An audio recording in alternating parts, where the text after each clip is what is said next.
know what time it is.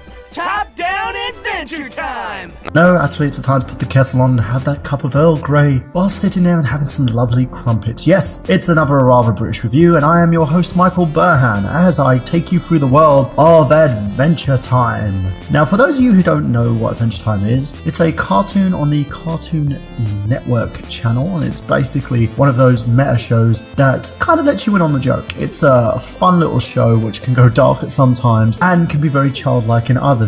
It's a show that I watch very closely with my little wee ones, but also like to enjoy myself while I have a nice cup of char. So, as you know guys, with every hit show, you can always see a bunch of games being developed instead of named show. So that brings us to Adventure Time: The Secret of the Nameless Kingdom. It's a video game developed by WayForward Technologies with the help of Pendleton Ward and the license of Cartoon Network Interactive. It was published by Little Orbit and is for the Microsoft Windows, PlayStation 3, PlayStation Vita, Xbox 360 and Nintendo 3DS platforms, and is distributed by Namco Bandai Entertainment. This is the third game based on the animated television series of Adventure Time after Hey Ice King, Why Did You Steal Our Garbage? And of course Explore the Dungeon Because I Don't Know, which the latter of the two wasn't that good and had a few broken mechanics. But it's also the first from the American publisher Little Orbit, and the game was first announced on May 8, 2014 and was released on November 18, 2014. Now the plot for this game is very simple. Pretty much you have to go and save 3 different princesses and send them back into their 3 different castles. You're exploring the land of Ool, well, a variation of it, which is more of a top-down style Zelda adventure game, which kind of gets you into the purpose of trading and also going through dungeons in order to accomplish quests and gain items that you'll need in order to advance further in the game. It's simplistic in a sense, but it can be really frustrating. Oh my God! The game pulls no punches about being as hard as it is. It's there to kind of make the player think and also make you memorize certain elements of the game so you can actually achieve your overall objective. It is what most retro players would consider a core NES and core Master System title. A title that, even though it makes things so bad, it makes you feel so good after you've accomplished your main goal. A lot of reviewers have given this a bad review basically because of this, but I think it's because of the time where nowadays games kind of hold your hand a lot. You know, to the fact that you have tutorials, you have tutorial missions, you even have the console basically telling you where to go. Now with this game, it doesn't do that, and it makes it also more enjoyment and adds to it to make it even more exciting. It's very familiar in the sense that it basically rips its whole game mechanic from a basic Zelda game, which I don't consider a bad thing. I think the elements of a game that it pays homage to and the meta humor from the cartoon series really makes this game shine. Now let's look at the overall graphics for this game. The graphics is a beautiful 2D style overhead game with the beautiful animations from the Adventure Time series. You have the original voice actors reprising their roles in here as well, and you have a lot of text-based adventure. The audio and sound is very crisp, very clear, and it's beautiful because it has a very symphonic score that reminds you of your old classic titles, but also gives it that extra Adventure Time kick. Now, with every game, we want to look at the negatives. The negatives for the game itself, you have to look at the fact that you have to go to items and specifically turn in a direction in order to accomplish your feat. It's extremely hard, so it's not for those younger players who can't really get themselves through this game, but I think it's more developed for an adult audience such as myself, babies of the 80s and 90s generations who adore this style of gameplay. And yes, for those who are huge fans of the Zelda series and feel that this is kind of a rip-off, you may not like this. But for me, I think overall it's an amazing title to have in your collection and well worth the money. I enjoy every aspect of this game and feel that the score it deserves, well hell, the score it needs, Batman reference, is exactly the one that I'm going to give it. So I give this game a beautiful 8 out of 10. Now nowhere near perfect, and I think it's kind of a step forward in terms of WayForward and the way that they bring these games about, but it also gives us a nice direction in terms of a lovely licensed title, and it brings back the respect that the Adventure Time series sorely needed from Hey Ice King, Why'd You Steal Our Garbage? And also takes us in a great direction. The next step for WayForward would probably be to develop a nice 3D Adventure Time title, something which gives us that whole next-gen feel to it, but still maintains the core mechanics from what you see here. But only time will tell. Now, if you like this review, all you got to do is clickety-clack on that like button and also leave a comment below. What do you think of this game? Do you think the review is a good one, a bad one? What do you think I'm just talking out of my lovely anus? And you can also pay homage by going to the Namco Bandai website and checking out more of the titles that they have in same retrospect. You can can download this game as it's out now. And as always, guys, every Saturday at 8 PM, I'm on I Got Gameplay. And you can also check out our Retro Unlim Radio shows on youtube.com/Unlim Radio. And you can also leave a comment on my Facebook page and Twitter as well. So as always, guys, this is Michael Burhan saying I've got gameplay. Have you?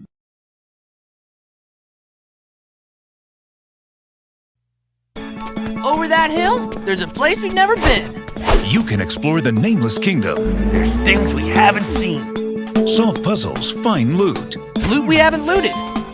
battle new enemies, And buns that haven't been kicked. and unravel the secret of the Nameless Kingdom. Tonight, we're gonna kick those buns. We're gonna loot that loot.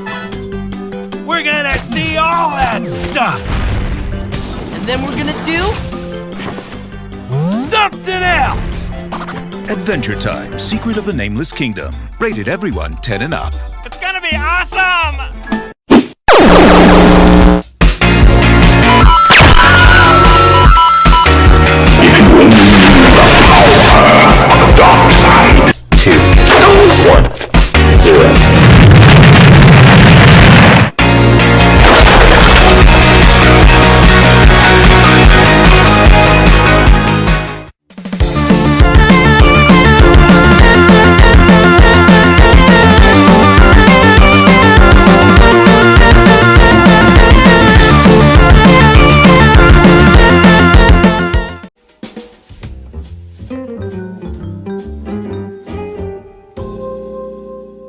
Hello, my old crumpets. It's me, Michael Burhan, that British person who loves to talk about games and stuff.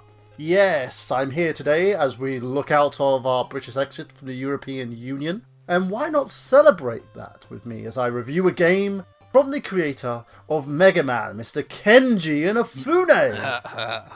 No, he wasn't the creator. He didn't create Mega Man. Okay then. No, not at all. It was a guy called Akira Kitamura. Akira Katamura Yes. did so. Okay, Yeah. well, he just polished that up. Okay. He did indeed. So this is a new project developed by Kenji Inafune, which has been dubbed the successor to the Mega Man franchise. Well, it's No, it's not the It's not actually successor. the successor to the Mega Man franchise. It's more based on the Mega Man Okay. series, like Alright the bosses then, fair and enough. things like that, the power-ups and all So that it's a game business. based on the Mega Man franchise. Is that better? Yes? Yeah, That's better that's for you. better. Okay. So the game is published by Deep Silver in the UK and also in the United States, and it was backed by fans via Kickstarter. It was delayed not once, not twice, but a total of 4 times, with internal issues, SJW turmoil, and also fan backlash. Now with the game's final release, which I only managed to receive my copy on Friday 24th of June due to the fact that PSN had a set date to update their store, which delayed my review on this title until recently. So as we forego the kind of usual review and fun in games in a sense, and you've seen most people talk about the fact how this is a $4 million budget title, I'm going to forgo that. I'm going to take away any of my personal feelings from this game and basically review it as the AAA title that it was supposed to be. Okay, not a AAA title, it's a budget title. So, yeah. So sadly, the game doesn't really offer much. Now, from the get-go, the voice acting is really, odd. I think the word to say would be odd. With gaming experience reminding me a little of the retro classics that this game is supposed to be based on. The fact the game is very hard when you go after the bosses, and also the fact that they leave you these funny little traps on the levels to make sure that the game is hard enough for you to succeed. But it is also kind of monotonous with the same bad guys, the same kind of foot soldiers, if you will, coming after you so you can steal their abilities. It does also run home the idea of the dash mechanic. It's like there's certain items in the level that you cannot get access to, or there's certain places that you cannot go to without this dash mechanic. So it has that kind of Mega Man X feel to the game. Now, if you manage to succeed, you can get power-ups similar to the way that Mega Man can utilize in his prior games, such as the boss power-ups that you can get by saving each individual Mighty. It does make the game a million times easier, and once completed, you can play all the DLC with also a character known as Ray Chell. Fuck, that girl is scary.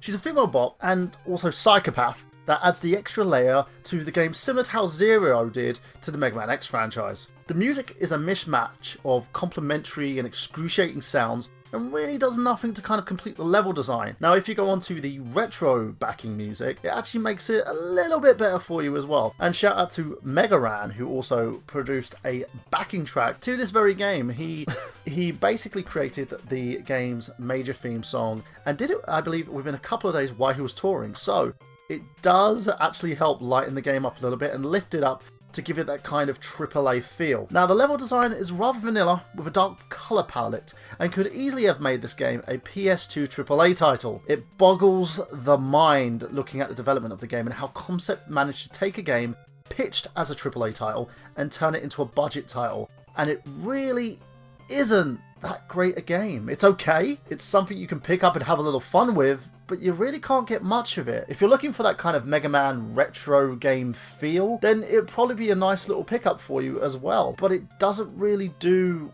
what it was supposed to do, what the Kickstarter said it was going to do. There's a couple of Beck DLC, including Golden Beck and the Retro Beck DLC, which has been delayed due to additional problems. And the Golden Beck is really just a palette swap. You just have ugly textures, frame rate issues if you have the Wii U version of the game, which is practically unplayable, and it leaves a lot for these backers to kind of complain about. If you want to go and purchase this game, I suggest the best version of this game to purchase would be the PlayStation 4 version, and the reason being is you don't just get a physical copy of this game, you get a downloadable PlayStation 4 copy, a downloadable PlayStation 3 copy, and as soon as it's released, because it's been delayed yet again, the Vita copy of this game, and you also get the additional DLC that it's packed in with that copy. You may have to purchase a little bit here and there, but it's okay. To anybody else that wants to purchase this game and wants to actually dip their kind of ink in the well, so to speak, my advice to you is to get the game once the price has gone down. Currently on DLC, you can get it for $15.99 at the PlayStation Store, £17 if you buy it on consoles such as the Wii U, and you can also get it for £20, the box completed edition of the game, minus the Ray DLC. So it gives you a lot to play with, and it's one of those games that you can easily pick up and put down whenever you feel like it. Now, let's hit the elephant in the room here, because we really need to understand exactly why this game is basically not a Mega Man game. And the reason being is, if you look at the cloning kind of abilities from the Mega Man game, it does have that. It does it pretty well, but it doesn't execute it as well as it should do. So you have a couple of ideas of what you're going to do and how you're going to do it. It has a playtime around about 6 hours if you're really good. If you're like me and you like to casually play this game, I could probably see myself go through this game within 8 hours. And that's the thing, it's a damn shame because the game handles rather well. You have complete control over the character, the dash mechanic seems okay yet monotonous. It's kind of not the be all and end all of a gaming experience, but it's kind of okay. It's one of those games that I would really want to hate based on the fact that the Kickstarter was so awful and the issues that we had. You can just go and see my other video to go and check that out. But I just really don't think it's one of those things that you need to really complain about. It's a game. It's pretty much like those retro titles that we've actually listened to and played and watched when someone does a little stream of them. It's good, it's enjoyable, it's rather hard for those who really want to get through it, but it doesn't really do much else. It's basically a bad clone of the Mega Man games, if you think about it, including the mechanics, including the way that the game has been laid out. It is a bad clone because there are other clones out there of the Mega Man titles, games that you could call successors that you could get for absolutely free. Kenji Inafune has really stretched himself thin with this game because he didn't really know what he was going for or how he was going to implement it. He had an idea, but either didn't have the right people in mind to actually do it, or really develop the game based on a smaller budget, so there was a lot more that needed to be done that wasn't. As Concept's first foray into the Mega Man-like franchise, I really hope that they learn a lesson from this game, and if Deep Silver does decide to distribute and release the second Mighty No. 9 game, if that's ever going to come out after this, I would suggest that they take a look at this game, take a look at the various mistakes that they've made, and actually think about how they would like to progress. I would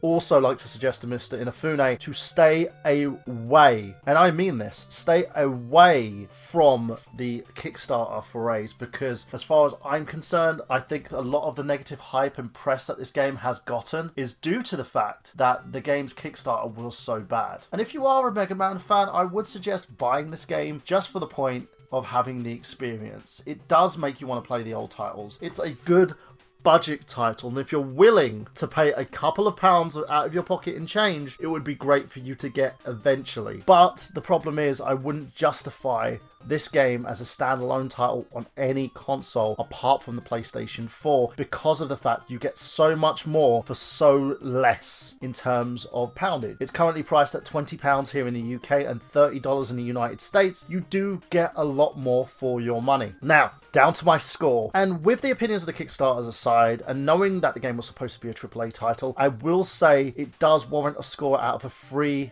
out of 5. As I said, it's a good budget title, and it does stand on its own despite the bugs, dodgy frame rate, and lack of story. And as I have suggested, the PS4 version is the best in terms of this game alone because it gives you so much more. Now, let's sit back for 4 hours and look at my name in the credits. I can't wait to see this. I knew that Mr. Inafune was going to put me in there. I can just add it on there and as my first producer title in the gaming field. So much later that the old narrator got tired of waiting and they had to hire a new one. Okay. Where's my name? Where the hell is my name? Generous backer. Fuck!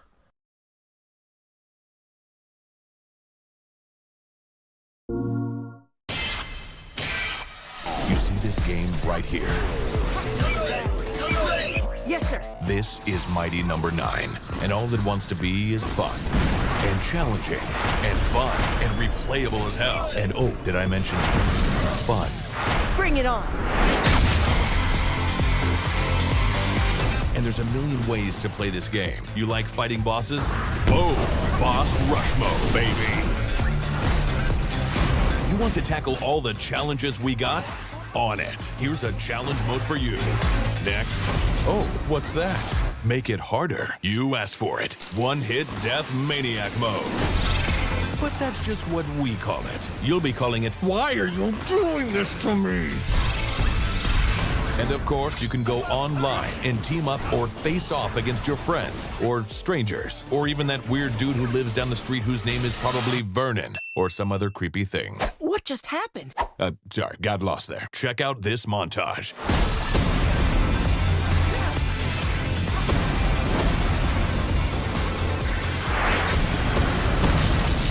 And this is all just the beginning.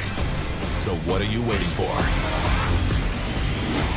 Mighty Number 9. Available February 9th. Bring it!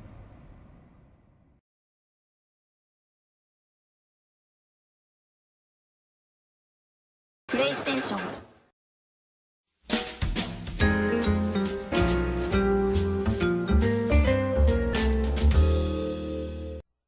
Hello you lovely people, it's Michael Burhan back again for another episode of a rather British review. Now in this week's episode I'm reviewing the game Mortal Kombat 10.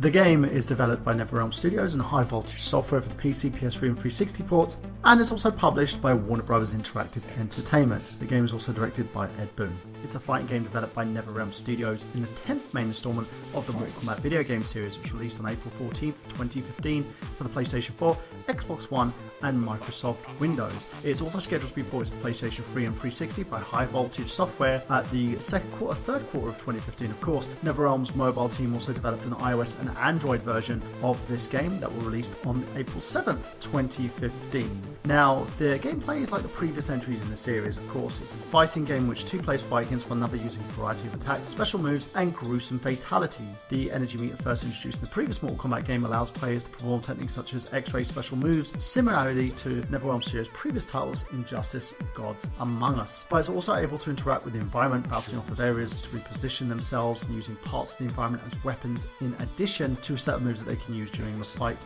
itself. For example, with the character Scorpion, you can use ninjutsu variations in which he wields dual swords, Hellfire variation, and relies more on fiery special moves moves and Inferno variation, and it allows him to summon Hellspawn minions, 2 of him to fight as well. The Spirit Gorge, which was last seen in Mortal Kombat 4 Gold, returns in the game as well, as MKX features 2 new types of finishing moves. Quitality, which will instantly kill players' character if they quit during a multiplayer match. Faction kills, finishing moves tied to each of the game's 5 factions. Brutality finishing moves make a comeback from Mortal Kombat 3 in the form of enhanced versions of certain moves that are triggered when they are used to give an opponent the last attack in a round. The gameplay modes include Story, 1 vs 1 ranked, King of the Hill, Survivor, Test Your Luck, and new additions called Living Towers. It's an evolved form of Mortal Kombat's Challenge to Tower, where the player conditions will be changing every hour. Another new mode is Faction Wars, where players will have to choose from one of the 5 factions: Black Dragon, the Brotherhood of Shadows, Lin Kuei, Special Forces, and White Lotus, to align with and join a persistent online cross-platform competition with others, winning points for their faction to contribute to the conflict between them, ranking up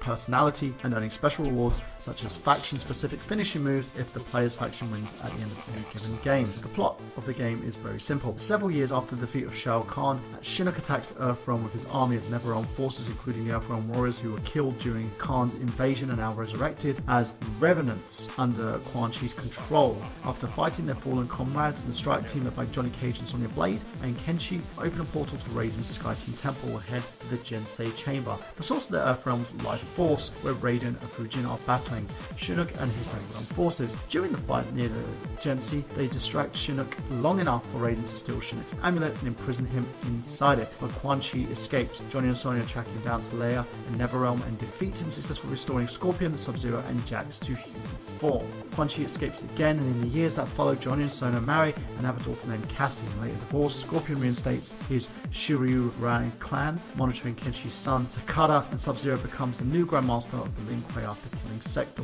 Now, as you can tell with the story, it's a very, very well padded out story in itself. It gives you a great conclusion, amazing plot twist, and great characterizations. You get to build a lot more on the characters than what happened previously in Mortal Kombat 9. If you haven't played that, I suggest you go and do so. And it also gives you a bigger, more padded out variation of the game. The game is very quick to play through. It's one of those games that you could probably spend within 6 to 9 hours of game time in order to complete and actually get one variation of the story. But if you're one of those people who likes to be an utter completionist, you can actually go through every single stage of the game and get every single character in as well. If the story's not something that would hook you, I suggest that the gameplay mechanics and also the fact that you want to better yourself for online play extends the game time extensively. So it allows you to get more, probably over 20 plus hours of game time to 60 plus hours of game time, depending on how you will play the game. The great thing about the game itself is that it gives you so many variations that you have a lot more to choose from.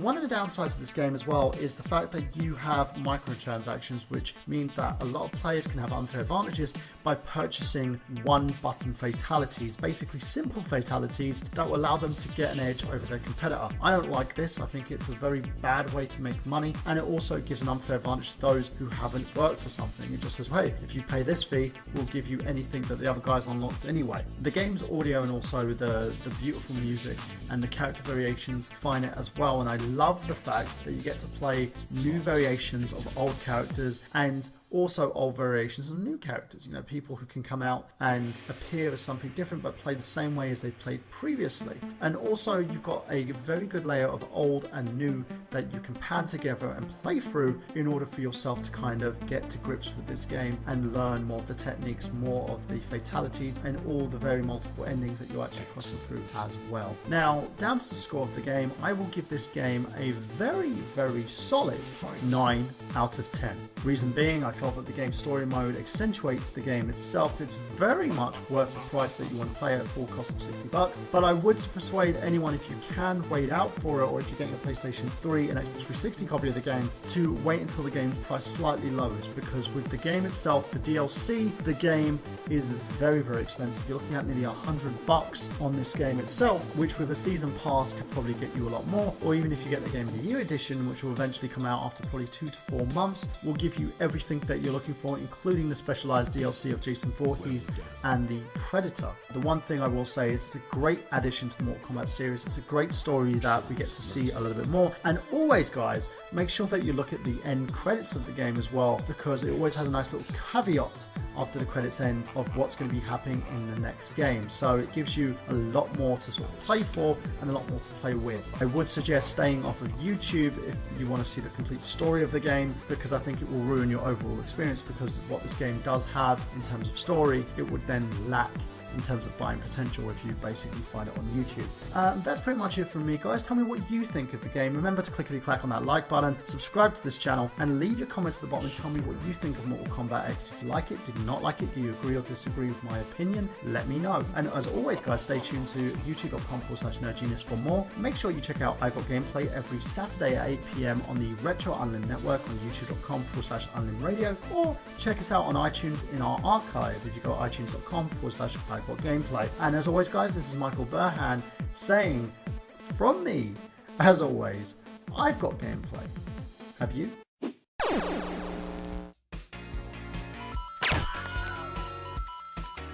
you only knew the power of the dark side. 2, 1, 0.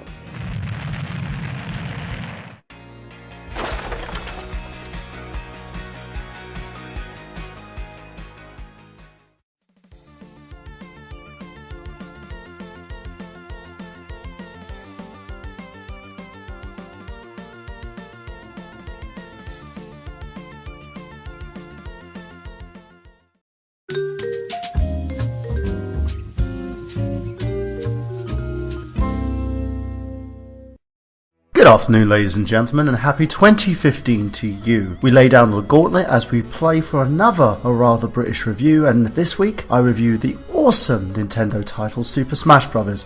Super Smash Bros. In Japanese is Heben Daru Samatsu Baratsu Nintendo Surito Resso, or Super Smash Bros. For the Wii U or the 3DS, are fighting video games developed by Sora Ltd. And Bandai Namco Games, published by Nintendo for the Nintendo 3DS and Wii U consoles. The two games respectively represent the 4th and 5th installments of the Smash Bros. Series of games. Like the rest of Super Smash Bros. For Nintendo 3DS and Wii U are non-traditional fighting games where players use attacks to weaken their opponent and knock them out of the arena. The games are both crossover titles that feature characters, items and music stages from various Nintendo franchises. This includes your Pokemon, Metroid, Legend of Zelda franchises, as well as third-party franchises like Sonic the Hedgehog, Mega Man and Pac-Man.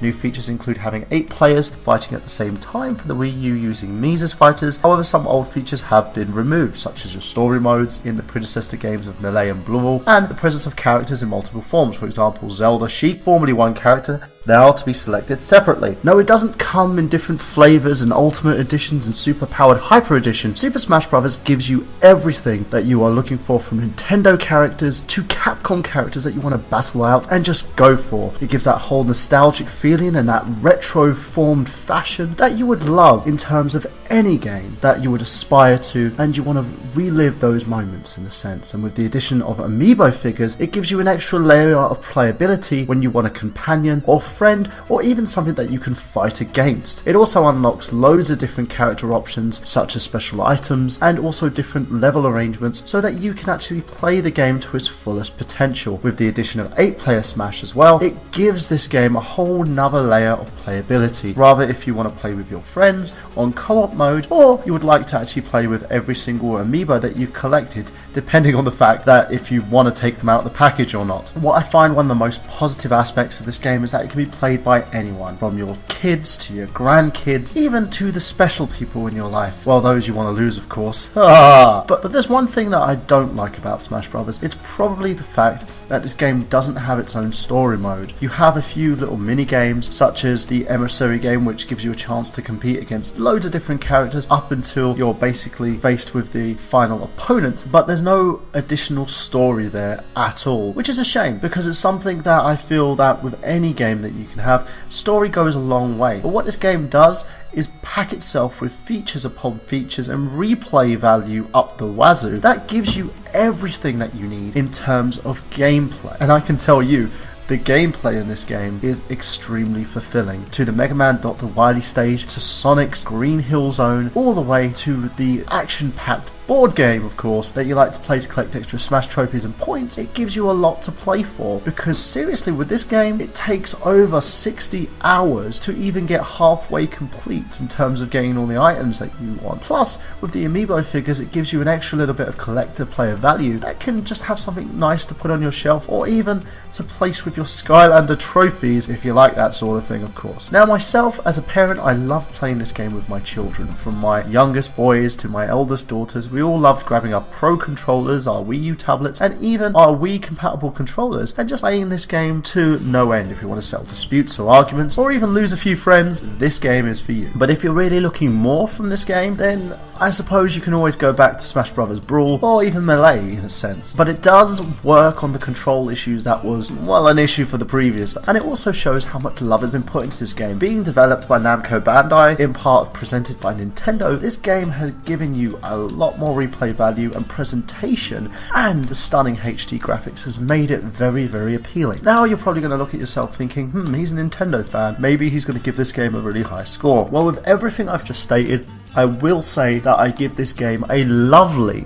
9 out of 10. And the reason being is that even though this game has its flaws, it still has an amazing replay value to it. So you like to find your amiibos and put them into the game, or you want to upgrade your Mii character, which allows you to have special customization options and allow you to power this thing up for online play, or even play at home with your several friends in co-op mode. And the one thing I do have to give a shout out to Nintendo for is the fact they are working a lot more on online play. They're allowing themselves to encapsulate this option and show people what free online play is all about, without the costly, the penalties, and also without chucking people off and making characters that look like Chris Benoit. So my hat goes off to Nintendo for this one, and I have to admit, it is an amazing, amazing title. So as always, guys, if you need to check me out, you can follow me on the Twitters, you can follow me on Facebook, and you can clickety-clack that like button and subscribe if you love this review. And as always, guys, my name is Michael Burhan, saying that I've got gameplay.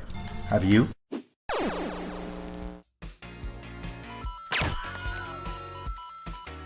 you only knew the power of the dark side. 2, 1, 0.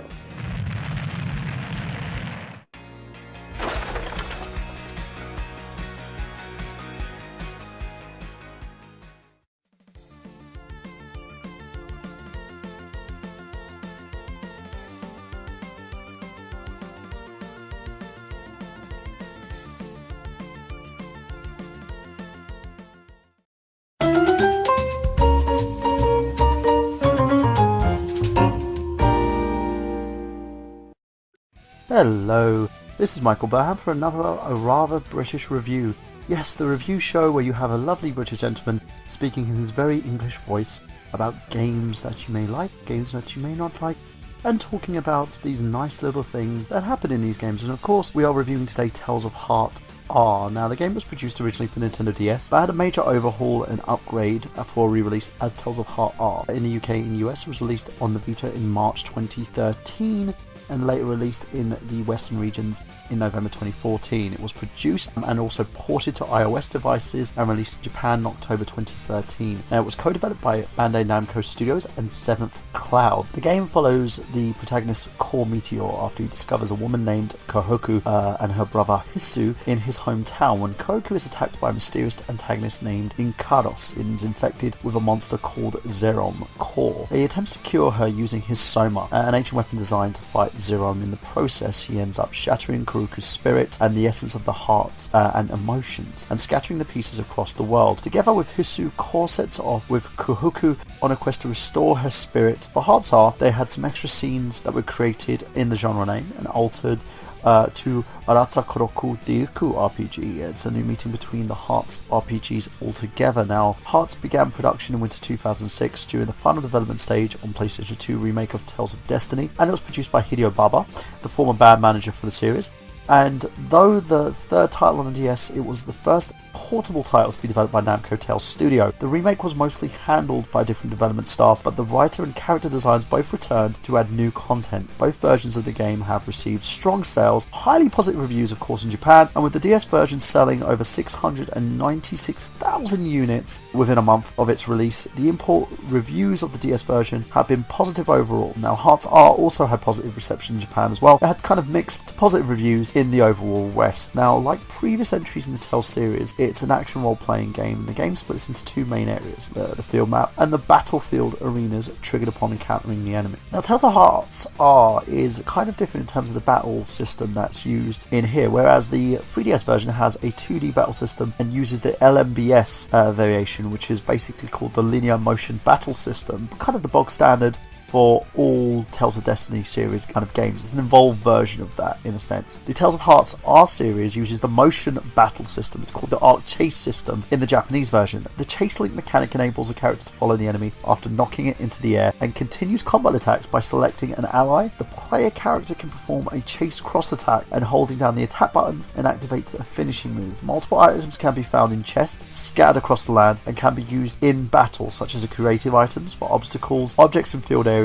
Multiple elements in the series include cooking, healing recipes, including random encounters with enemies on the field, and also present character level ups using some build up points, or otherwise known in abbreviations as SBP. With the Soma being the character's signature weapon, the Soma evolves, granting new abilities. The SBPS are assigned to characters' star values called SPR parameters, and they strengthen different character stats. Mystic arts from the original game are carried over, along with new ones. Also added are union arts, special attacks unique to particular characters, and pairing. Characters can be assigned to special accessories called combo commands that are activated by a specific set of button presses. An accessory grants the character full accessories to their arts for a limited time. Now, as you can tell, there is loads of different playable characters in the game, including Core Meteor, who is our protagonist of the game himself. You have Kohaku Hearts, a girl who travels the world with her brother searching for Soma. You have the Hisu Hearts, who's Kohaku's older brother, of course, and he's lost his mother. He's the overprotective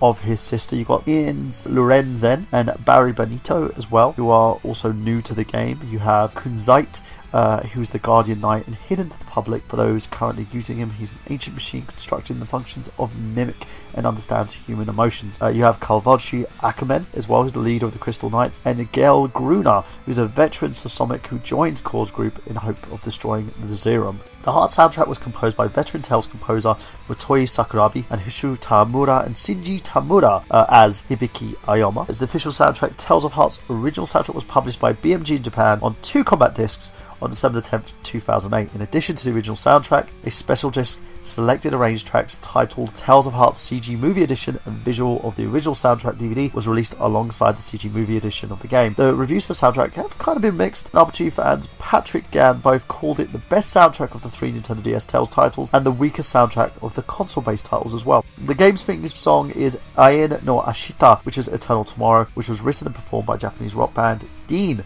who had previously performed the theme song for the original version of Destiny. Now let's get down to the overall score of the game, because the game itself is, even though pleasingly aesthetic in terms of the unique visuals and the fact that it is considered a next-gen title, it is, despite the fact that it is a port from DS, the game has a lot more going for it. It's beautifully stimulating. You have a lot of fields to go through. It's pretty much kind of an open sandbox in its own right. But the issues with the game, and that a lot of fans complain about, which I, from playing through, can agree at some points, is the new system that's basically been implemented doesn't have kind of the je ne sais quoi of what the game had previously and how all the other Tales games have. But it is one of those things that you can work around, because as long as you've studied it, as long as you figure out how to use it precisely, it does get easier. The other thing is the sounds. A lot of fans have complained about the fact that the soundtrack isn't as great as the DS version and it's not as great as previous Tales titles. Now for me, I found it's kind of a nice thing to listen to. You've got the beautiful ambient sounds of this game, and it plays out entirely for me just like an anime. As a fan of someone who enjoys his animes, who enjoys his core gaming titles, I don't mind this. I think it's a very good kind of soundtrack to listen to, and it complements the game and the visuals very, very well. The one thing that does kind of bother me about this game that I find taxing is the fact that it does take a while to get into. Like a lot of RPGs, you will go through a lot of text, you will go through a lot of cut sequences, and you will find yourself faffing about. But once you compare this to other games such as Assassin's Creed, which is given the subtitle of Faffing About Creed, which they haven't learned from Ubisoft's standpoint, you can see how this game kind of measures up in a sense. With a good RPG, those core fans like myself who enjoy RPG titles, in comparison to other Tales titles, it still does hold up, but it doesn't hold up as well as it should. Now, overall to the score, I would give this game a beautiful 8 out of 10. Despite the fact it does take a while to get into, it's still a beautiful RPG. It's got some great mechanics to it as well, amazing characters, and a beautiful story that allowed me to immerse myself in it. It was very easy to pick up once I got through the kind of taxing and more elongated type of story that we're not used to. And once I got over that, it was a beautiful play. And I would recommend this to anyone who owns a Vita, because with the PS Vita, of course, as well, they are very, very limited in terms of the game catalogue that they have on the system. But the great thing about this game as well, that it allows it to stand on its own, is you could play it on either your Vita or your television using the PlayStation TV unit, which is great, and it's something that I think allows it to stand out on its own. Yes, I know there has been an issue in terms of framing and the fact that the visuals seem stretched on TV, but in all intents and purposes, the Vita system itself plays it and plays it well. So hopefully, guys, you'll enjoy this game, and tune in next time for another review as I review WWE 2K15 with a few special guests. So I'm Michael Burhan, as always, and you can check me out on I Got Gameplay every Saturday, 8 PM EST on the Retro Island Network. If you just go to our YouTube channel, youtube.com/UnimRadio, and you can also contribute to me on Patreon if you like this review. Just make sure you clickety-clack on the like button, you subscribe to our channel for further updates, and leave a comment at the bottom. What do you think of this game? Did you think it was good? Do you think it was bad? Or do you think it needed a little work in places? Let me know. And as always, just know that I've got gameplay. Have you? "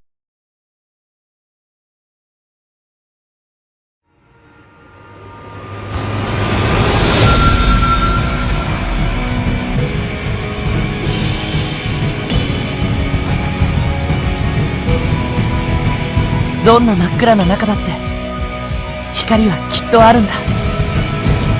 琥珀と一緒なら必ず見つけられる。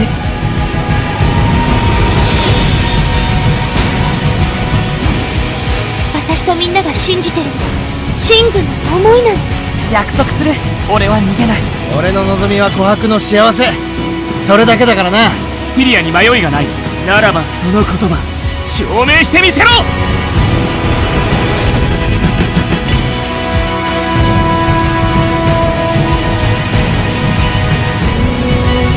真軍のスピリアは何があっても絶対に負けない。俺はどんなことがあっても琥珀を助ける。俺たちの思いのつながりを消せるもんか。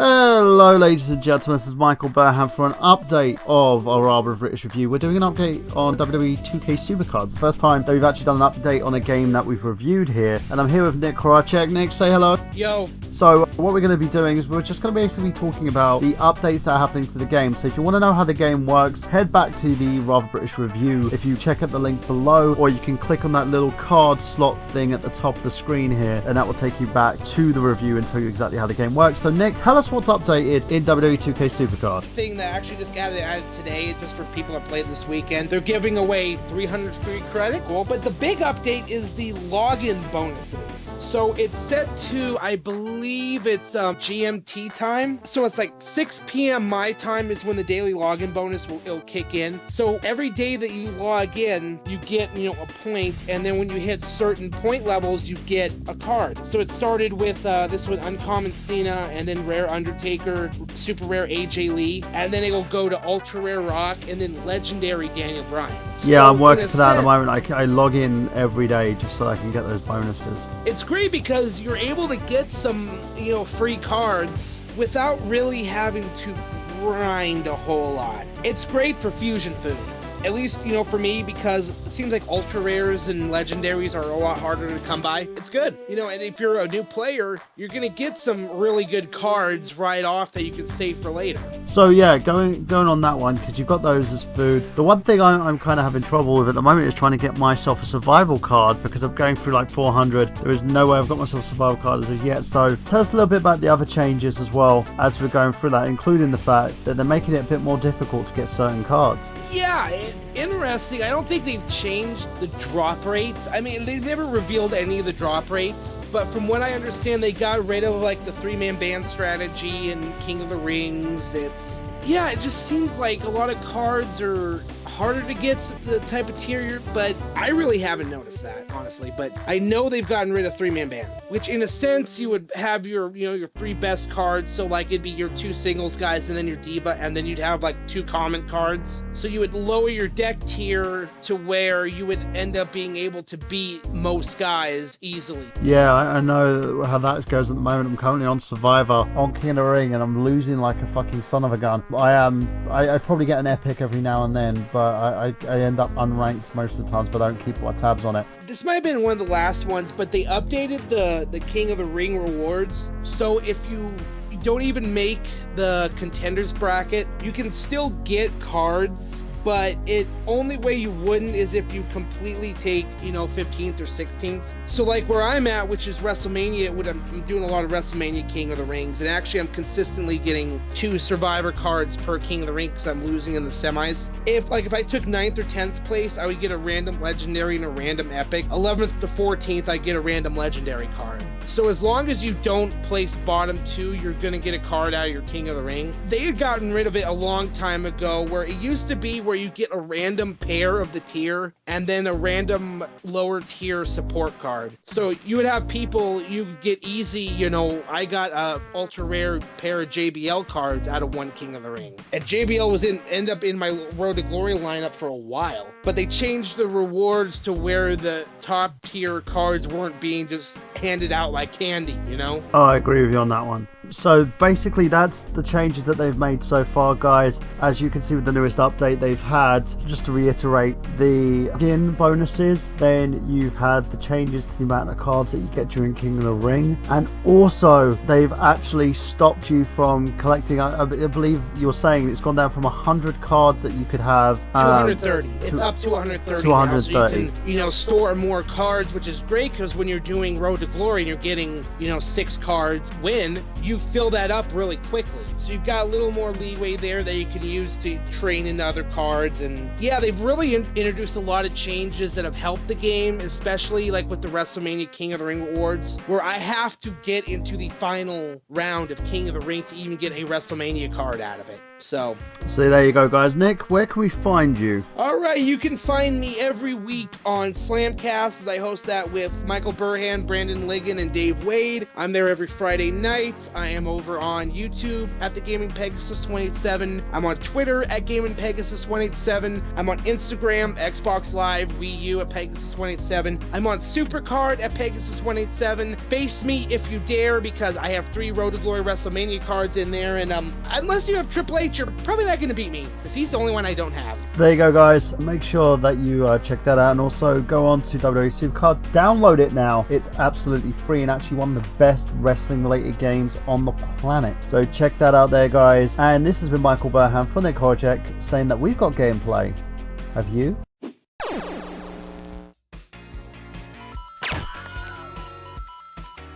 you only knew the power of the dark side. 2, 1, 0.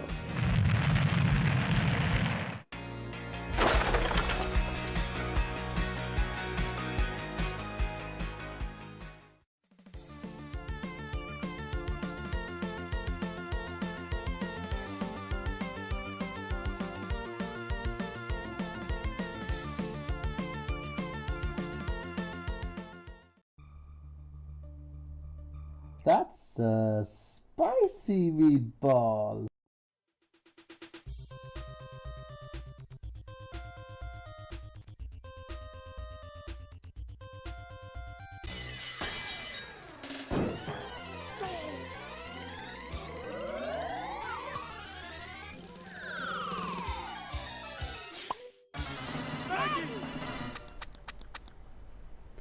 Tired of playing those 3D beat-em-ups?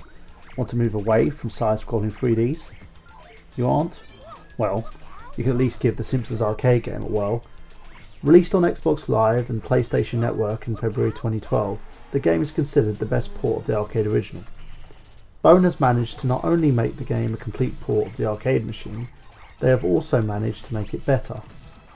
Just look at the difference between the Xbox Live game and the Commodore 64 port. Both titles have a similar beat-em-up feel of the arcade, but the newest ports have the sprites, characters, motions and playability of the arcade cabinet, allowing 4-player cooperative play and giving it an online spin. You are rewarded with achievements with each playthrough, doing such things as finding Bongo the Bunny using Smithers bombs and even completing the game online with others.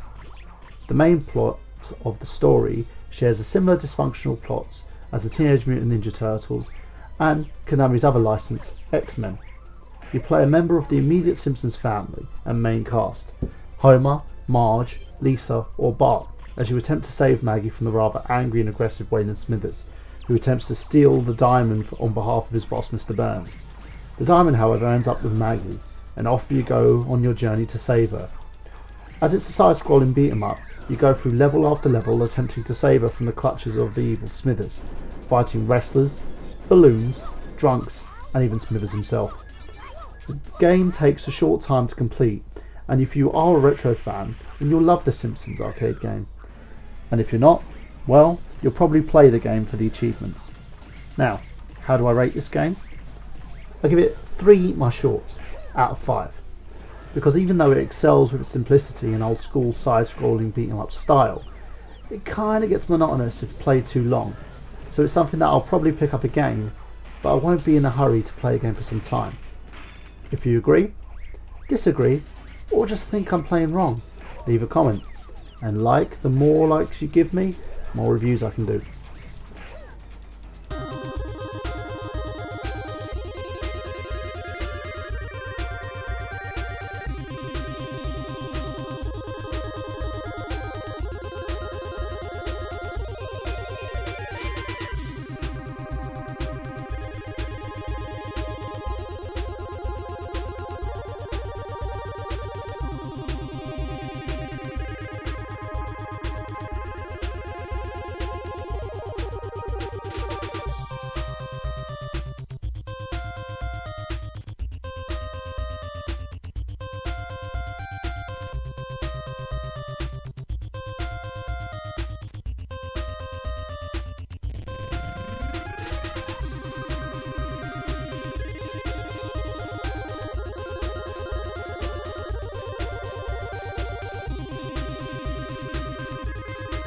You really must tune in.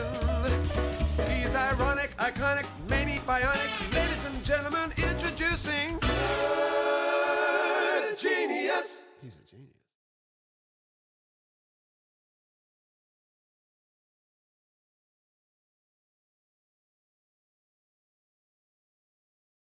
You know, I've just had a thought.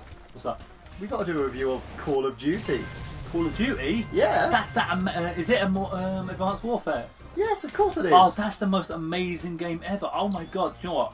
That's the game that I bought full price. They're not with all the paying DLC. us, Ollie. They're not paying us. We're not IGN. They're not paying us. No. Oh, we should probably do a proper review. Yes, we need to do a proper review of Call of Duty Advanced Warfare. Okay. Yes. Coming up next, a proper review. Buy all the game.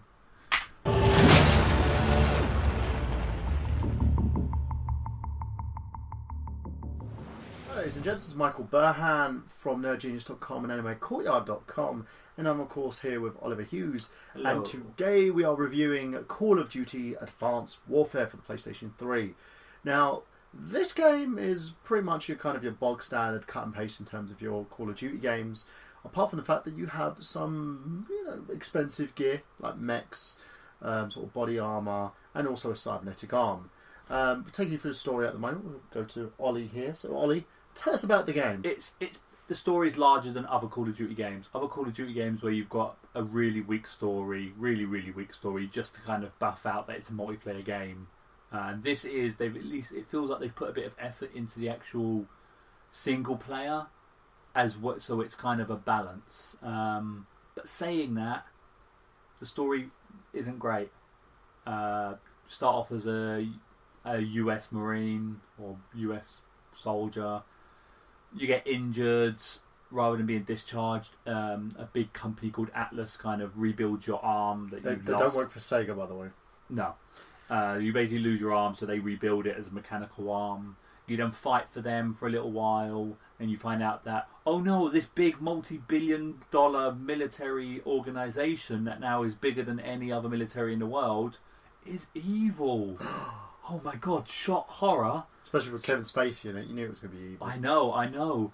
And then the point where they reveal it's evil, I'm sitting there thinking, I don't believe the evidence. It's not conclusive, but nope.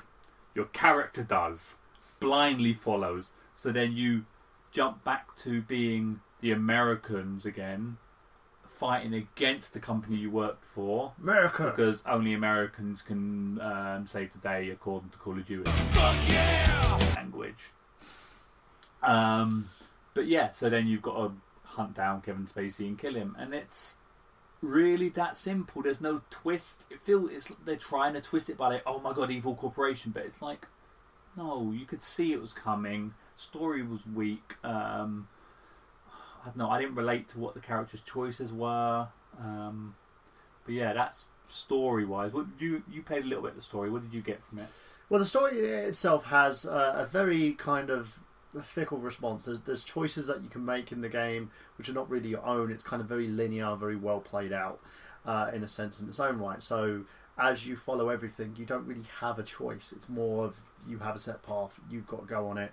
No matter what you do, it's going to be that kind of layered story. Now that leads us on to the gameplay now. The gameplay itself, you've got like quick time events, you've got bullet times, you've basically have to follow a set structure. Otherwise, if you don't press a button at a certain time, or if you don't do something at a certain time, you're just going to die and then start again.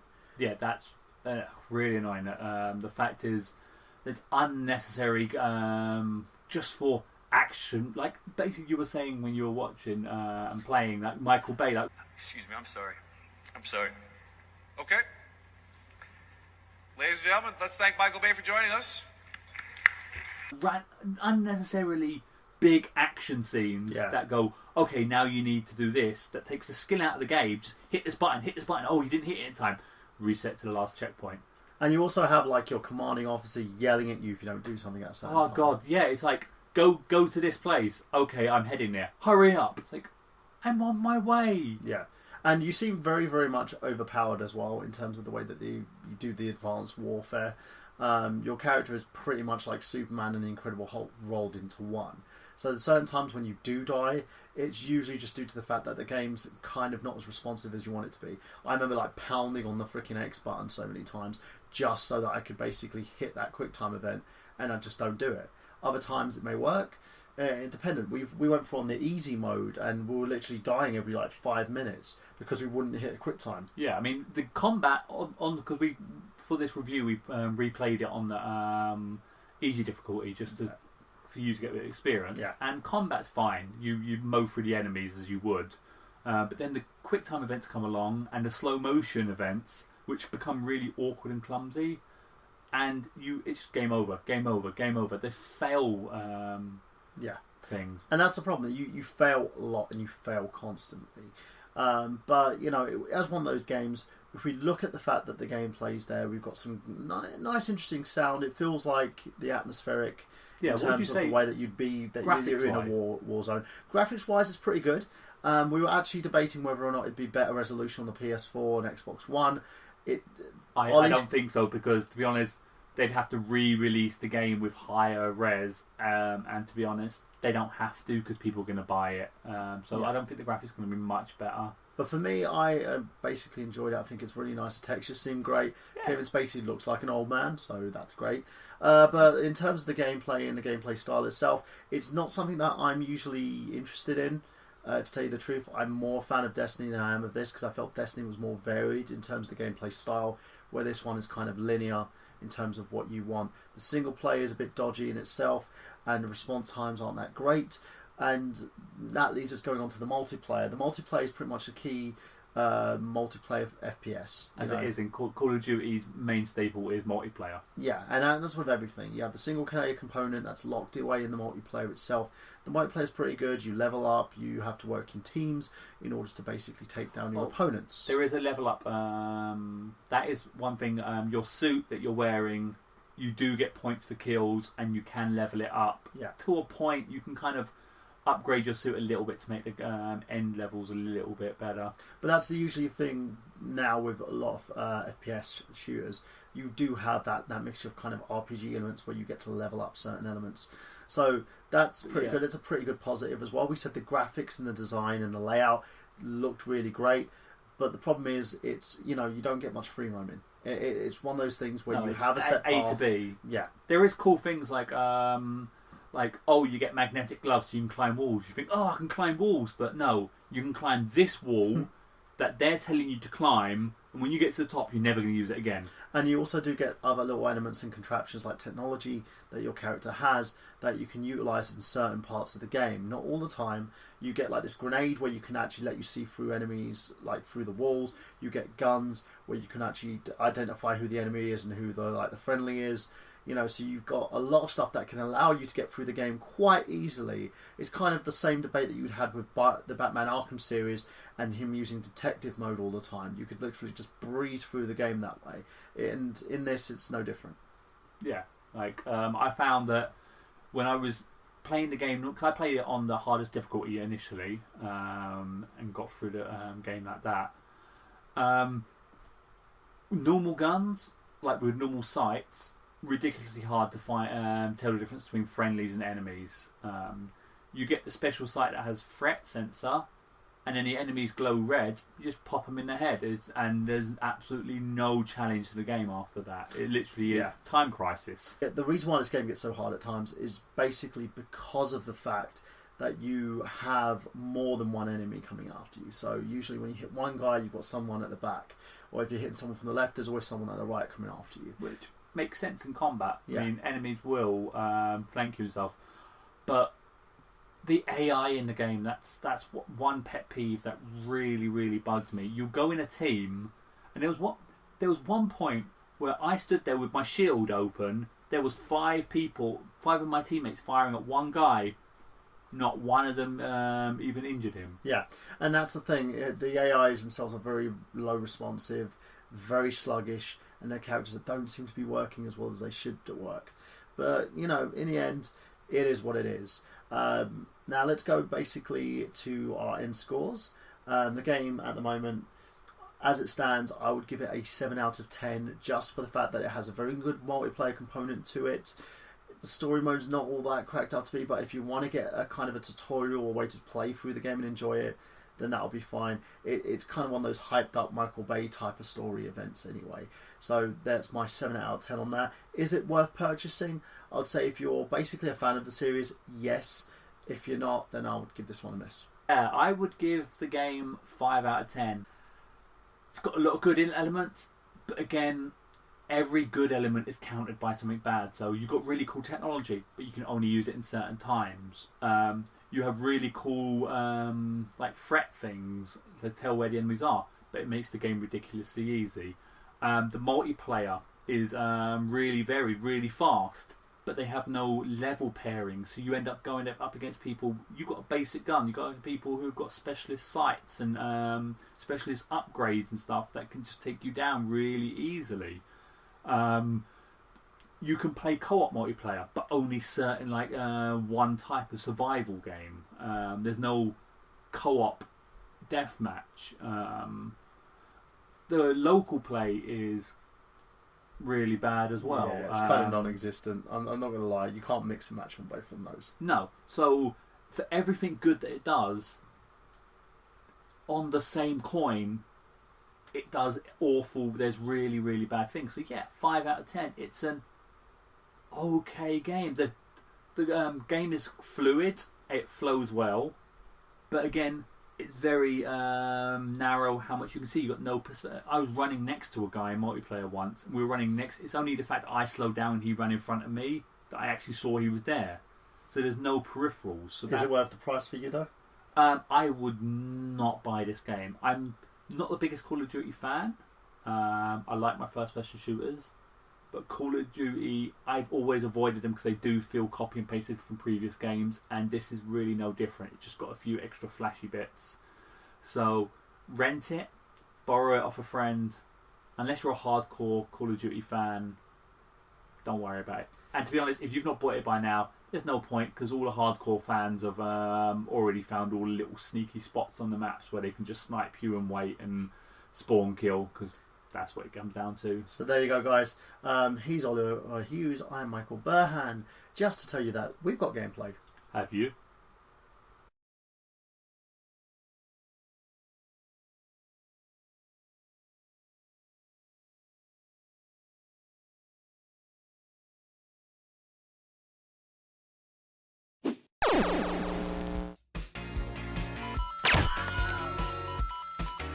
If you only knew the power of the dark side. 2, 1, 0.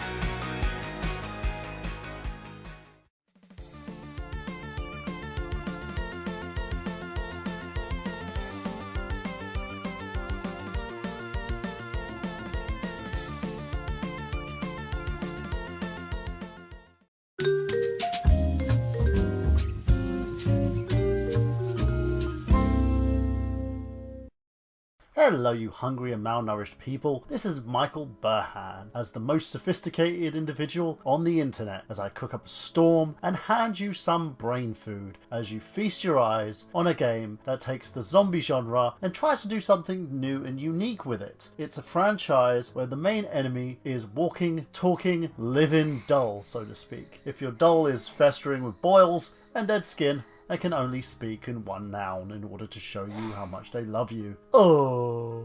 Today, I take a look at one of 2016's most controversial games, but not for the reason you may think. No, no, no, young bucky. The internet was in an uproar over the fact that the protagonist of the game's voice actor changed. That's very Kojima of you to think of the fans and of the character would be okay with this, Capcom. But in my honest, kind of well-educated opinion, I never really noticed. Didn't notice at all, actually, until it was pointed out for me, as I was tirelessly struggling away in order to accomplish my goals and complete the game's narrative. So the internet, please put on some Netflix and just chill. Now, as always, guys, this review contains spoilers, so if you haven't played this game, I would rather you give this review a miss. And reason being is that I'm about to spoil a great big event that's happened in Dead Rising 4, and I really don't want to do that to you. Dead Rising 4 is an open world survival horror beat 'em up video game developed by Capcom Vancouver and published by Microsoft Studios for the Microsoft Windows and Xbox One platforms. It was announced at Microsoft's E3 2016 press conference on June 13, 2016, and it features the return of Frank West and is set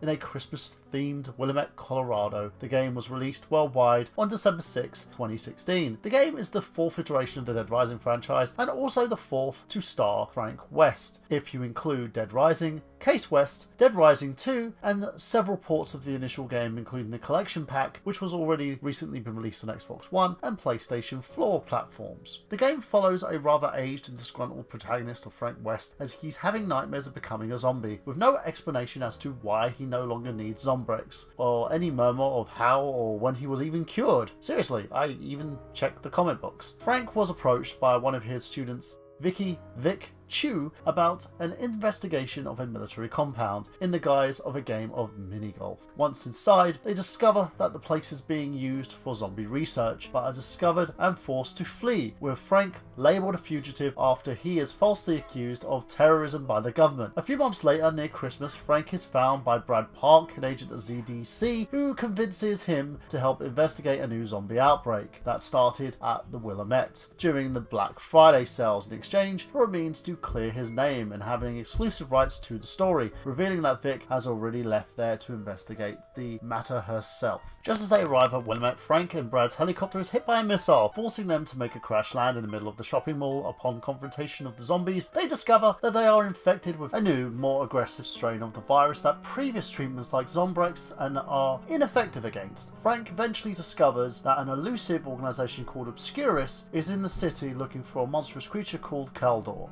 The playstyle was similar to Dead Rising games prior. The game focuses more on in-game mechanics. As with Dead Rising 3, you have a skill tree that helps Frank level up so that you can do more and defeat the higher level bosses. The game features a powerful in-game soundtrack with a haunting rendition of Oh Christmas Tree, and the game's story is fleshed out using a combination of cutscenes and in-game events.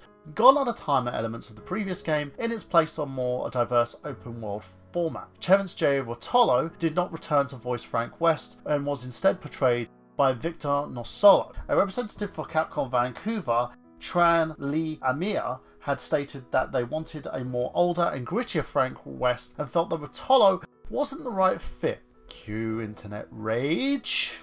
Also removed was the extra time feature and repackaged as DLC. More on this at the end of this review. Another removal which I feel hurt the game more than it helped is the removal of the online story co-op. With the other iterations of the game, you had a chance to play through the story elements with a friend and well-wishers alike online. It was highly enjoyable and something that you could share with those that you loved or hated, depends on how you like to do these kind of things. But never fear, there is a co-op mode, but it's completely stand-alone. You arm yourself with your friends in order to take out zombies in a limited amount of time. You can purchase weapons via your in-game currency, and with each mission accomplished you gain EP and in-the-game rewards in order to continue on and earn in-game achievements. It's kind of similar to the style of Left 4 Dead in a sense, where you have a safe house and you go from safe house to safe house, mowing down zombies in very new and effective ways. Also included in this are gold element weapons, which are the same weapons that you can construct in-game, but they are gold, so they're probably more durable in that sense. I've never actually come across them on my time playing the game, but still, it's something that you can enjoy if you grind enough.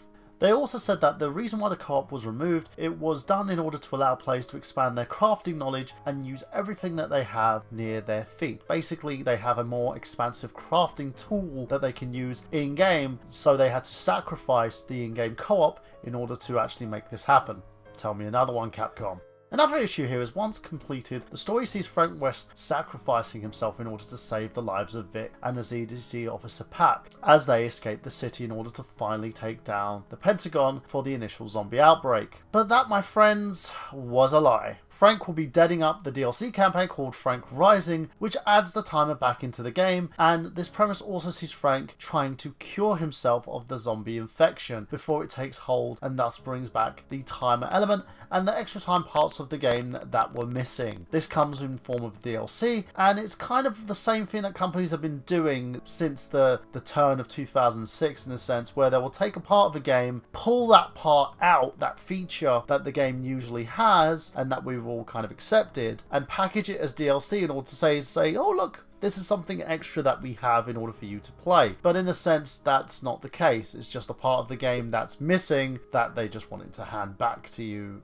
so you can pay extra for it. Now, does this hinder my overall view of the game? Well, not really. With the addition of the voiceover changes, and the game still warrants an awesome 4 out of 5. If Dead Rising ended with this iteration, I'll be fine with it. I still feel that the game's humour is lacking from its predecessors, but I do believe that Capcom Vancouver are on the right track here, and the only way is up. The game has also hooked me into buying a season pass because I want to see what happens next. Will Frank stay dead, or will he rise and find a way back? We'll have to find out in regards to this Frank Rising DLC to see what happens and how the story is furthered. It's something that left me gritting my teeth and at the edge of my seat trying to figure out what the heck is going on next. Now, as always, ladies and gentlemen, this is only just my opinion, so if you agree or disagree, please leave a comment below and tell me your thoughts on the rather awesome Dead Rising 4. And now I'm back working on a rather British YouTube channel. Let me know what games you would like me to take a look at and review. As always, your feedback is greatly appreciated, and this game has proven that the Dead Rising is far from dead, and I hope to see where they take the franchise in the foreseeable future. And as always, this is Michael Burhan for another rather British review, saying that I've got gameplay.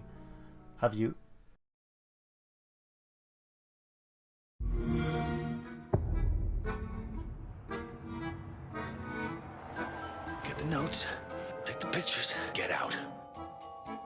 What's this?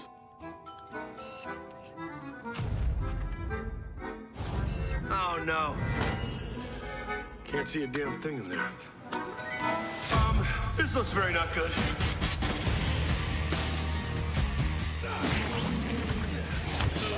Hold that phone. Looking good. This outbreak is almost certainly some kind of test. It's probably run by these military jerk-offs.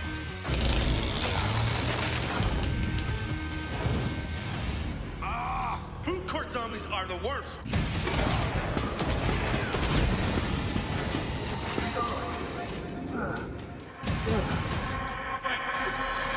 Frank, watch! Run a gun, Frank. Good plan.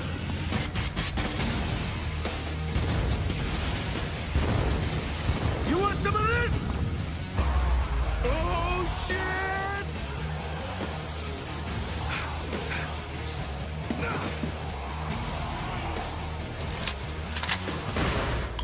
Shit, yeah!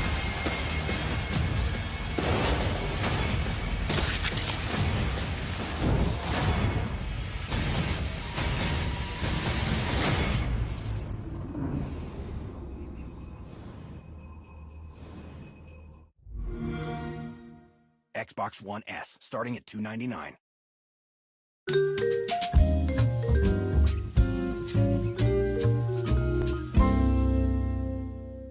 Hello, ladies and gents, it's me, Michael Burhan, as I take you through a tour through the paywalls of our solar system as I guide you through the awesome and simplistic Destiny: Rise of Iron. If you haven't checked my previous review of Destiny with the happy console gamer known as Robman, you can check it out by clicking on the link above. If not, let me quickly break it down for you. Destiny: Rise of Iron is a major somewhat of an expansion for Bungie's first-person shooter coming from Mark of the Wolves, The Dark Below, The Taken King beforehand, and it's also the fourth overall expansion of the Destiny franchise. It revolves around a fallen enemy race as they have breached the wall that surrounds Earth's last safe city by utilizing the Silver Virus, a golden age nanotechnology that self-replicates and slowly takes over and starts to kind of manipulate you, like a Venom symbiote or the Borg, if in layman's terms. You are tasked by Lord Saladin, the last remaining known Iron Lord, who guides you into becoming the next Iron Lord by using the Book of Iron to kind of help you complete tasks in order to gain experience, armor, upgraded weapons, and also incorporates new environments such as player versus player locations and other online multiplayer elements. The game also gives you a player space known as the Iron Temple that you can gain via the game's story. It also enables the character to achieve and progress and acquire more and more elements to help you upgrade your character's light level. The main story is short, sweet, to the point, but also allows you to grind and level up to new characters and light levels. But unlike the previous expansion, you don't really get that much of an upgrade. Bungie have fixed a few issues including glitches, inaccessible items, and also patched highly accessible items and item drops. These have been replaced with a new feature called the Skeleton Key, which allows you to open up boxes. You can also match with other characters and interact with players, so you don't have to go shuffling around to try and find a friend who wants to play with you on a strike. But you also need to call fellow members and mates if you want to take on a Nightfall strike, which is, well, the hardest part of the game. The game has hours of play, especially for those who love to grind, but doesn't seem as it's a filling as its predecessors. The game does allow cheating, giving you a chance to replay the same levels at monotonous paces, but you can also, quite frankly, accomplish the same feat by tagging along with friends. And that's where I find the game kind of annoying. You have a lot of die-hard MMO players, that first-person shooters, who will use the game until everything is kind of leveled up and then get bored and move on to the next thing, until the next DLC comes to kind of pique your interest again. And yes, the Book of Iron gives you a lot to do, but there are tasks that require a team, so you really need to make sure that you get everything done by teaming up with people and encouraging online multiplayer. Now let's get down to the score of the game. I give this DLC a very, very solid 3.5. That's not much here, but there is enough here to keep you entertained for quite a while, regardless of the multiplayer issues. So if you like weapons and you like to make things that make you go Choppy choppy pee pee. Yes, Kai and Tai reference. I would recommend that this game is good for you for a little harmless fun. I do hate the fact that Bungie tends to release a slew of DLC in order to make this game partially whole, but now you can actually purchase the entirety of the first season of DLC by going to Amazon, and you can purchase it for a cool price of $29.99 for the Xbox One and also the PS4. So I may get another copy of this game just so I can play with friends on my Xbox.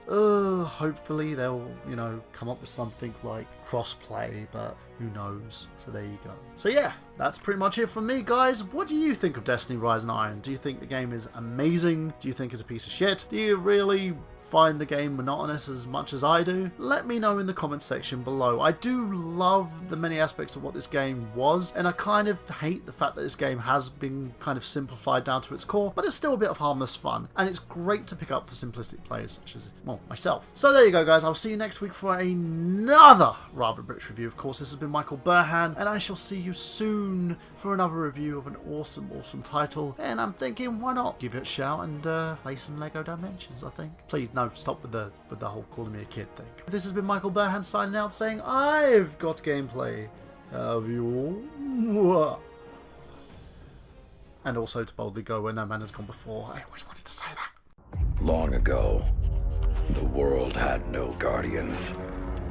It had only Iron Lords. Fearless, righteous, we were humanity's greatest warriors. But when an ancient plague threatened mankind, the Iron Lord sacrificed everything to lock it away. Now, I am all that remains, and the plague ravages our lands once more. Guardian, will you rise to this fight? And stand where the Iron Lords fell.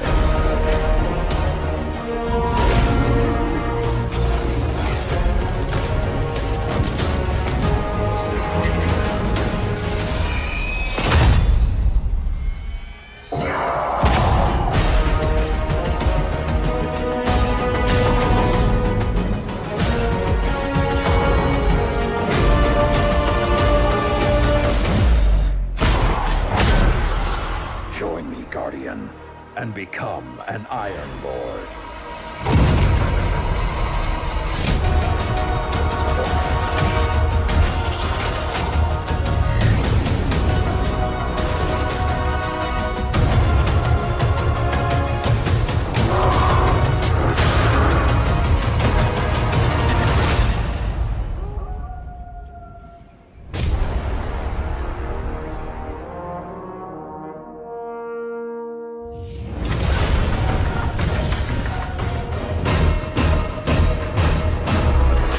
Pre-order Destiny Rise of Iron and get the Iron Gjallarhorn.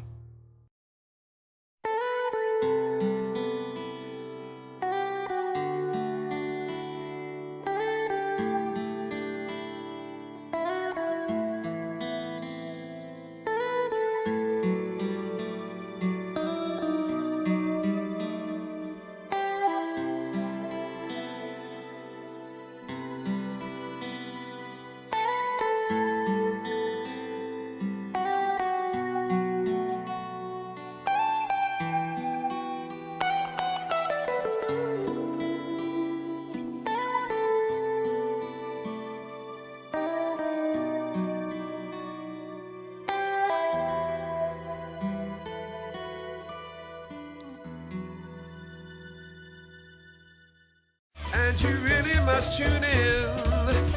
He's ironic, iconic, maybe bionic. Ladies and gentlemen, introducing Genius. He's a genius.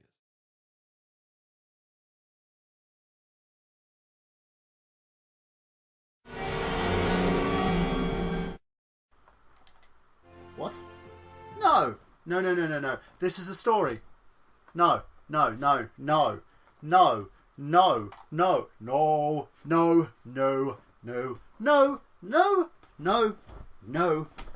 going to give this game a 0 out of 10. That's it. I'm going to go on Metacritic, give it a 0 out of 10, talk about how crap this game is. No, it's ridiculous.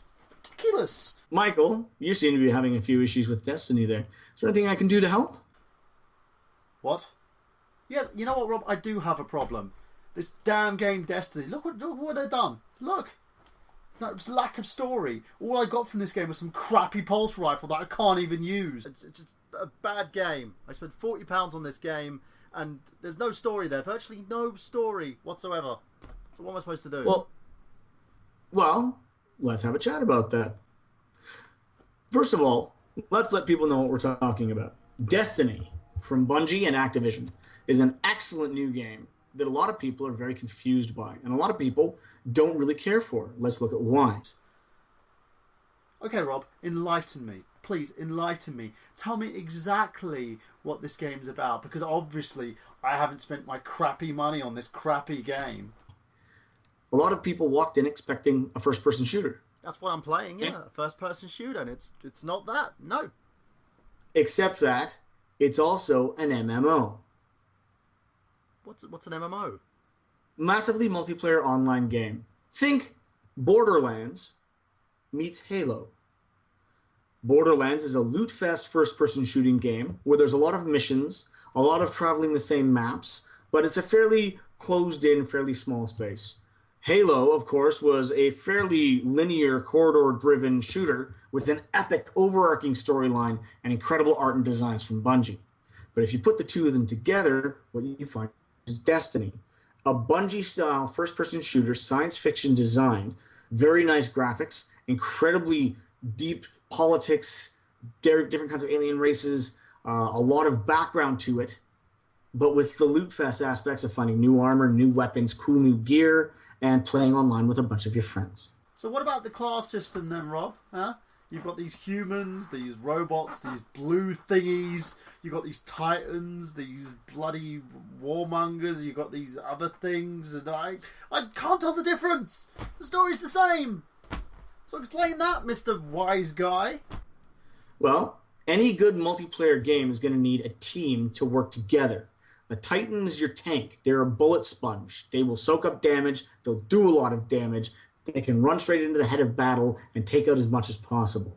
Your Hunter is more of your ranged fighter. They'll be able to fight from a distance, do a lot of sniping, a lot of outside shooting, a lot of their attacks involve being at a distance. The Warlocks are kind of your mage and healer. They're the ones that would sort of do more magic attacks, a lot of elemental damage, hide around the outsides of the battle, and heal people when they need it if they get taken down instead of forcing them to respawn. Right. So that means that they've got usefulness then.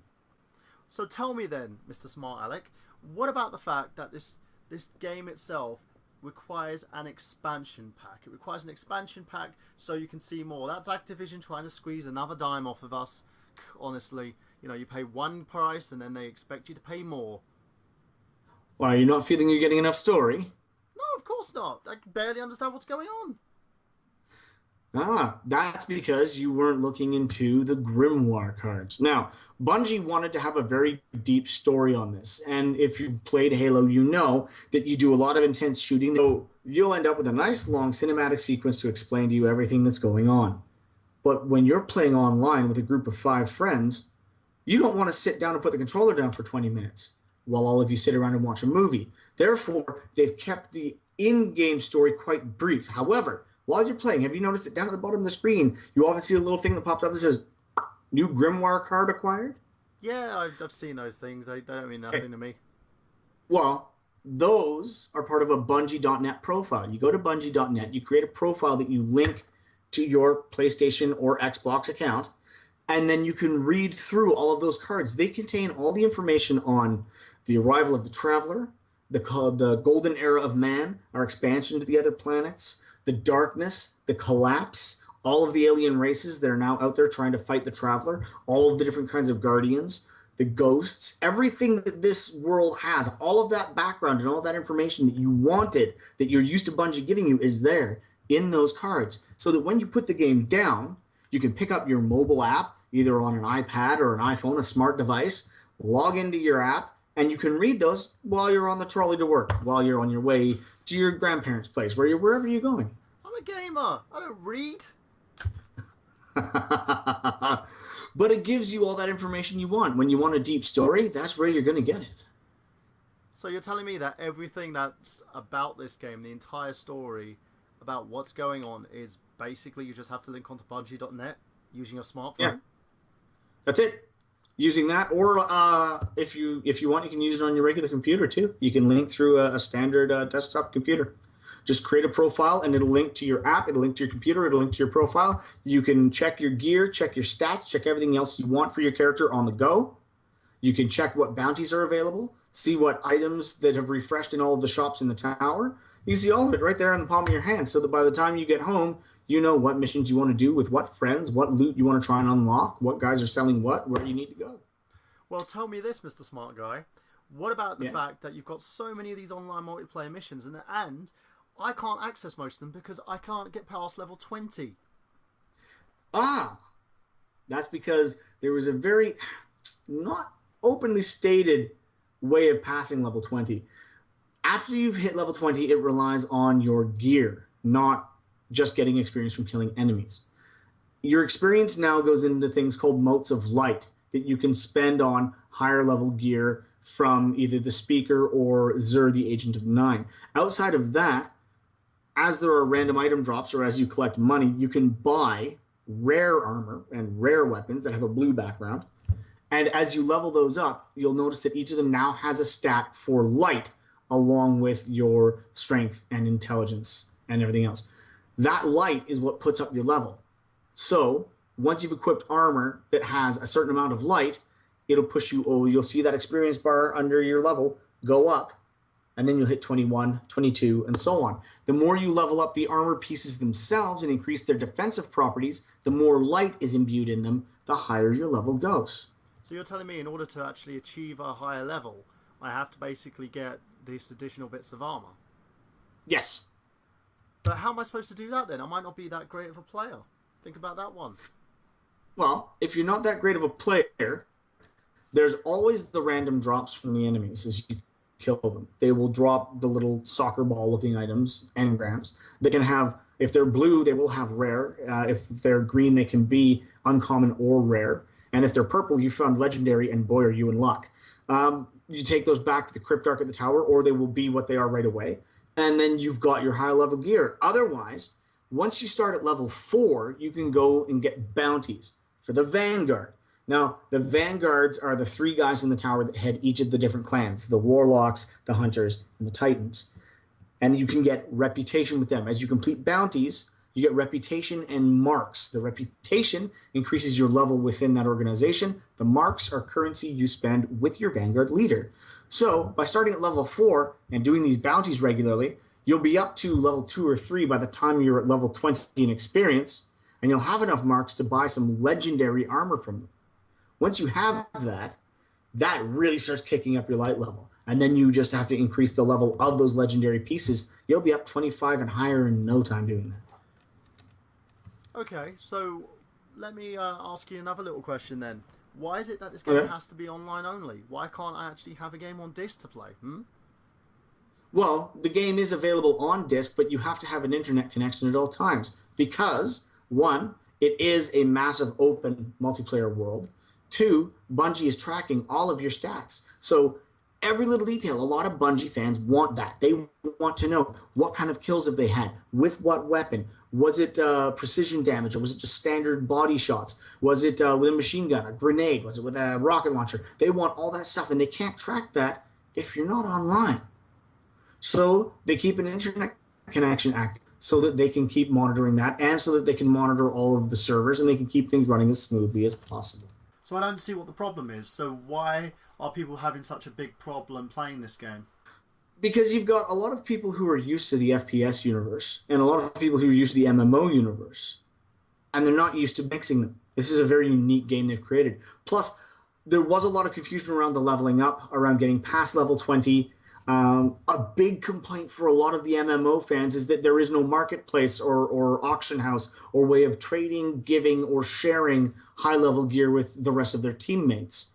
But Bungie was very intelligent to do it that way. Otherwise, you'd get people that could just play all day, flood all of their friends with high-level gear, and then be able to dominate in PvP and in everything else. This way, you have to earn your gear. Yeah, and I by can sell doing my so, gear on eBay.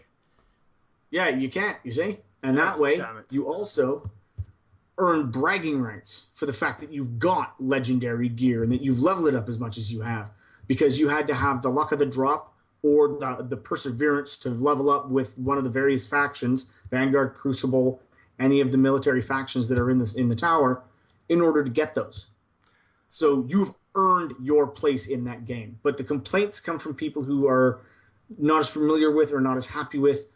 Also, a lot of complaints came from people that rushed into the game and rushed through the story up to the other end of it and went, okay, well, that's it, son.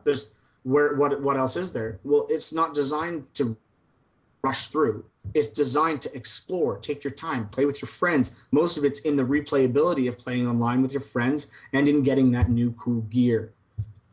Okay. So if I'm playing online with my friends, I'm getting my new cool gear. What about these extra passes that we've got to pay for? Because in the end, we're just paying more and more so they can basically go and give us extra content. Why is it we have to pay for all this stuff? Because, obviously, if I'm buying a game for £40, I want to actually get that full game, don't I? Well, a lot of people have got what they feel is their £40 worth out of this game through the player versus player, through the long amounts of time they've played online with their friends, through the cool gear and all the bragging rights they get from it. The reason that they have the expansion passes with the extra money is because they're going to make this episodic. You're going to get more of that story that you're looking for in the in-game side through those expanded pieces. They originally intended to have the full thing in one go at Bungie. Activision wanted to have the 2 expansions that were built in right away so that they could extend this through the holiday season. The first one comes out right around the end of December, which puts them right in prime Christmas shopping time. So a lot of it is heavy marketing, but that's more the business side that Activision likes to handle as opposed to Bungie, who are just about community and developing amazing games. That's why between the two of them, it does actually make a very intelligent business merger. So explain this then. If I'm basically purchasing a season pass, does that just mean that I get all the DLC for this? Yes.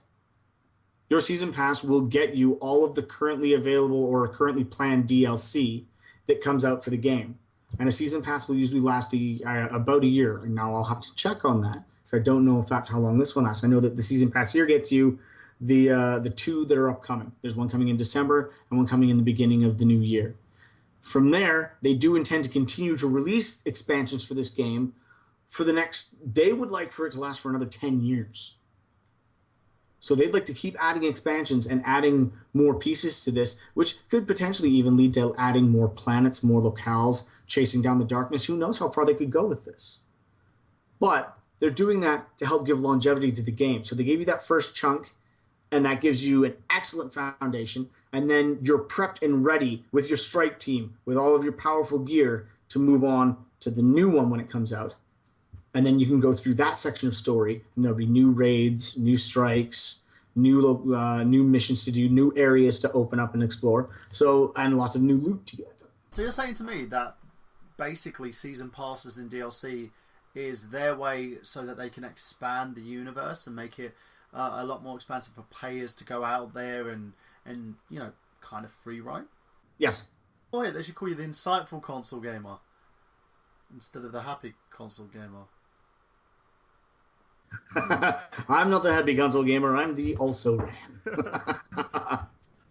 Okay, so I think you've got me sold on this.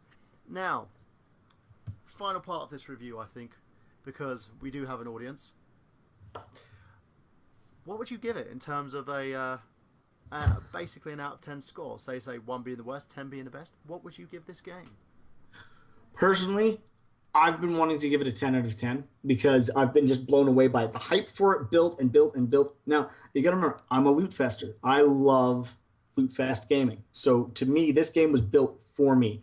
You get lots of cool new weapons. You can actually see them. They show up on the screen. Your armor changes as you change armor. You get to explore and explore and explore and explore little caves, nooks, and crannies. This game was made for me. For the average gamer, they're probably going to give it maybe a 6 or a 7. I gave it a 10 because it was like they marketed it to me.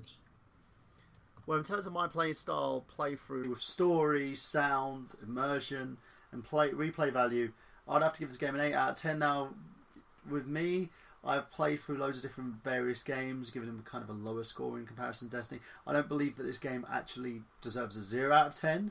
Thank you, Metacritic.com.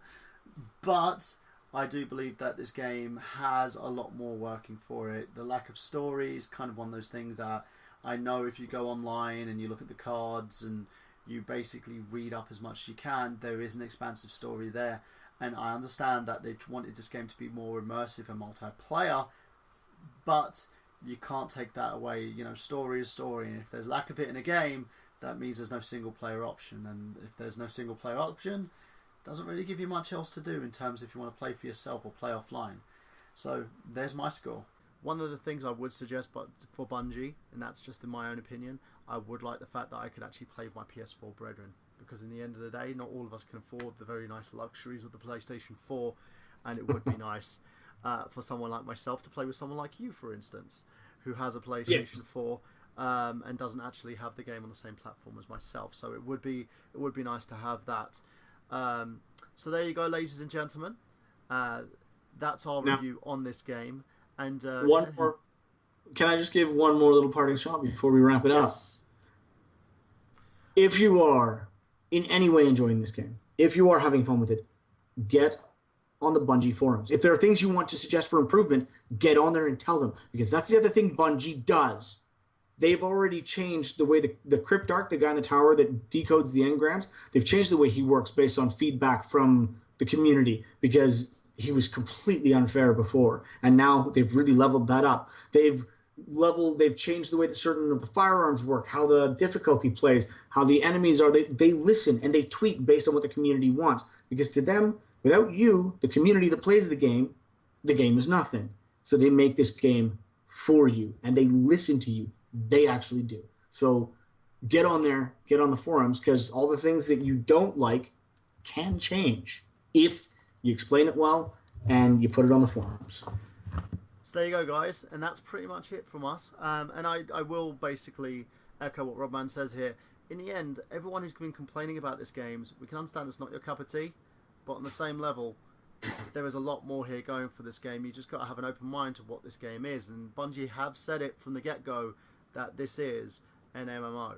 It's not just an FPS. It's not one of those games where you can just pick it up, play through a mission or two, and complete the game. I've spent nearly 60 hours of my time on this game as is, and usually a guy like me doesn't have that. I have barely any free time, and I'm spending a lot of it playing Destiny, guys. So make sure that, you know, if you have washed your hands with this game, give it another try. If you feel that you're being wrongly done by this game, go onto the Bungie forums, talk to them about the stuff that's not working, and hopefully they'll be able to take that into consideration and help improve the game, because everything you say goes to improving this game on the long run. Will I basically pay for my expansions? Of course I will do, and we'll make sure that we have another review on this channel for you guys as well. And Rob, you've got your own YouTube channel, haven't you now? Yes, I've actually I've started streaming on Twitch, so Twitch TV/RobManWorld, and also YouTube /RobManWorld, all one word. So mostly now it's the archives of the Twitch streams. I put those up on my YouTube channel for people that want to check them out. It's mostly Destiny right now. I have no idea why. There will be other bits. I'll do some vlogs. I'll do some reviews. I'll do some other bits and pieces on my own as well. So yeah, you can find those there if you like. And it's good. Very enjoyable channel as well. And it's actually kind of psyched to have this guy on my review thing with me today. You know. And don't forget Happy Console Gamer. Yes, of course. The show that started it all. So there you go, folks. There's our review for you. If you like it, just leave a comment at the bottom. Click on the subscribe button, of course, as well. And always, to quote Xander Scullion, happy gaming. And this is Michael Burhan and Robman saying that we've got gameplay. Have you?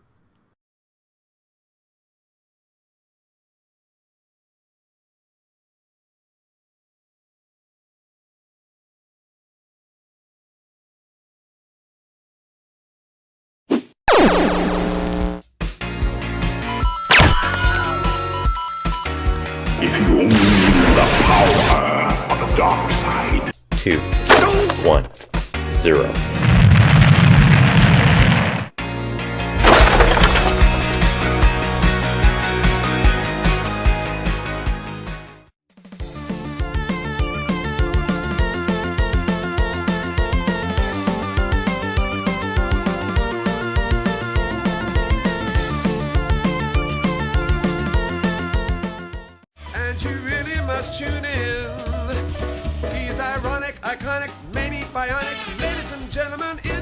introducing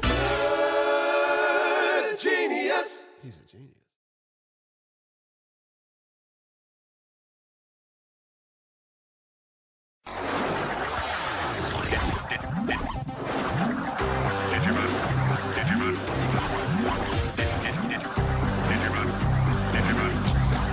Digimon is back with an all-new title created by Probe Games, distributed by Namco Bandai. Now, with a plethora of fighting games out there and the success of kids games such as Skylanders, Namco Bandai have managed to do their own take with Digimon All-Star Rumble. Those who don't know, Digimon was a byproduct of the late 90s Pocket Monsters craze, bringing in more stylized action with monsters of different abilities and different characteristics. The brand, like the games, haven't really stood the test of time, and the series and the brand itself has taken a small downturn.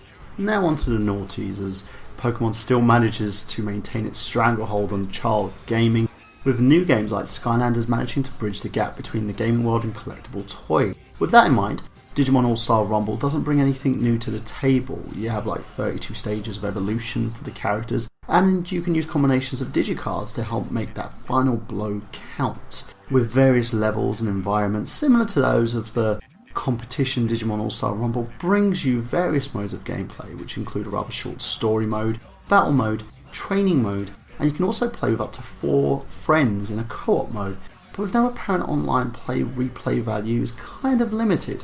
Yes, this game is stimulating visuals, it's consistent, easy to handle, and has that button mashing gameplay, but it doesn't really give you any alternatives. It's great for children in all forms of fashion because it's very easy to use and easy to handle. Now the game does bring some familiarity with the accurate portrayal of the characters such as your Agumon, Shoutmon and Tentomon, etc., but it doesn't give you the vast gameplay and story that would keep you hooked and entertained. It does have amazing visuals and great graphical interface, especially something with the last gen consoles of the PS3 and the Xbox 360. But with the story progression, it's easy stages and the game doesn't have really that much consistency to it. It can be completed with under 10 hours, and that's with replay, of course, and it has great music and sound reminiscent of the Digimon cartoon series, but it's not enough to really save a rather bland game. I would give the game itself 5 out of 10, although the design and graphics make the game pop, the gameplay and short story let this title down. At a low price of $26.98 UK or $34.99 if you live in the US, you could consider this a good budget title for your collection. If we do see a sequel, however, I would love to see more integration with the Digimon toy line, maybe use something similar to the digitizer devices in-game or even with your Vita to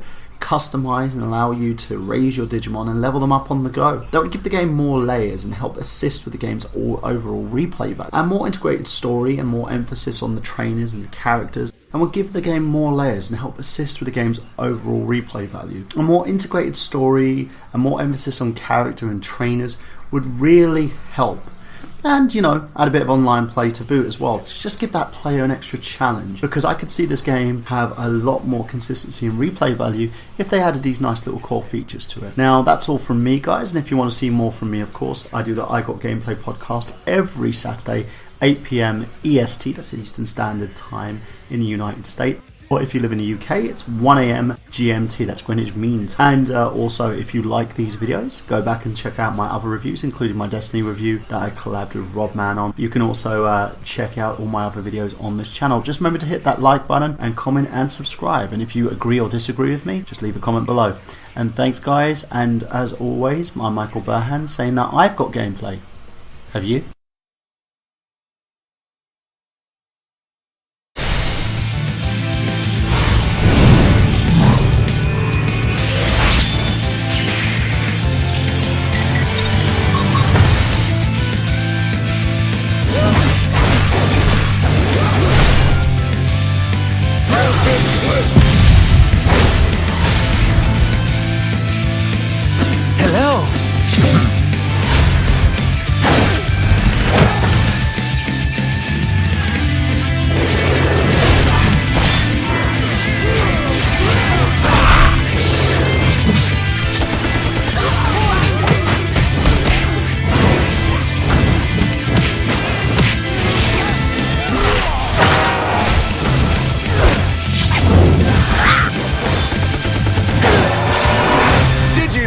All-Star Rumble!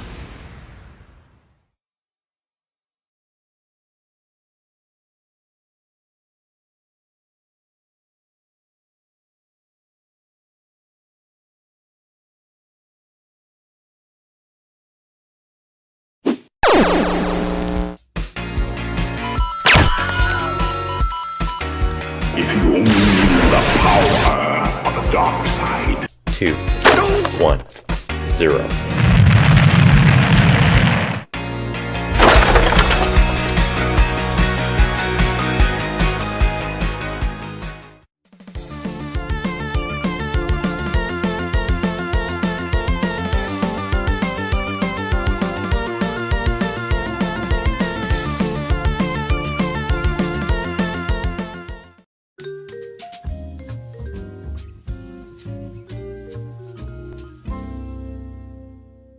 Welcome, my good people, to another rather British review. It's time to take you to the plague-ridden city of Dunwall as I review the awesome game known as Dishonored. Dishonored is a 2012 stealth action-adventure video game developed by Arcane Studios and published by Bethesda Softworks. It was released worldwide in October 2012 for Microsoft Windows, PlayStation 3 and the Xbox 360, and has had extensions going in the PlayStation 4 and Xbox One. These ports are extended editions that include more content. Now, set in the fictional plague-ridden industrial city of Dunwall, Dishonored follows the story of Corvo Artano, bodyguard of the Empress of the Isles, as he is framed for her murder and forced to become an assassin. Seeking revenge for those who conspired against him, Corvo is aided in his quest by Loyalists, a resistance group fighting to reclaim Dunwall and the Outsider, a powerful being who imbues Corvo with magical abilities. The game is played from a first-person perspective and allows the player to undertake a series of assassination missions in a variety of ways. With the emphasis on player choice, missions can be completed through stealth, combat, and a combination of both. Exploring each level opens new paths and alternatives for accomplishing mission goals,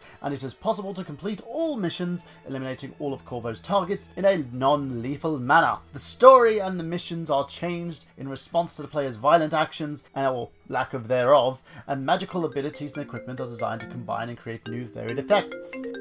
Oh. Phone's ringing. Hello? Okay, one sec. No mercy! Come back here! Take this! Let me show you how I got...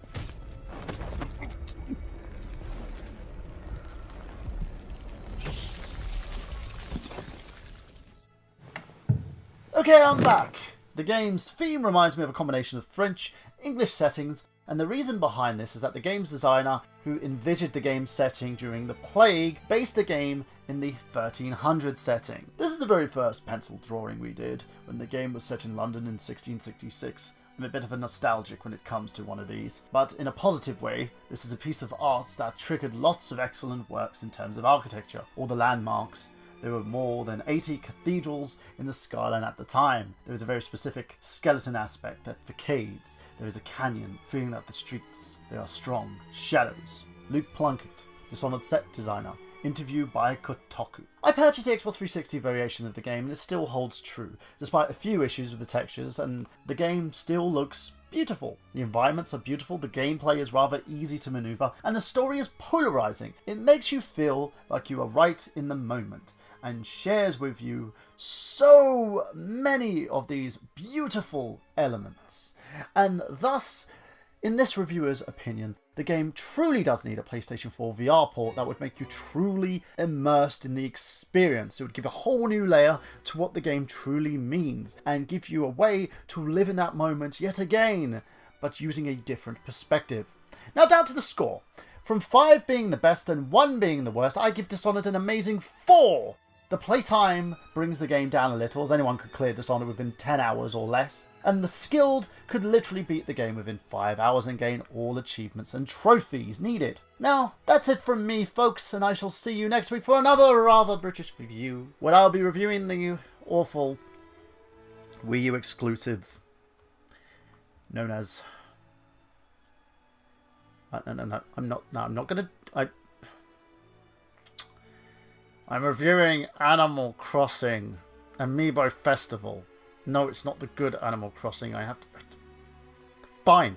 Okay.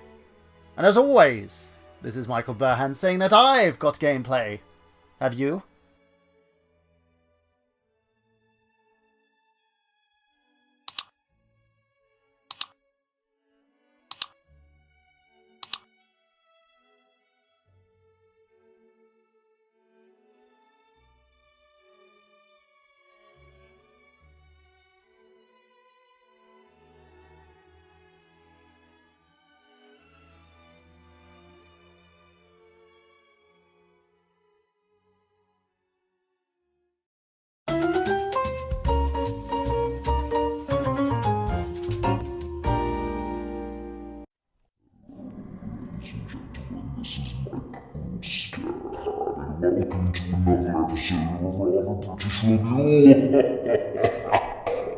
Okay, I'm not doing that anymore. Well, welcome to another episode of Rather British Review, as I review an incarnation of the scaretastic ID Software shareware to Dwayne The Rock Johnson Hollywood Snorefest, known as Doom. So let's not call it a comeback, ladies and gents. Doom is a fun game which lets you tear into the undead and slaughter the masses as you attempt to find out what the heck happened to your fellow colleagues. This also allows the undead to kind of possess people and be scary. The new Doom has an intriguing backstory with some fun humour, and also if you take your time to listen to the company announcements as you wander around the Oasis facility, they're awesome and puntastic. You can kill your enemies with rather unique and disgusting ways as you go through a rather monotonous level design. The enemies are a mix of bloody disgusting and Cronenberg-esque metal-made flesh. Each stage has a streak of splattered crimson goodness, and the mechanics in the main game have kind of changed to incorporate some awesome new features, including the glory kill. It's not porn, I swear. With different levels of difficulties in the game, it's great for those who like it rough to those who scare easily,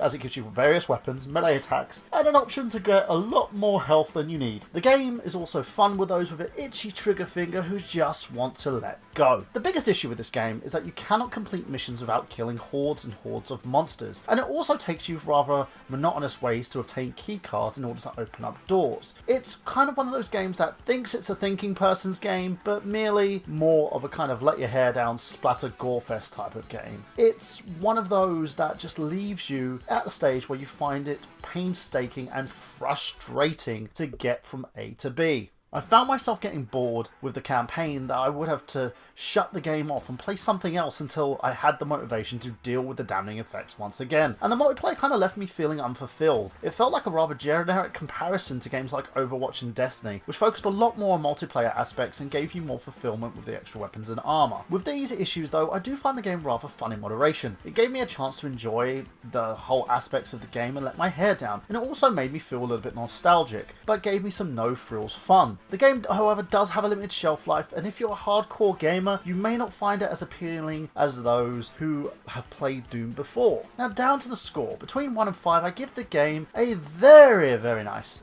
3. It's something special, and in comparison to its predecessor, it's very, very enjoyable. But I would wait for the price to drop, because in terms of the game itself, I do not feel that it's worth a full $60. But still, get the game and enjoy its rather slashy goodness, because I think you won't be disappointed with the amount of blood and gore that it has. So that's it from me, ladies and gentlemen, and I shall leave you knowing that the effects of Halloween are over, and we're now going on to Christmas, where we get to put up our trees and sleigh bells and stuff like that. But yeah, I know I'm a little bit late with the video, but still. Hi, this is Michael Byrne for Rather British Review saying that I've got to play Have You? Oh Lord, I really just need to stop doing that. Peggy 18.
We wish you a Merry Christmas, we wish you a Merry Christmas, we wish you a Merry Christmas. Here is Knights of Pen and Paper on Steam. Do you like RPGs? Do you like games that are simple to use and very addictive? Then you'll love Knights of Pen and Paper. Available on iOS, Android and PC devices via Steam platform. And it was created by Behold Studios and published by Paradox Interactive. It was founded in 2009 by student developers Salo Comoretti and Pedro Guerra. The game is a turn-based RPG and has ties to classic games such as the original Final Fantasy for 16-bit platforms, and emulates tabletop RPG games such as Dungeons & Dragons. The Dungeon Master creates a quest for your heroes and chooses enemies in which your player can battle. With each quest completed, you earn characters who can level up and join your quest, which includes a paladin, rogue, barbarian, druid, hunter, cleric, mage, knight, shaman, and also necromancer. The game goes through 7 different locations and 5 different game mechanics, which you can utilize, such as the game's shop, which can earn money to spend on potions and power-ups for your character, which you can obtain via quests. Each member have their own unique ability in which you can utilize to beat the game in the best possible way. Now, how does the game hold up?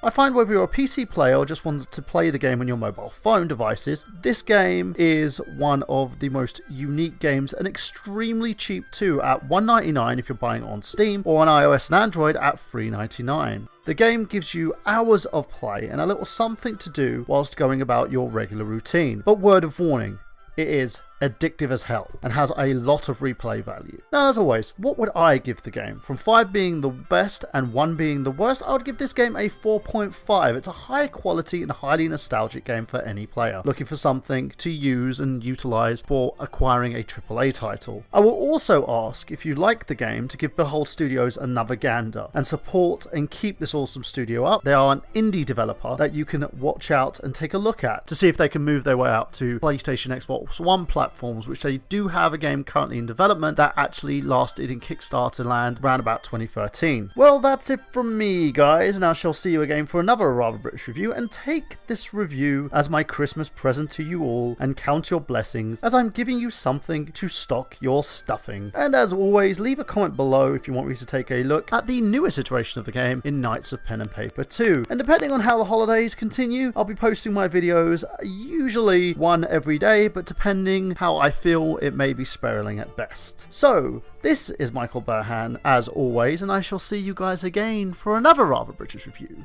And just reminding you all that I've got gameplay. Have you? Merry Christmas, folks! Merry Christmas!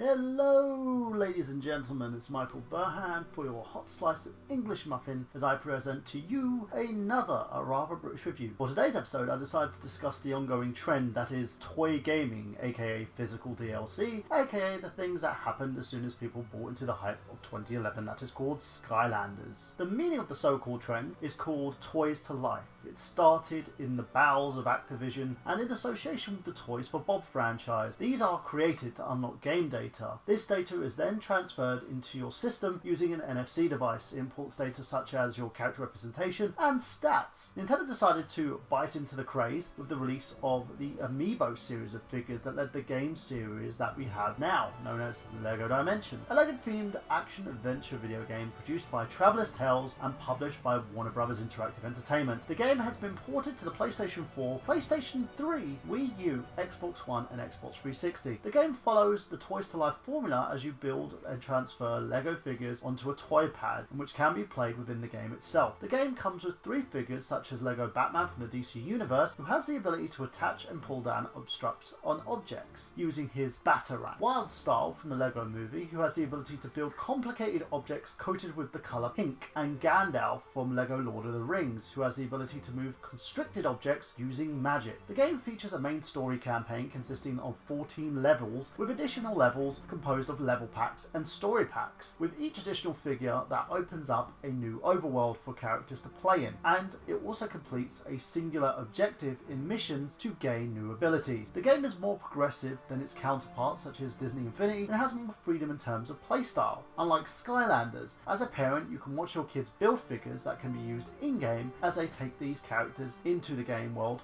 for play. It's fun. It gives you anything is kind of possible vibe, kind of like the Lego movie itself and that ongoing narrative. The main downfall for this game is, well, the price. When it was first released, it ranged at £70 to £100 in price, and since then has been lowered to a competitive price of £30 to £40 range. The other issue I have is that the game itself is extremely short, with a base level itself, but can be padded out with additional overworlds when you're buying packs from $8.99 and up. So now let's look at the score. From 1 being the worst and 5 being the best, I give this game a clear 4.5. It's fun and includes all the charm and the humour from its predecessors, but it also gives you a unique reason to build items and objects from the ground up. If you keep your eyes on sales, I bet you can even secure yourself some unique Lego packs for cheap, which will allow you to experience the game in a whole new way. Now, what do you think of the game? Do you think I'm right? Do you think I'm wrong? Do you believe that the game has other things and details that I haven't actually talked about? Let me know in the comments below. And that's it from me today, folks. I shall see you tomorrow for another A Rather British review, as I'll be reviewing the game everyone hasn't had a chance to put their hands on. It's Nintendo's latest effort into iOS. It's known as Super Mario Run. So, this is Michael Burhan for another A Rather British review, saying that I've got gameplay. Have you? Peggy 7.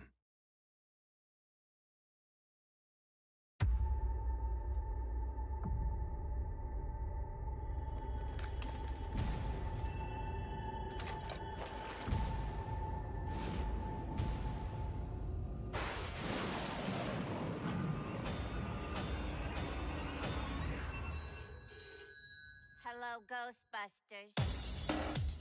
Yes, of course they're serious. Oh, they'll be totally discreet. We got one!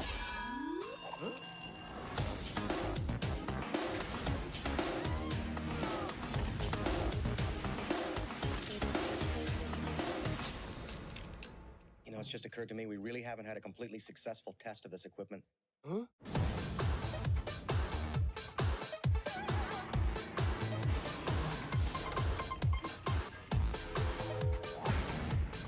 Girl. It's Gozer. Well, whatever it is, it's got to get by us.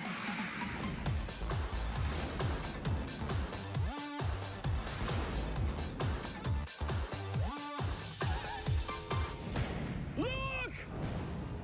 No, it can't be. What did you do, Ray?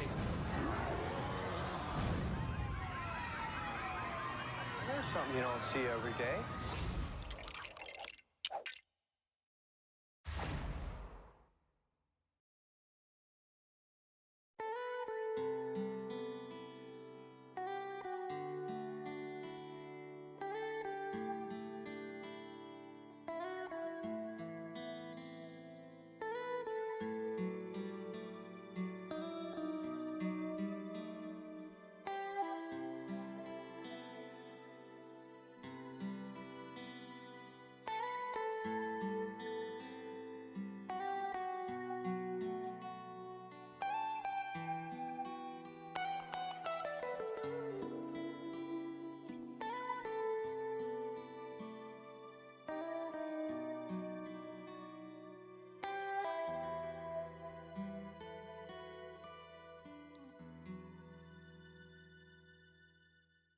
Hello you lovely people, 'tis I, Michael Burhan, as we rev up the engine and cut away the hordes of zombies as I bring you my review on the awesome Lollipop Chainsaw. Now, Lollipop Chainsaw is a comedy horror hack and slash video game developed by Grasshopper Manufacturer for the PlayStation 3 and Xbox 360 video game platforms. It features Juliet Starling, voiced by Tara Strong. She is a cheerleader, zombie hunter, fighting zombie in a fictional California high school, a collaboration between a game designer Studio 51 and filmmaker James Gunn, who is most notably known for the Guardians of the Galaxy movie and also Troma movies that he did beforehand. The game was published by Katakawa Games and Warner Brothers Interactive Entertainment and was released on June 12, 2012 in North America and June 14, 2012 in Japan and June 15, 2012 in Europe. In the game, you play as Juliet Starling as she fights towards hordes of zombies. Juliet can use melee attacks, dodge and high and low attacks with her chainsaw. Zombies can be beaten into a groggy state, and during which they can instantly be killed with a chainsaw attack. Gold medals can be earned by defeating zombies, smashing objects, and rescuing classmates. These medals can be spent in the chop2shop.zom stores found throughout each level, where Juliet can purchase new moves and combos, as well as items that can increase her stats. Sparkle hunting is achieved when Juliet kills 3 or more zombies simultaneously or in quick succession, and rewards platinum medals that can be spent in other goodies such as unlockable costumes, music, and artwork. Oh dearie me. Ooh. Need to go take a shower, one sec. A few inches later. Okay, I'm back. As the game progresses, Juliet will also receive a chainsaw dash, which allows her to charge with her chainsaw and fly off ramps, and the chainsaw blaster, a long-range weapon used for blasting enemies and obstacles. Throughout the game, Juliet can collect lollipops, which allow her to recover health, and the maximum number of lollipops Juliet has depends on the difficulty setting of the game. Juliet will die if she loses all her health or fails certain scenarios. Through the case of the former, Juliet may be able to come back to life by winning a roulette spin. Throughout her journey, Juliet is accompanied by her boyfriend Nick, who is a disembodied head hanging from her waist. Yeah, I'd love to be a disembodied head hanging from that waist. I mean, what was I saying? During which the player will rhythmically press buttons in order to have him move about and clear the way for Juliet by obtaining Nick tickets. Juliet can activate Nick Roulette, in which various moves can be performed using Nick's head, such as a bombarding attack or making masses of zombies groggy by filling her stats meter by defeating zombies. Juliet can activate special stats which power up her chainsaw for a limited period, allowing her to easily defeat zombies and make sparkle hunting more easier. The premise goes, on Juliet's 18th birthday, she goes to San Romeo High School Park to meet her boyfriend Nick Carlisle, voiced by the awesome Michael Rosenbaum, by the way, the man who played Lex Luthor, who is going to meet her family on the first time. Unfortunately, a zombie outbreak has occurred, which is Juliet fighting off hordes of the undead in her way to meet Nick. When she arrives, she discovers Nick fighting off a zombie, which is trying to eat him. And so Nick is bitten. Realizing that he will become a zombie, Juliet decides she must decapitate him to save his life. I wonder what it would be like being a disembodied head. That's a conundrum for another time, I think. When he comes to, Nick discovers he is somehow still alive despite being severed head, and so Juliet reveals to him that she is a zombie hunter and that she performed a magical ritual on him, which keeps his soul from being turned into a zombie and retaining his humanity, thus explaining his continued existence as a severed head. Juliet attaches Nick's head to her belt and she fights hordes of zombies on the way to meet her tutor, Morikawa, voiced by Bruce Loki. Once they united, Morika explains the situation and explains the universe is divided into 3 realms. Earth, the land beyond words, and the Rotten World, an infernal realm where demons and zombies reside. Morika tells Juliet and Nick that somebody has cracked open the portal between Earth and the Rotten World by combining black magic and explosives. Kind of sounds familiar. Where did that premise come from? Oh yeah, they used it in the 2016 Ghostbusters. Oh, Paul Feig. Always stealing other people's material. Now let's talk about the game's strength and weaknesses. Lollipop Chainsaw is co-written, as you know, by Guardians of the Galaxy and Troma alumni James Gunn. The art style is unique and reminiscent with the 80s, and you can see these references in this game a lot. You have more of the iconic movies, the characters, and also the pulp culture ideals that made the 80s so amazing. Being a hack and slash game, it's easy to play and the controls are very simplistic, allowing anyone with varied experience levels to play. And the great thing about it is as you acquire new weapons, you also have new levels of tutorials, which teach you how to actually do certain tasks and perform certain maneuvers. There has been a rather negative stigma surrounding this game. Do I believe it is warranted? No. Of course not. The game was designed for a different audience with a different mindset. Even with that, I find the game extremely fun to play, and it's managed to complete it within a few days, with a total playtime of around 8 hours. If I wanted to obtain the good ending for this game, I probably would be able to complete it within 16 hours. This is the reason why I'm giving the game a score of a 3. It's far from perfect, but it does what it says on the tin. It's a bit of a hack and slash fun similar to games of yesteryear, and the game currently is being sold for pre-owned purposes of $15. You could also get the Japanese edition for $11 from selected stores such as Amazon. If you want to basically get a multi-region copy, you'll have to play it on PlayStation 3, as Xbox 360 still has a region lock. Now, with that being said, I shall bid you adieu and shall see you next week for another Rather British review, and make sure you give this video a like, comment, subscribe and share, and go back and look at my other videos and reviews. There is over 28 episodes of a Rather British review, and also other new content including the top 5 and comics rundown. You will sure be well enough to be entertained. Make sure you refer the channel to your friends, families and namesakes, and I shall see you again, of course, for another Rather British review, because this has been Michael Burhan saying that I've got gameplay. Have you?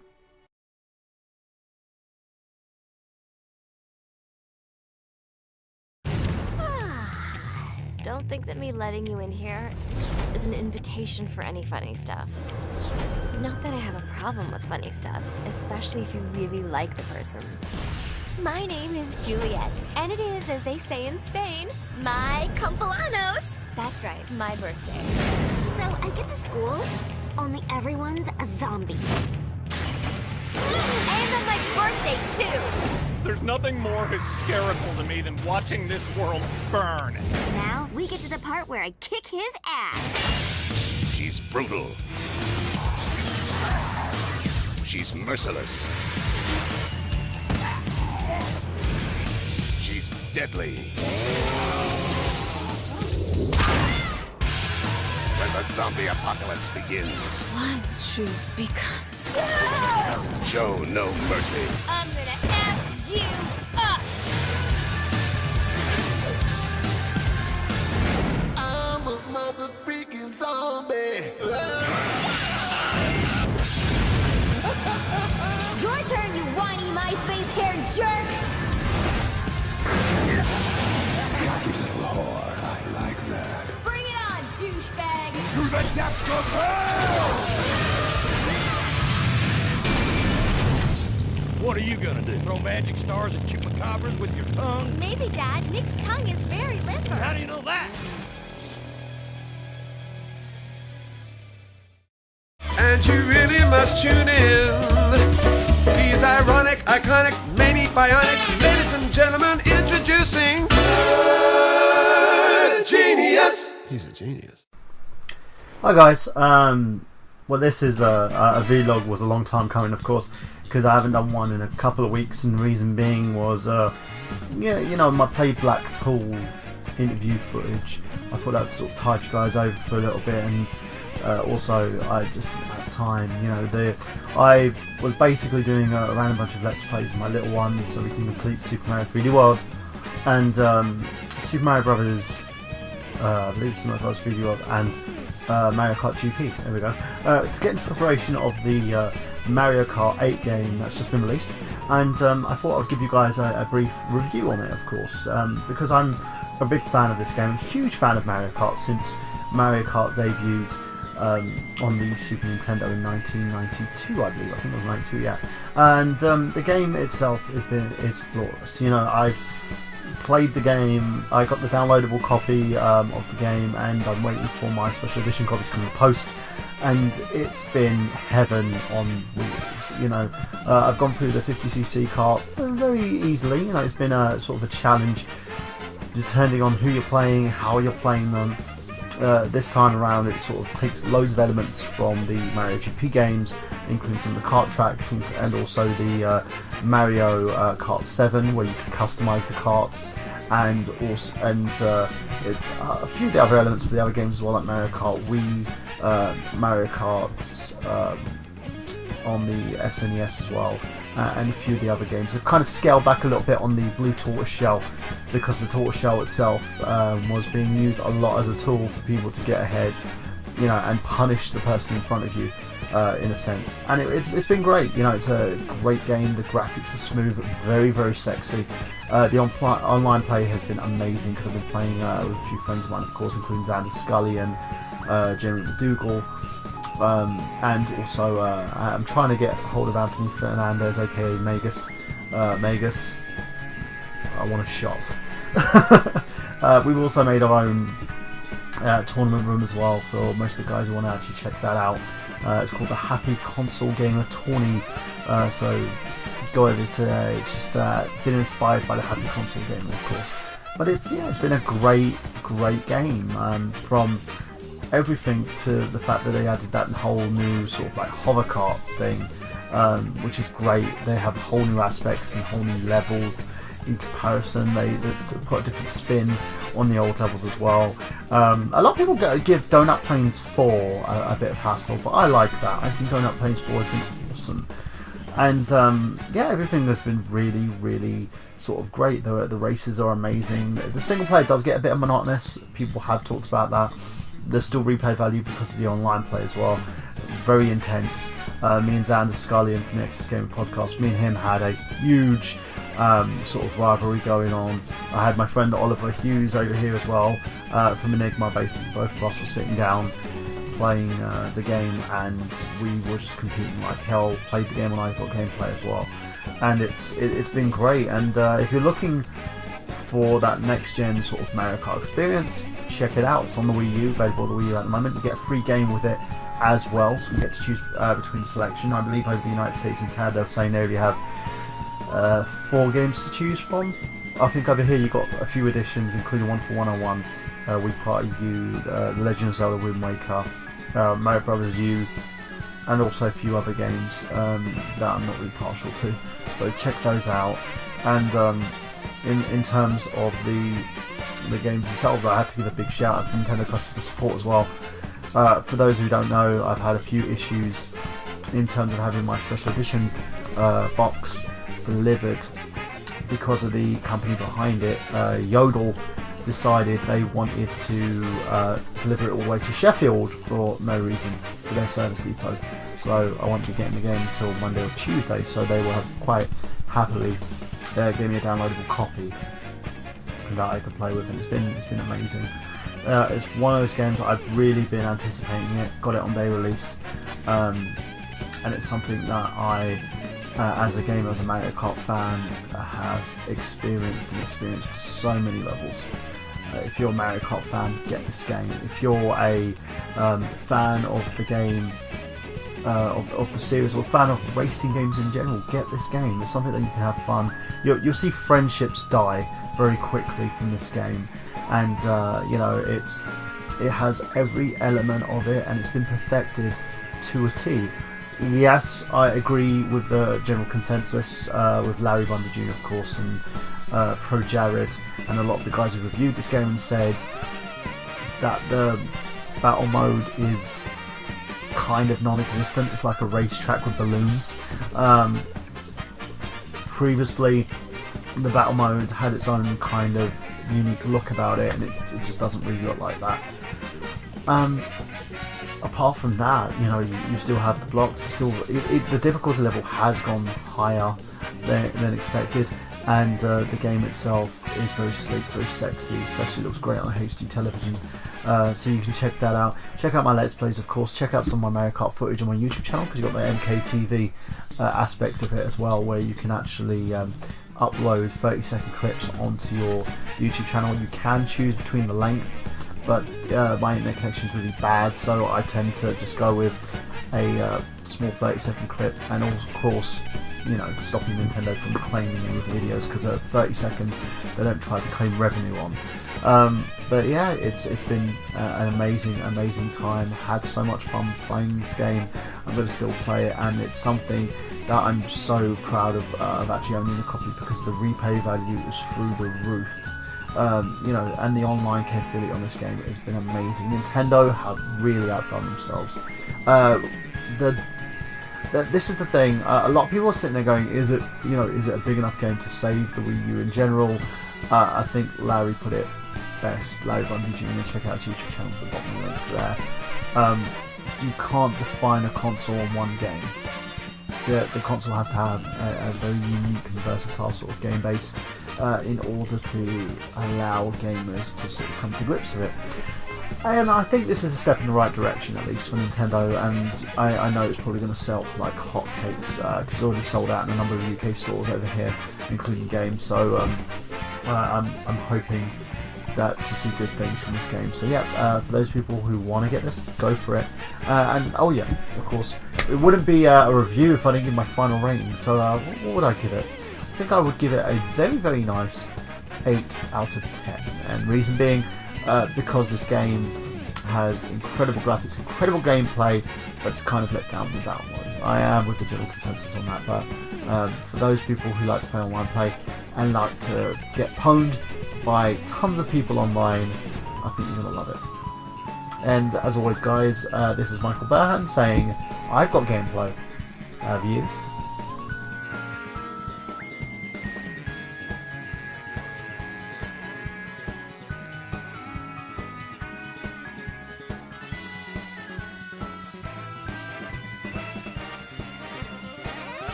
If you only knew the power of the dark side. 2, 1, 0.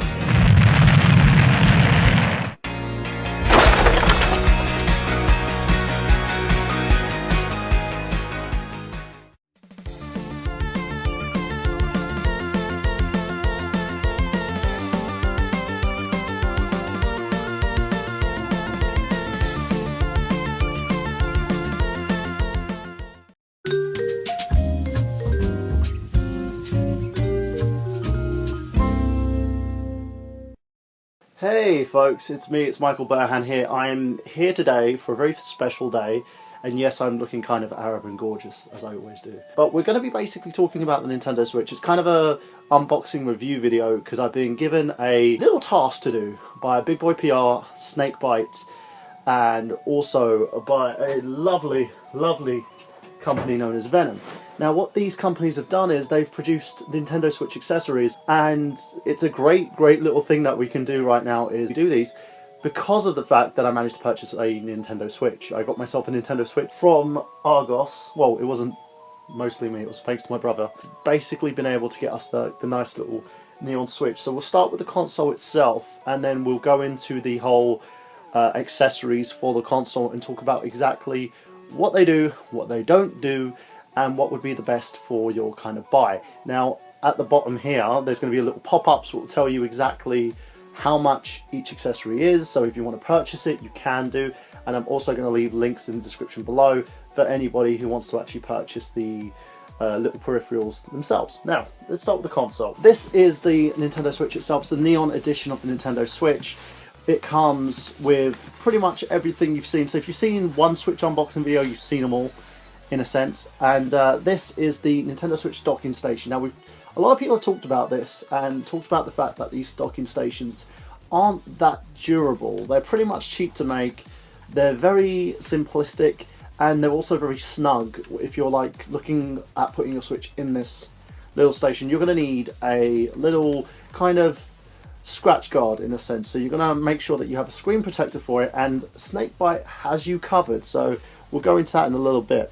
So it also comes with your regular HDMI cable. I have a box of these, so whether or not that these machines come with them or not is great. But when I had a PlayStation 3, do you remember when that was released? They didn't even give you one of these. So, you know, I made sure that I took a trip to a local pound shop and bought loads of them. So I've got a bag full of them, so that's irrelevant. Maybe I'll sell it on eBay, get loads of money. Ooh, resell it. So, the next thing we've got is also the main charger dock here for the Switch. What we're going to do is we're going to put the Switch itself on charge in a little bit, so give us some juice and see how we can kind of respond to everything. Rather simple. And now, what differentiates this from the, you know, the original Switches themselves, the ones that people have seen, is that the Joy-Cons are two different colours. You've got blue and you've got red. These are kind of my favourite little colours. Apparently there's a lot of difficulty with the Joy-Cons. There's been issues with the left Joy-Con, more so than the right one. And there's also been issues with the fact that if you click these things into place the wrong way, you're going to end up in a whole heap load of trouble. Now, they feel very smooth. They're very nice on the hand. You've got the grips, the joysticks, which are, they feel new in a sense. They're more plastic than anything else. They don't have the kind of coating that you'd expect on a normal like PlayStation pad. But the buttons themselves are rather smooth as well. They look like they've been done really well. Nintendo have actually implemented a lot of their own like kind of designs on these, because they're basically a next generation of the Nintendo Wii's handheld controllers, basically. You know, the ones where you have the motion controls and stuff. So I'm looking forward to using these. I'm not a fan of like 1-2 Switch. I think it should have been a packing title, but it wasn't. So we got those. So let's put that down over there. And look at the screen. The screen is the next big thing for me.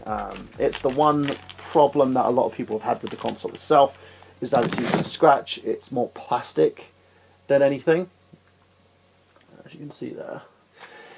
The tabletop functionality is great, but the problem is that they've placed the micro USB, should I say, on the bottom. So if you're playing tabletop and you need to charge this baby, you can't do unless you do some serious rigging. So I think Nintendo needs to sort that out for the next generation of these consoles. Maybe find a way that you could do reverse tabletop, you know, just switch the flap over to the other side. Probably make things a lot easier. And add kind of an app so you can switch the screen round. It's not rocket science, Nintendo. We love you, but it's not rocket science. Now with that out of the way, let's look at the other goodies that it comes with. We have another little, there we go. This is for the Joy-Con controllers. It's a charger dock, and it's also used in a certain way to allow you to have the full gaming experience. I'm trying to be as careful as possible with this thing because I don't want it to break. If it does, I will be very upset and I will cry in my coffee. Okay, so there you go. There's the little controller there. It seems really nice. It feels nice in my hands. I can't wait to actually put it on and play it. I think I've done it the right way. Yeah, I think I have. Okay, so there's that, which is good. It has a whole load of goodness. The game that I'll be playing on it will be The Legend of Zelda Breath of the Wild. I'm saying this while my lovely cat Philly decides that she wants to roam the room while I'm doing this. So let's check this out quickly and see exactly what this has got on offer. Apparently people have been complaining that the cases are too big. I lived in the age of the Sega Dreamcast, the Sega Saturn. You know, if you think this is big, you should see those things. The Saturn case, especially in Europe, they were like cardboard, and 99% of it was just manual.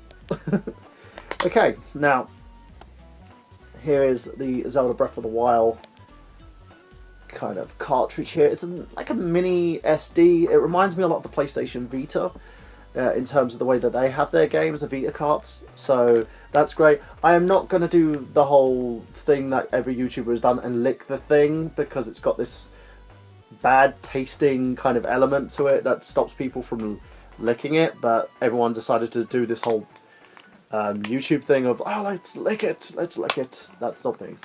I'm not stupid. Daddy has a brain. Okay, let's go from there.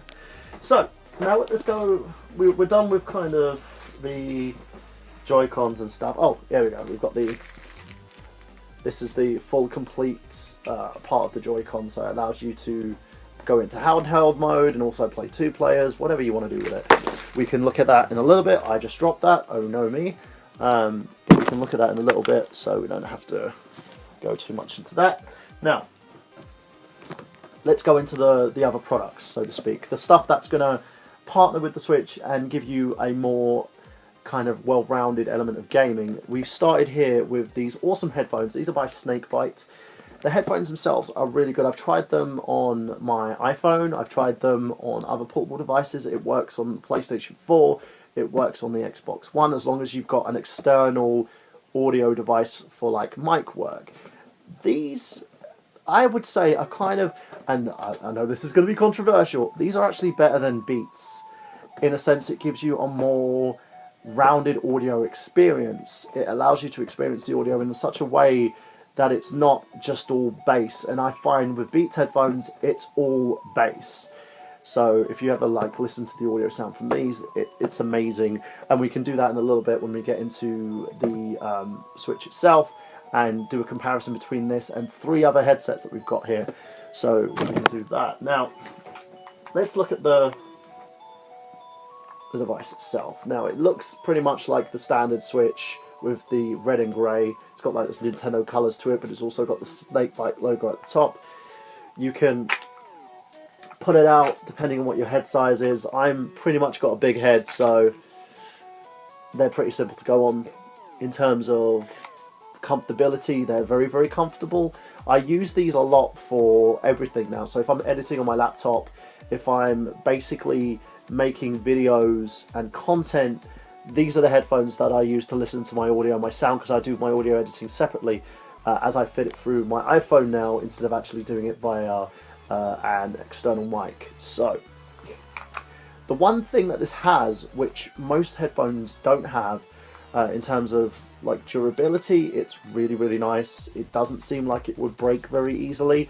I've had my 10-year-old daughter use these headphones when we're going to and from school, and I've had situations where I felt worried because she would drop them, and they're very, very durable. There's no issues. They can take a walloping, and it also has a nice little thing where you can daisy chain it to either another one of these headsets. So if you've got a friend and you both want to play tabletop on the Nintendo Switch, you can do by daisy chaining this and have both of you listen to the audio sound in private.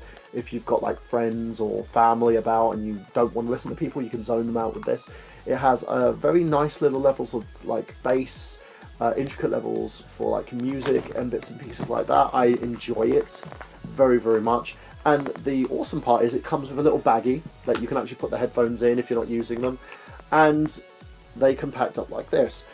The wiring is very strong as well. It's a very strong tether. It's not one of those that you could break rather easily. If you can compare this to like something like the iPhone and their wire cables. I know with the 7 you've got the Bluetooth cableless ones, but with this you can actually like pop these in. They're ready to go and listen to whatever you want to listen to. And I've daisy chained my headphones when me and my daughter are walking home and we want to basically listen to music, and I can just like pop my headphones in here. We can use that example with the Snakebite headphones. Now, in comparison, these headphones are less durable in terms of these little portable ones here, as you can see. But I can daisy chain them straight into these headphones and have myself and my daughter have a session without any interruptions. So we both can play, we both can listen, and it has a very superior sound quality. And the great thing is, these are budget headphones. They're not expensive. They're not the same price as you're looking at for most of your tech. And they're very useful in terms of walking and using the Nintendo Switch itself. Now, I did move on to these bad boys, so let's talk about these in terms of headphones. This is our second pair of headphones that we're going into. These ones are basically produced by Venom. These are portable headphones. You go wear them straight in your ear. They clip in, and you have the buds go straight in. So it's nothing like extremely hard to do. It's very easy to practice if you know how to do it, and it's not rocket science, folks. If you don't know how to put headphones in your ears, then I think you have some life decisions to make. Now, in terms of the benefit of these, rather than using these headsets, these are used mostly for audio, and if you want to talk to your friends and play like on your PlayStation 4, because these work on the PS4 controller, they also work on the Xbox One controller if you've got a little bit of rigging, because you have to buy the little expansion module for that. If you see there, it has a microphone that you can switch on and off. It has its own volume button as well, so if you feel that you don't want to listen to something too high, you can actually get the volume down on these. These are less durable, and I can explain why here, and it's the cables. These cables are kind of very flat and very paper thin. They are not good. I'm not going to lie to you guys on this. These headphones are really nice. They've got, again, it maintains the kind of same color as the Nintendo Switch itself and the color scheme that Nintendo go for, but the problem is the wiring. I don't see these lasting over 6 months. If you use them and use them a lot, you're going to run these into the ground and it's going to end up having wear and tear eventually. And if you're one of these people who like to scramble your headphones up or wrap wires up, they'll break. The copper inside will break extremely easy. They're very good to use. They're a very nice pair of budget headphones in terms of what you're looking for, and they also give you another level of gaming experience because it adds the mic into there as well. The mic's pretty good. If you're a fan, if you ever played say online games, I'm a big fan of Destiny, you can actually use the mic through here and it passes through rather easily. For the Switch, I've never done online play, and I don't think, well, I've just bought it, so hey. I don't think Nintendo have that functionality available yet because it's a fairly new console, so we'll have to wait and see on that one. Now, let's go on to the next little kit, and this is the Snakebite Starter Kit. Now, the kit itself contains a set of durable headphones, a little box for your carts so you can place your carts in.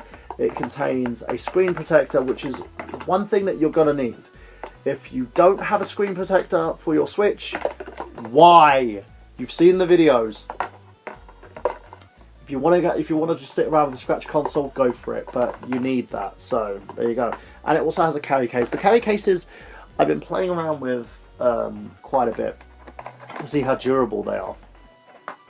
Now the Snakebite one is pretty simple in terms of what it's there to do. The case is durable.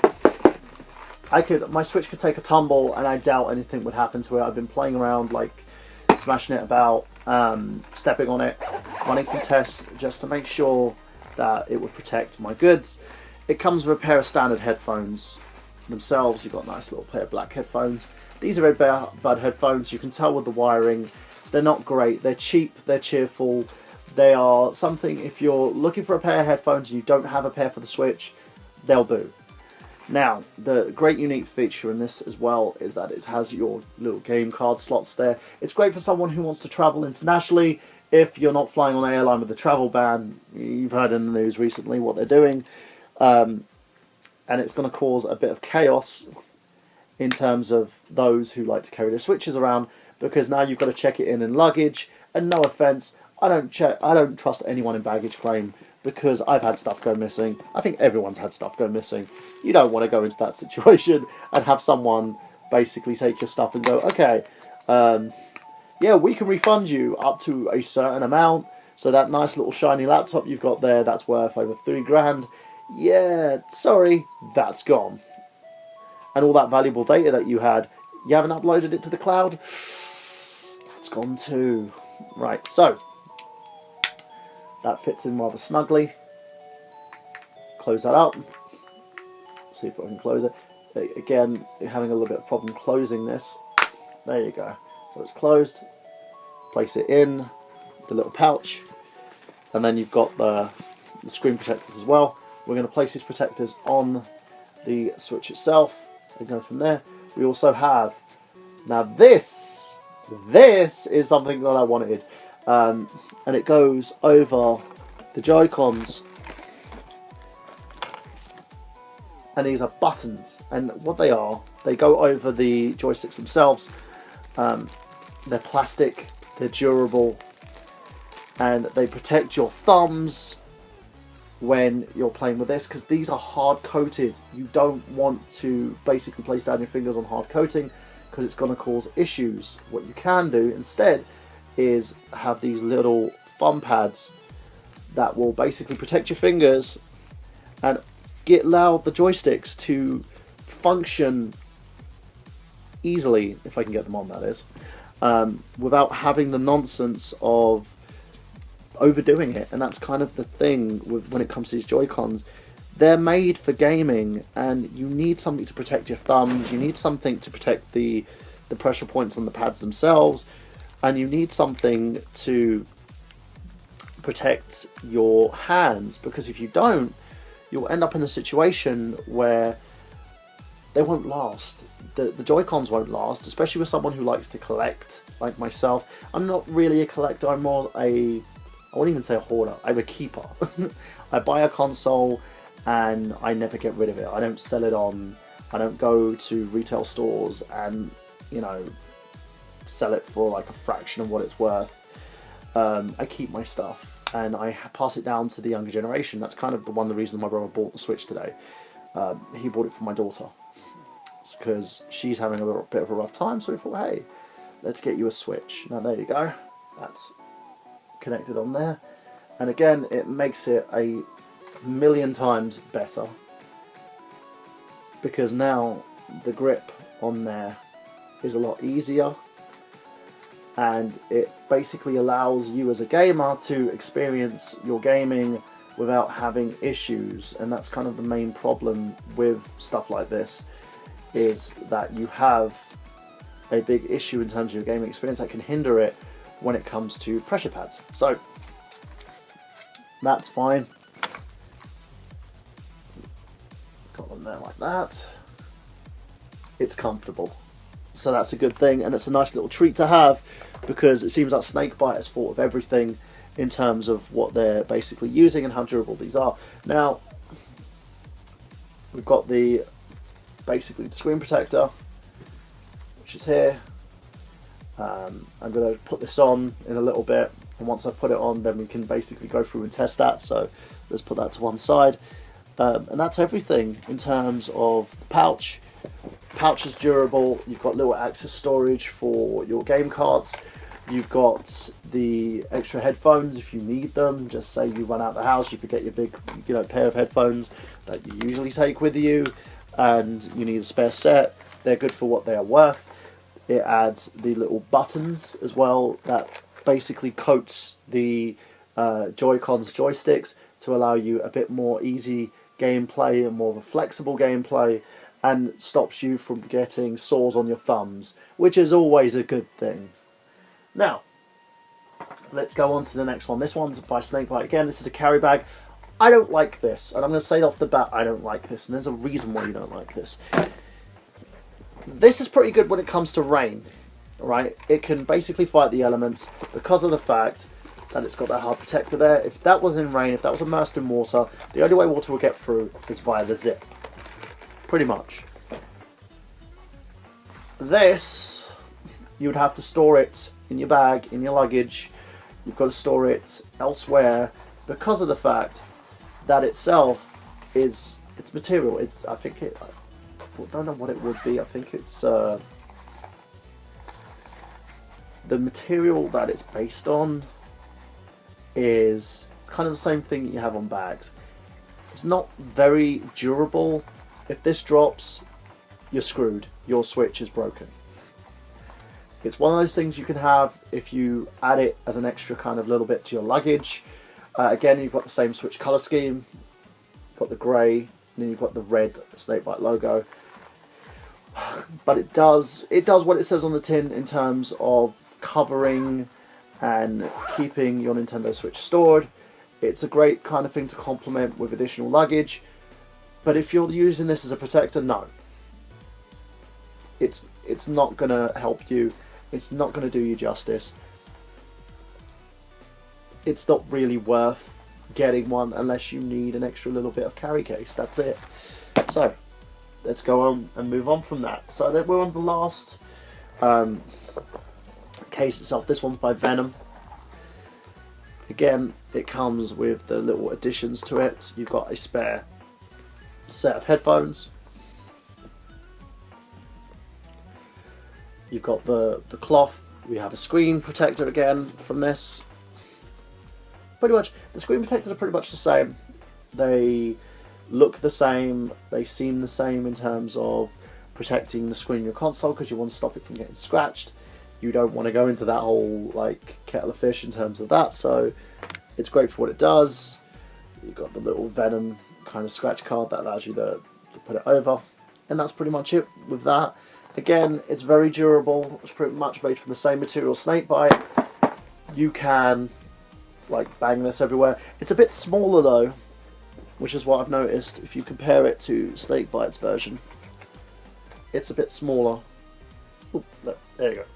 It's a bit smaller, and it really, it's a bit kind of by millimeters. It's a little bit longer, but it's a little bit smaller in terms of width. Again, it does what it says on the tin. It keeps your console protected. I'm not expecting you to go bashing your console about and smacking it around, but you know.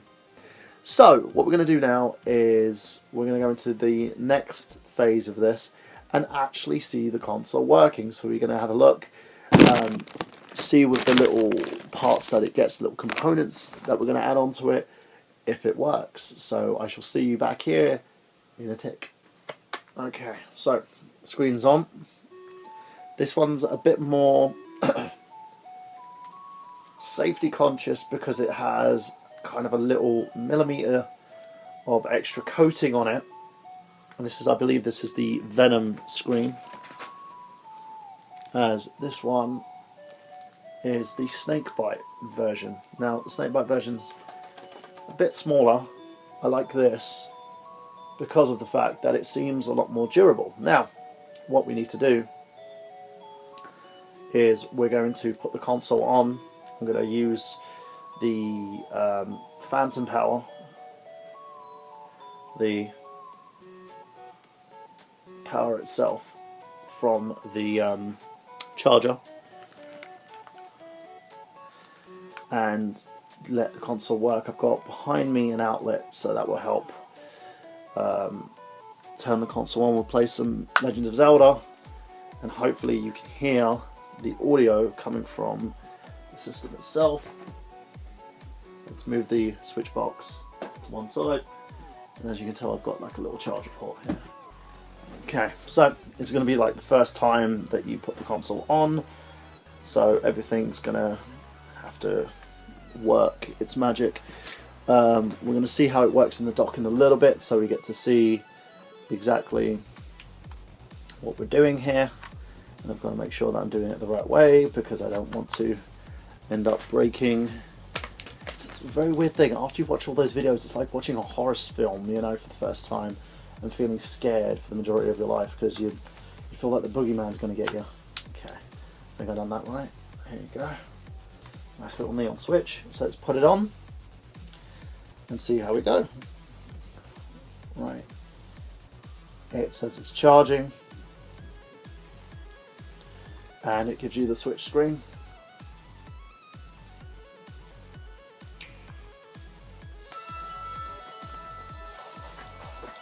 So excited. Okay, so it's giving me the dates. Okay, so let's go. We're still on that. We're on the menu screen now. Everything looks good. Let's go to the console itself. Let's put the headphones in, because I want to get a copyright claim from Nintendo for this, because you know what they're like, because they are just terrible. So let's link the game, if I can find the... Okay, so let's put the game in and give this a whirl, shall we? And by the way, Nintendo, I'm not paying $40, 40 to 50 bucks for a game that you should be selling on Virtual Console. That's ridiculous. Okay, so here we go. Legend of Zelda Breath of the Wild. You probably can't see that, but it's there. Okay, so what we're going to do is we're going to try out this screen protector right now and pop it into the dock. We're not going to actually have the dock connected to the TV, and the reason being is I want to show you guys that it protects, if it does protect or if it doesn't. So we have our dock, we have our console, and it's going to fit snugly in, which it does, and it's in. Right, now we're going to see if any scratches come out, so let's pull it back out. There you go.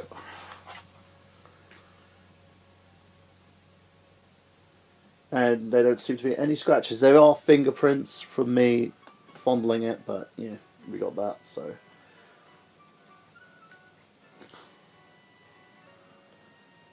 I have to admit, the touchscreen seems pretty awesome to do, because you can still do it with the screen protector. Don't seem to be any problems, and yeah, that's pretty much it. That seems fine, but Nintendo really put the price down on this. It's like $100 for a piece of plastic that you connect to a TV. The components are small, it's marginal, come on. Right, seriously. Apart from that, it resolves your problems. So, as I said, the prices are on the screen here. They're also at the bottom there. You've got Amazon links and where to buy it from if you would like to buy it. Gotta have a big thank you to Big Boy PR for handing me all these goodies, because it's amazeballs that I've got all this. And I just want to say to everybody who basically purchased the Switch, hope you're having a great time. Leave your comments below. Have you purchased an awesome Snakebite product? Have you purchased a product from Venom? Both companies do their own variations of these products. They're very, very good. I don't seem to have too much of an issue with them. They're very durable. But what I will say is, if you're looking to get the most out of your Switch for the bang for your buck, then my advice would be to go over to Snakebite and give that a try. Venom do their own nice little portable cases. Venom have the better case when it comes to screen protectors, because their screen protector is a lot more durable. Snakebite have the better case. So look at the prices, tell us what you'll think, tell me what if you agree or disagree with this review. Do you think I'm being a bit hard on this? Who knows? I'd like to hear your point of views as always. And a big thank you to my bro as well for purchasing the Nintendo Switch. He went and looked high and low for this console, especially the one that my daughter wanted, which was the neon version of the console with the red and blue. But I'm completely and utterly satisfied. And yeah, go to the varied links below. You can go to the official sites at the bottom if you want to buy the console bits and pieces, the extra little bits for the console. You can do so by going to the Amazon links below. And as always, guys, this is Michael Burhan saying that I've got gameplay. Have you?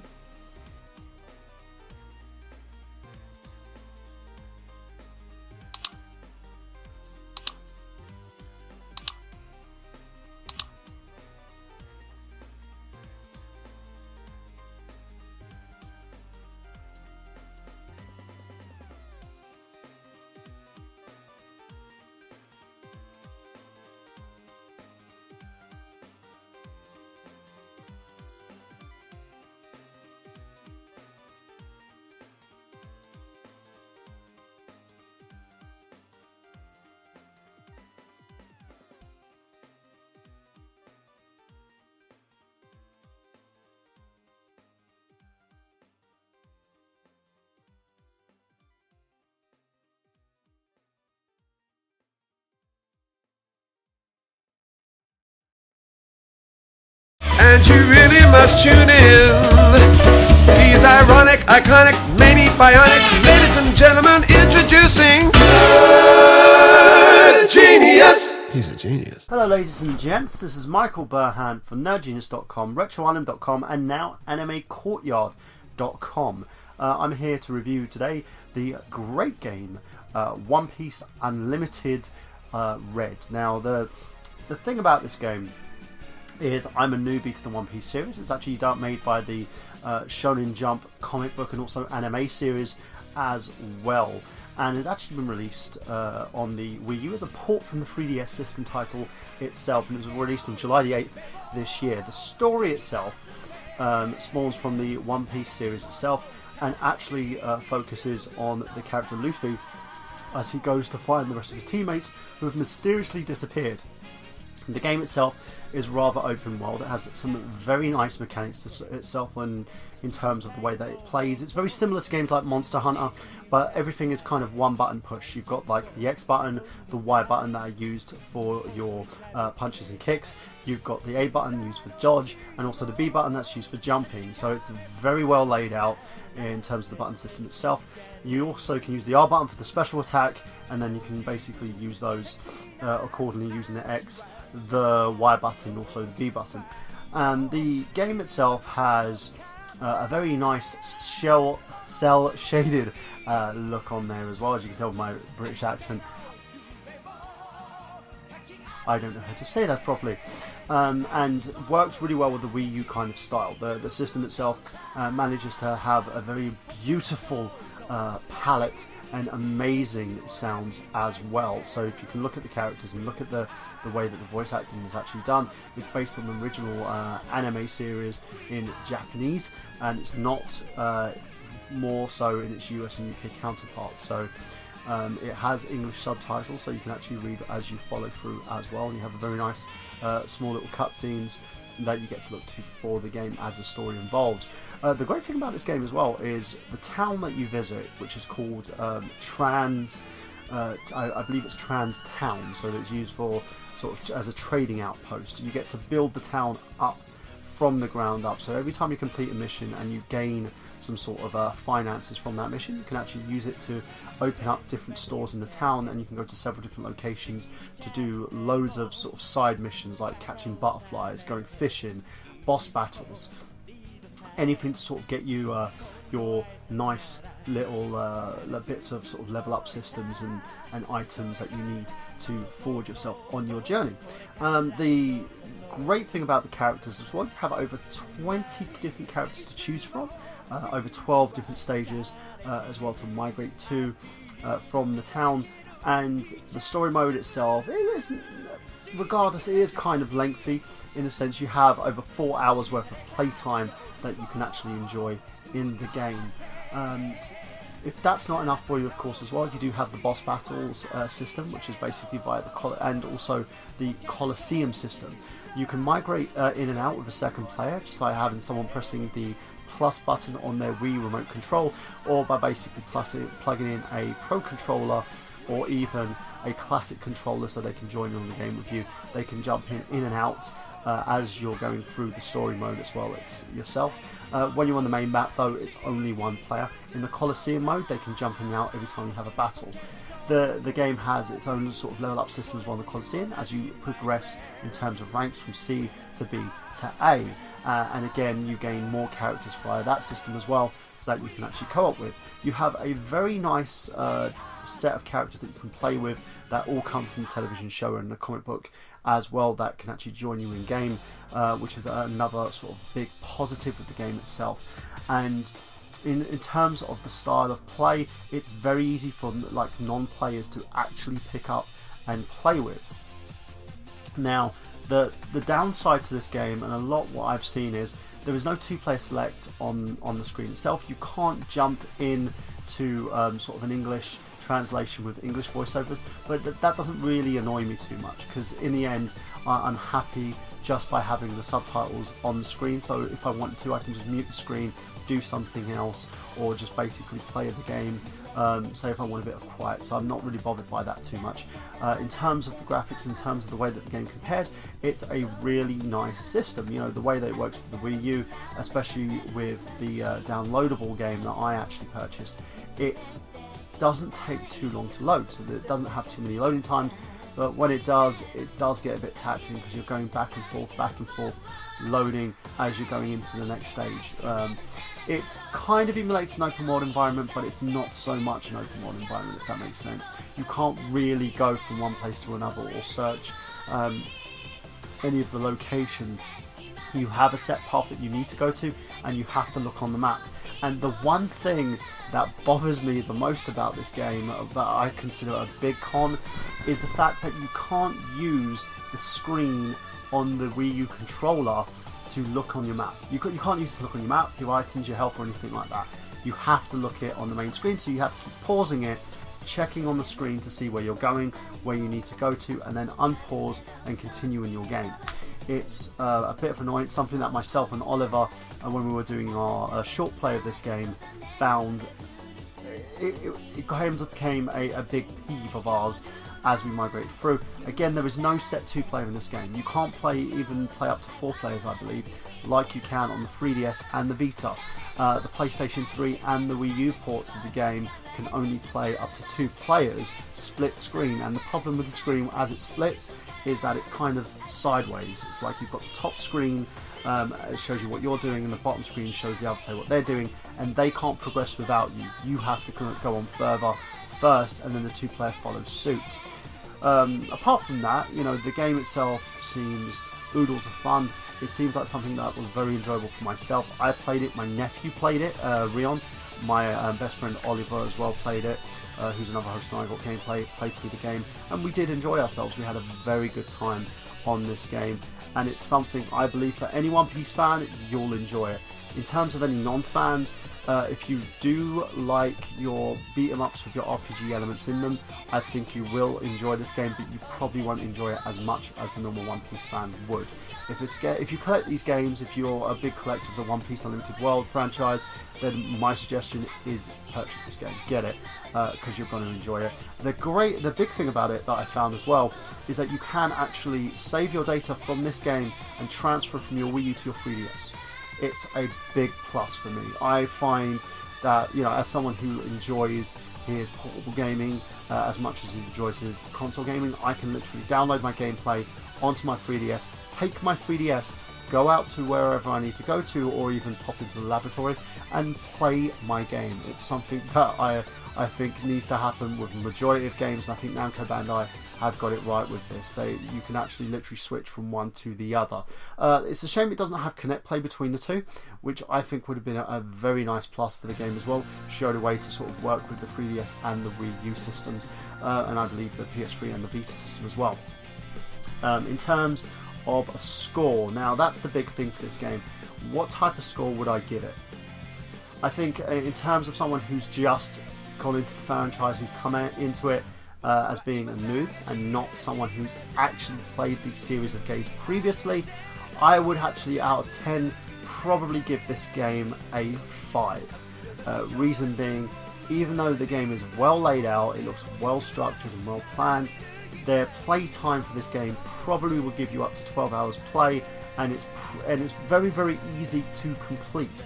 Once you figure out what you're doing, you can literally breeze through this game without batting an eyelid. For someone who likes to do fast plays, I think people would probably enjoy going through this game. You might probably spend about 6 to 8 hours on this game and complete it. There's, you know, and I mean the entire game. I mean the main story and the Colosseum. With someone like myself, first time round, I think I'll probably take me about 12 hours to complete. But it's something, if you want to have it in your collection, if you want to pay the price tag for it, go for it. You know, I think you'll enjoy it. I'm certainly contemplating grabbing this game on the 3DS now that I have it on the Wii U, and looking at exactly where I'm going to go next with it, and you know, playing it on both platforms and comparing in a sense. But as somebody who enjoys this kind of style of beat 'em up RPGs, and I'm an avid RPG player, I think in terms of going into this game and purchasing it full price, I probably wouldn't. I probably would purchase this game probably at £25–30. I would not pay the full price of £43.99 for this game, and the reason being is that I just don't feel there is enough in there to keep you entertained for the majority of generation. You know, for the majority of time, the replay value is a big thing for me, and I don't think this game has that replay value.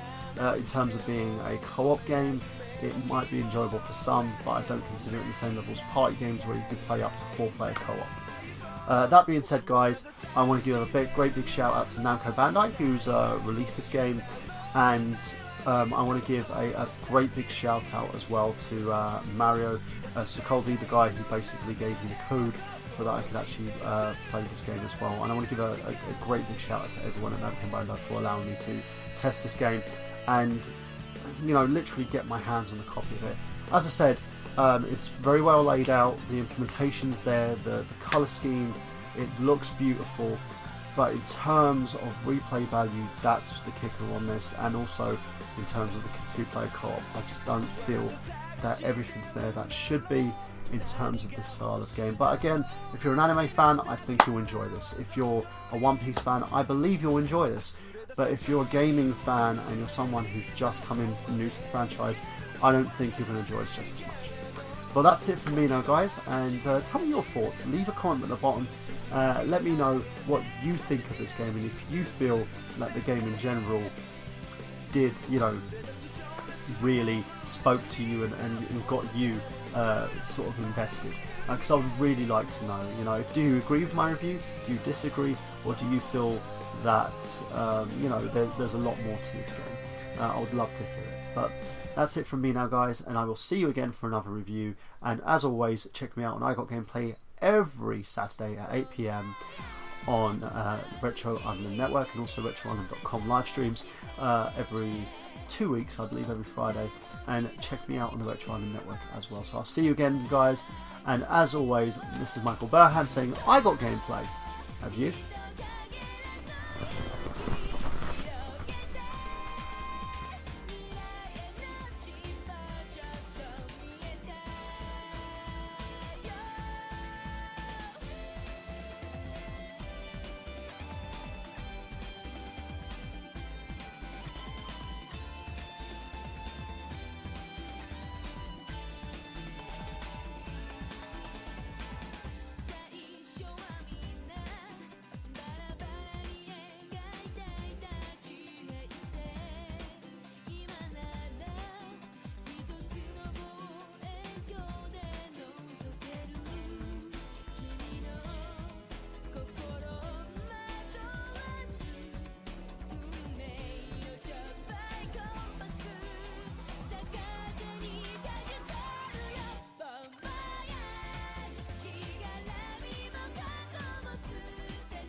Dark side. 2, 1, 0.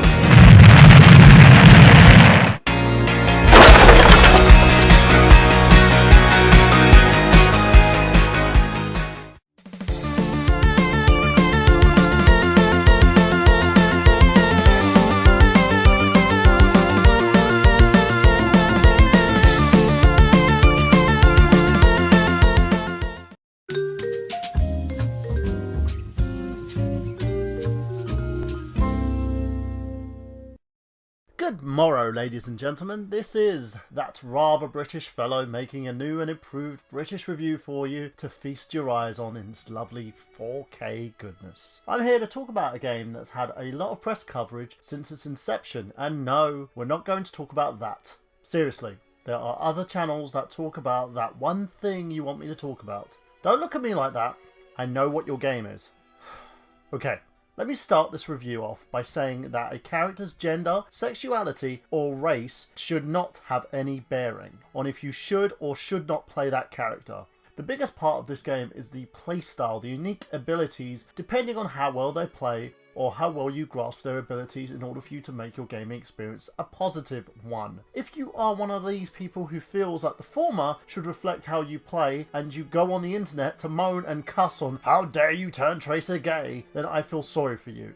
Now, can we continue with the review please? Okay, let's go. Overwatch is a team-based multiplayer first-person shooter video game developed and published by Blizzard Entertainment. It was released in May 2016 for Microsoft Windows, PlayStation 4 and Xbox One platforms. The game puts you in 2 teams of 6, which each player selecting one of the several predefined hero characters with a unique movement, attributes and abilities. These heroes are divided into 4 classes: offense, defense, tank and support players on each team as they work together to secure and defend control points on a map, or escort payloads across the map in a limited amount of time. Players gain cosmetic rewards that do not affect gameplay, such as character skins, victory poses, as they continue to play in matches. The game was launched with casual play and then competitive play, and a slew of new characters, maps, and game modes were added over time. That makes Overwatch different from other games in the same genre,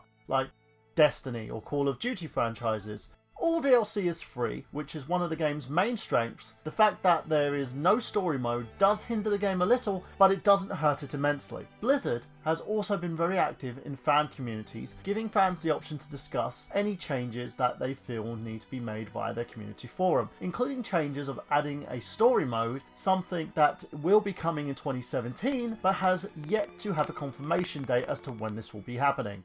They have also given fans free DLC for events where you can earn special costumes, such as Christmas and Halloween events. The game has its own tutorial system, but is also very easy to pick up and progress to the point that I didn't have to know much about the game's playstyle. One of the biggest negatives for me is that the game is online only, which means that once the game's usefulness has run its course, it will eventually become unplayable due to Blizzard shutting down servers, such as something that has come with games of a generation over time. It's a big peeve of mine, but it is also a shame that Overwatch has this feature, but again, it doesn't hinder this. Because if I shame Overwatch for doing the same thing that as Titanfall has done before it, wouldn't really be the right thing to do here. One of the biggest updates that Blizzard has made from the get-go is seeing a single player campaign in this game, but they also have yet to state when this is going to happen. Now let's talk about how the game handles. It handles well, uses the same mechanics controls as most shooters, giving anyone who has played a single person shooter before easy access. The characters are detailed and well defined, with a huge library of sounds, music, maps and other options being constantly added, and it's currently one of the reasons why I believe this game should have my highest rating of a 5. Overwatch has something for everyone, from game players and content creators. It has a way of holding fan interest with constant communication with its community, and additions for free DLC, which makes this game well worth the £40 price tag, which makes the game beat out the competition in leaps and bounds. If you would like to learn more about the game, you can do so by going to the links below, where I've attached the links of some playthroughs from fellow tubers who have been playing the game since its inception. I've also attached character descriptions, the more lore details via the links below as well. If you would like me to do bigger videos describing the entire lore of the game, including in-depth character descriptions and analysis, and also backstories, leave a comment below. And like most comments coming from you lovely people, I'll take it into consideration. But if you urge me with more likes, more shares, and also more people asking for this, I'll have no choice but to do it. Now saying that, remember, let me know your thoughts on this video, and make sure you comment, subscribe and also share. And as always, this is Michael Burhan for another Rather British review, saying that I've got gameplay. Have you?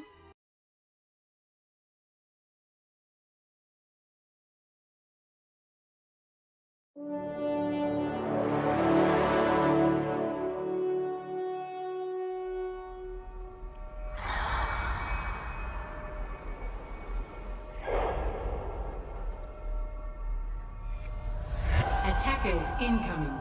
Prepare your defenses.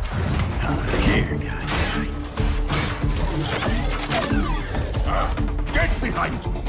Locked and loaded. Prepare to attack. 3, 2, 1.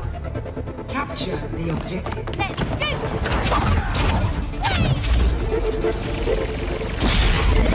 Let's try that again.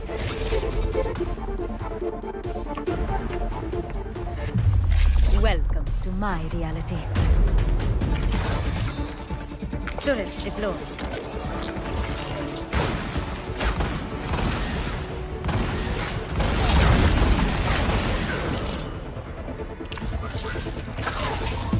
Teleporter online. Para reporting. Justice reigns from above.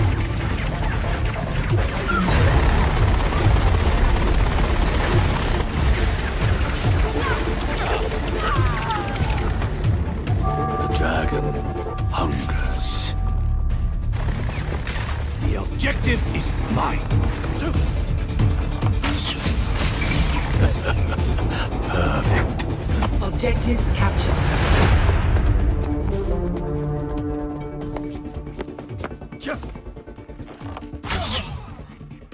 See through the dragon's eyes.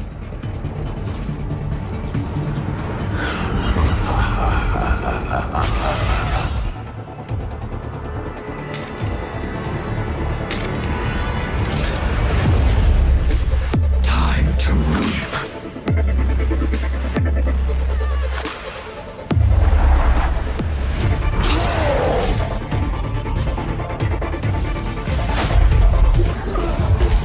Let's get to work! Come on, damn machine. Shield up. Fall back.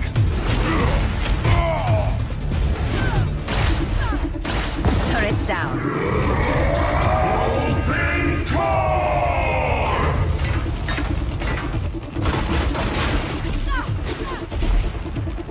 Armor here.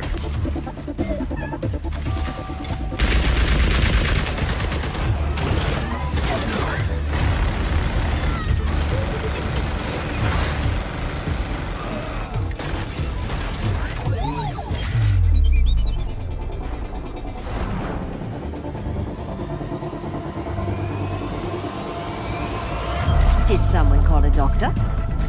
I've got you. Healing stream engaged.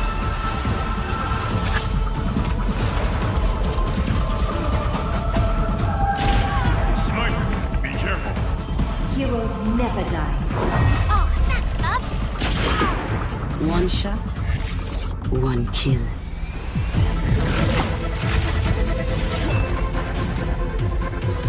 I see you. True self is without form.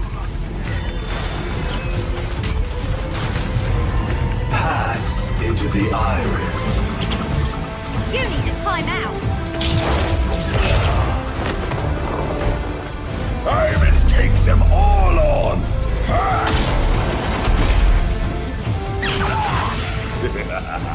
Unstoppable! Hammer down!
And you really must tune in.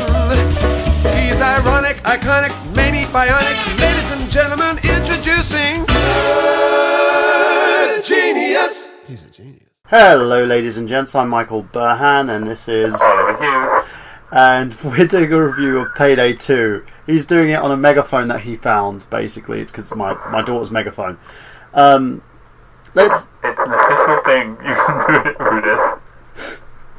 He's going to be like this for the whole interview, guys. So I'm sorry. Don't apologise. People love my charm. They do. Now, tell us a little bit about your experience, because he played the game predominantly due to the fact that he's a kind of an FPS game player. He likes to use the pads. He can use like the combination of mouse PC. He was using the touchpad on the laptop to play this game. I played a few levels myself. We did like a few bits of like co-op play. Yeah. Now, what was your first experience with the game? And please say it without the megaphone. No, this was more fun. Okay. Oh, that was. I'm coming back to that megaphone. Yeah, I mean, the game was all right. It was nothing special. Obviously, we had to use the keypad and the mouse pad, which kind of it hindered us a bit, didn't it? Yeah, because it took away some of the functionality. Yeah. You could run forward and move the camera around, or you could strafe. You couldn't move the camera and strafe, so you had to kind of stop, physically turn, sidestep, physically turn, step forward, physically turn. So it massively slowed. Aiming is, that really slowed us down, just mechanics-wise. But I mean, that's not the game's fault. No, it's more just the fact that we chose to play it on Steam instead of actually choosing to play it on like the Xbox 360 or the PS3. The one thing about it as well that I found was the AI was incredibly stupid. Yeah, I mean you can play. I mean, initially we played offline, so we just had two bots on our team. Yeah.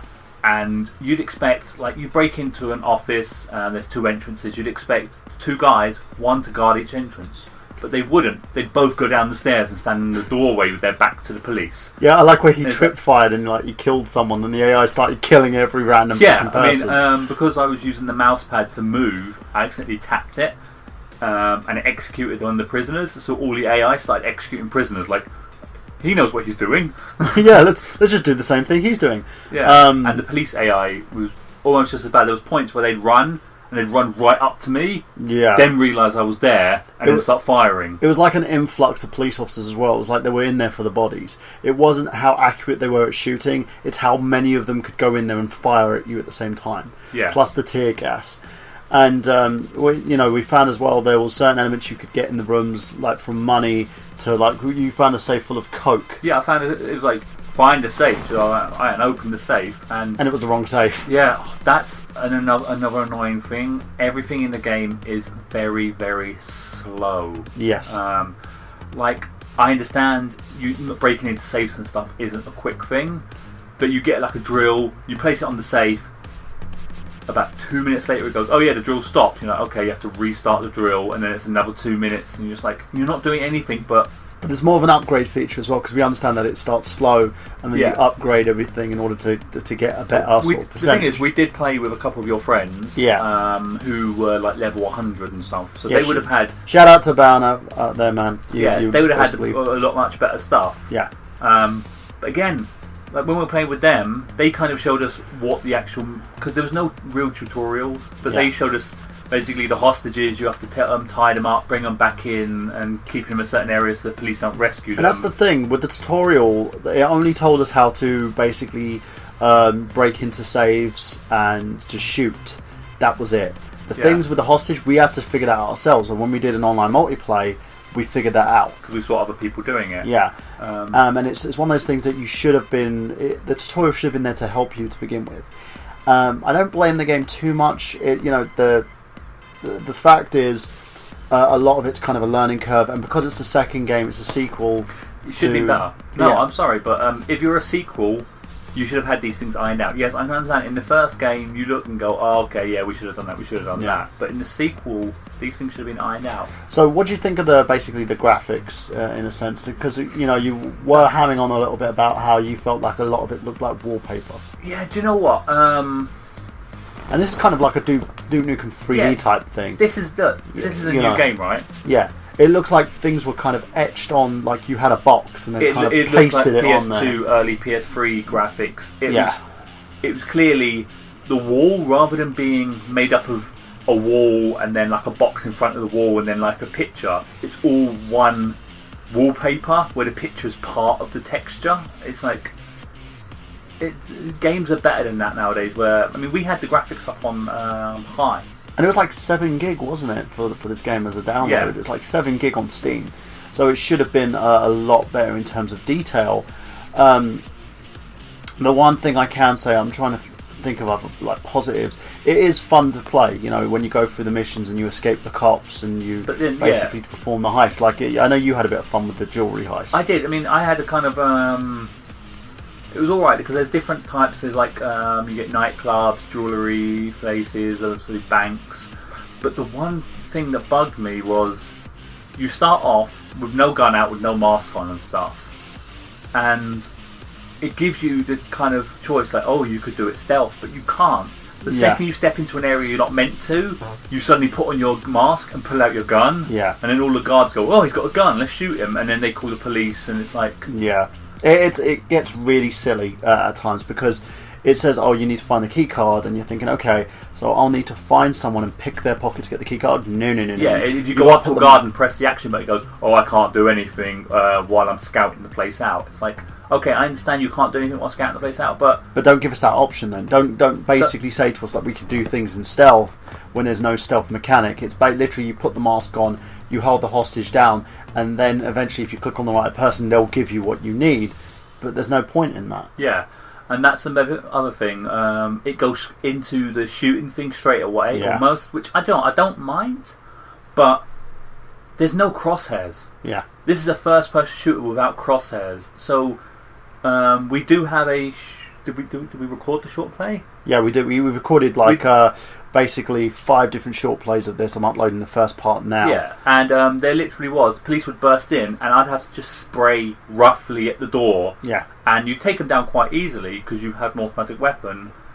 But there were certain points where I was emptying entire clips at one guy who's hidden slightly behind the door. Yeah, and that's another thing as well. I think the difficulty on this game, it makes it difficult without being difficult.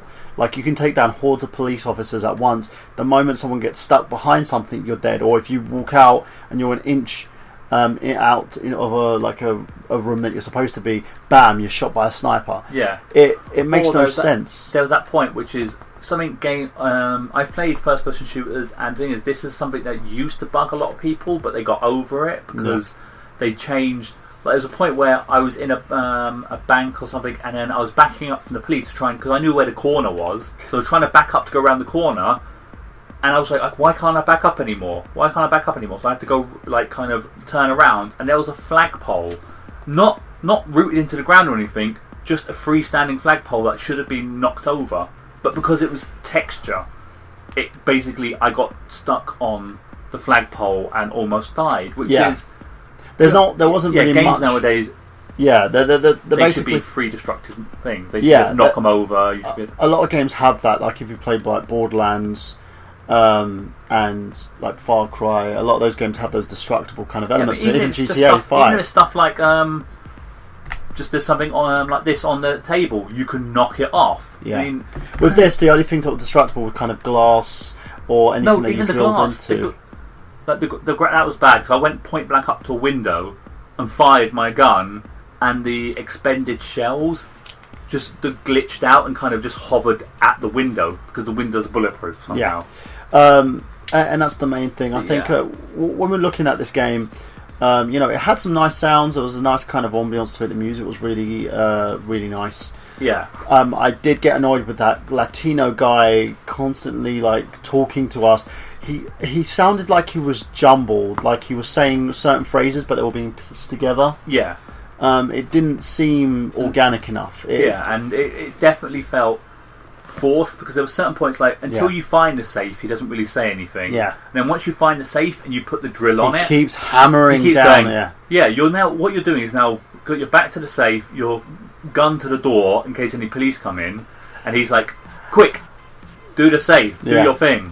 Yeah. And then about a minute later, quick, do the safe, do your thing. That got annoying. It's like quick. I I can't speed the drill up, and do you know what? That's what the drill break or stops working. You have to restart it. Yeah. Even the AI, like your bots, complain. Oh, not the drill again. It's like, fuck's sake, buy better gear. If it should give you the option as well to have your AI be able to reactivate the drill while you're busy, like freaking shooting. Yeah, because someone. I had to stop shooting this door, like well, not the door, Get but in the the doorway. crossfire, yeah. Go out, kind of turn the drill back on. I turned around, and the AI had let a load of police in the door. It's like, what? Yeah, it was really bad in a sense. Now, we're not saying this game's horrendous. It's not. It's a pretty good game. It's not amazing, and a lot of people come out and just like, oh, it's the greatest thing in the world since sliced bread. It really isn't. And for the price tag that it's being charged for at the moment, I believe it's still on the £30 price tag. Yeah. I don't think the game is worth it. I think the best bet for anybody who wants to buy it, in my opinion, I'd probably get it pre-owned.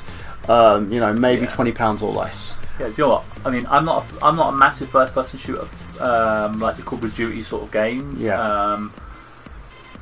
But to be honest, they've got this rounded up. This is like a bad. GTA has it rounded up. No, but the thing is, GTA is third person. Yeah, sure. I mean, a first-person shooter has been done.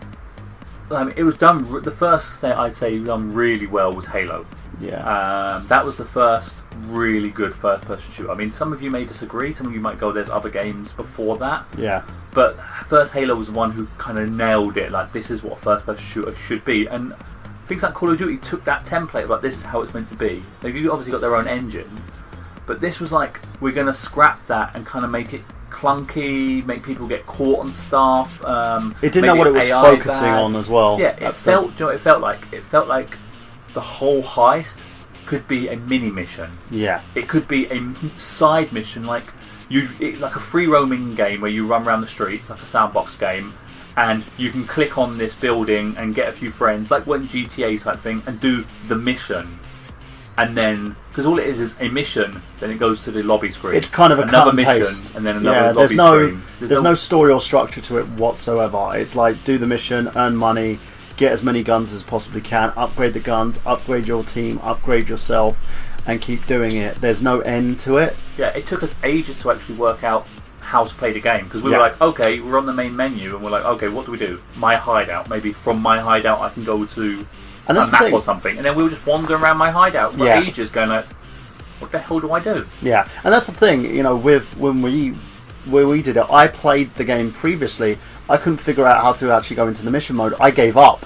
Then I was like, you know what, let's have a crack at it. Ollie's more experienced at this thing. There's a laptop in the hideout, and you click on it. I thought, okay, the laptop, that's clearly where you go into missions. It goes, do you want to exit this session? It's like, no, I don't want to exit the session. But you kind of happened on that by accident, didn't you? No, but the thing is, that's technically entering the game. Yeah. Exiting the session is entering the game, which is kind of weird, because that's what it threw me. Yeah, so you don't go to the menu to go on, like, for the hideout and then go back into the menu to enter into the game again to do the missions.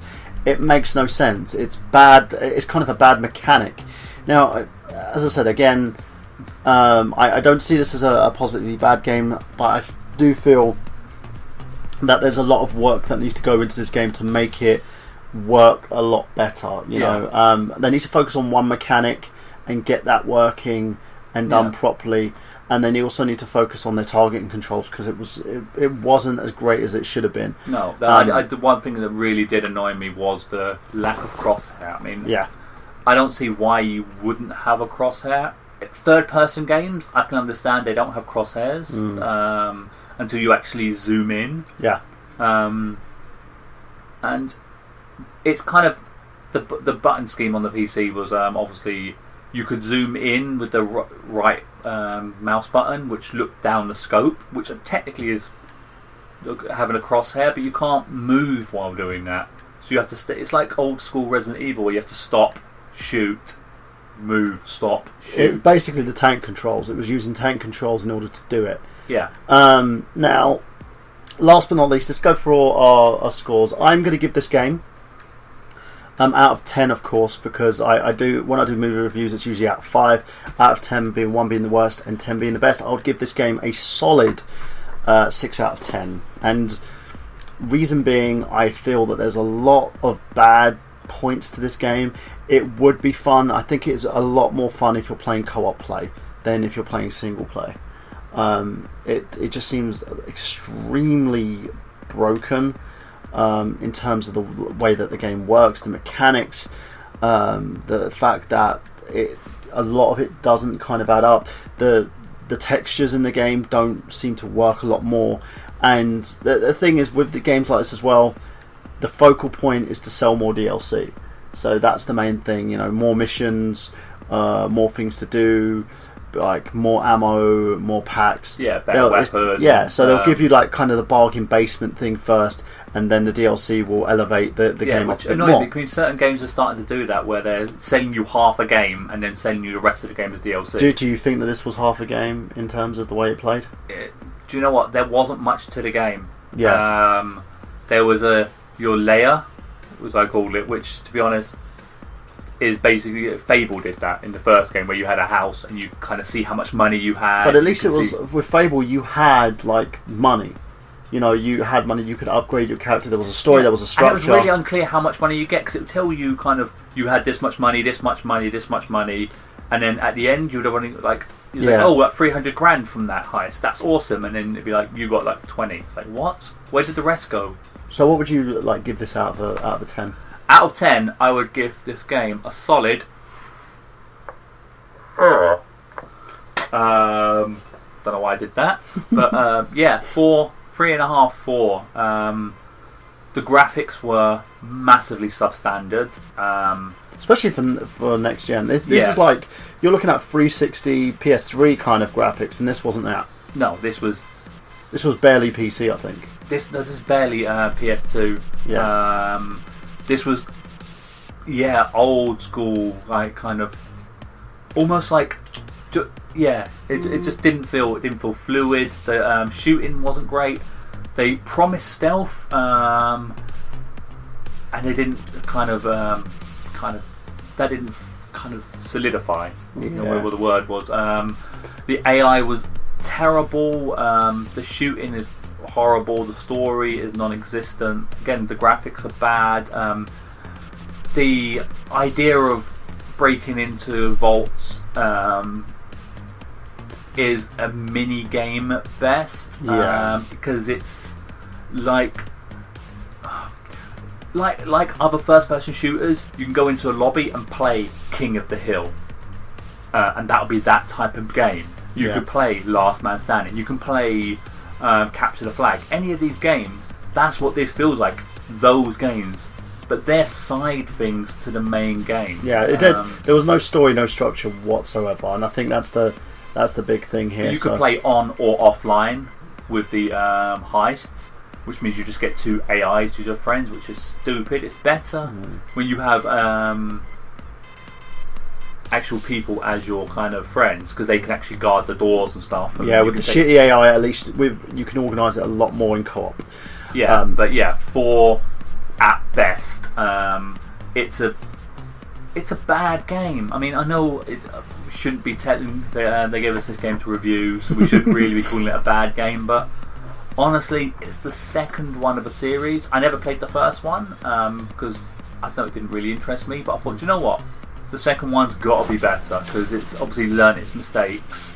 Unless the first one was a good game and they just decided to kind of go down this route on the second one to make more money. But again, as I said, this game is mostly based on DLC. So once I may go and start downloading some DLC, see if it actually improves the quality. But that's pretty much it. And guys, as always, leave your comments, like, comment, subscribe if you feel that what we're saying here is wrong. Especially me, because I seem to be slagging it off a lot. Yeah, but again, it's opinions. It's subjective. Or if we've missed something in the game, if there was something like key, like, oh my god, you didn't get to see this part, let us know. We'll give it another go. But to be honest, it's not a game I ever want to play again. It feels horrible to play. It does feel and that's really not just rushed. the controls, because I've played like emulators and stuff, and with the same sort of clunky controls, but it adapts. It's not so But I don't think tank controls should have been used in a first-person shooter. I don't think it is tank controls. It's just because of the mouse and keypad. Probably. But again, our experience is probably just based on the fact that it just didn't translate well onto my laptop than it should have done on the Xbox 360 and PS3. But then the thing is that the graphics and the AI are nothing to do with the control scheme. Very true. And I've got a very high-end graphics card on my machine. So we'll leave it at that, guys. And as always, like, comment, subscribe, leave your comments at the bottom. If you feel that we're wrong, please tell us, and we would love to hear your opinion. Yeah. And as always, he's Oliver Hughes, I'm Michael Burhan, saying that we've got gameplay. Have you?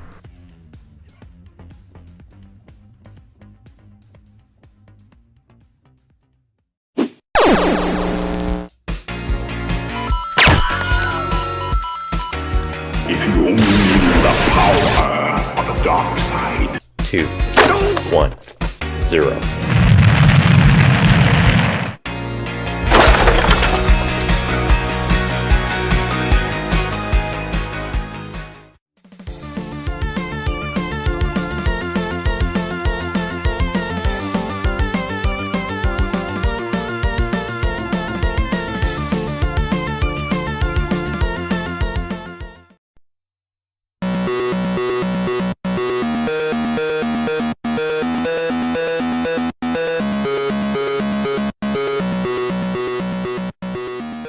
Hello guys, it's Michael Burhan here for another gaming vlog.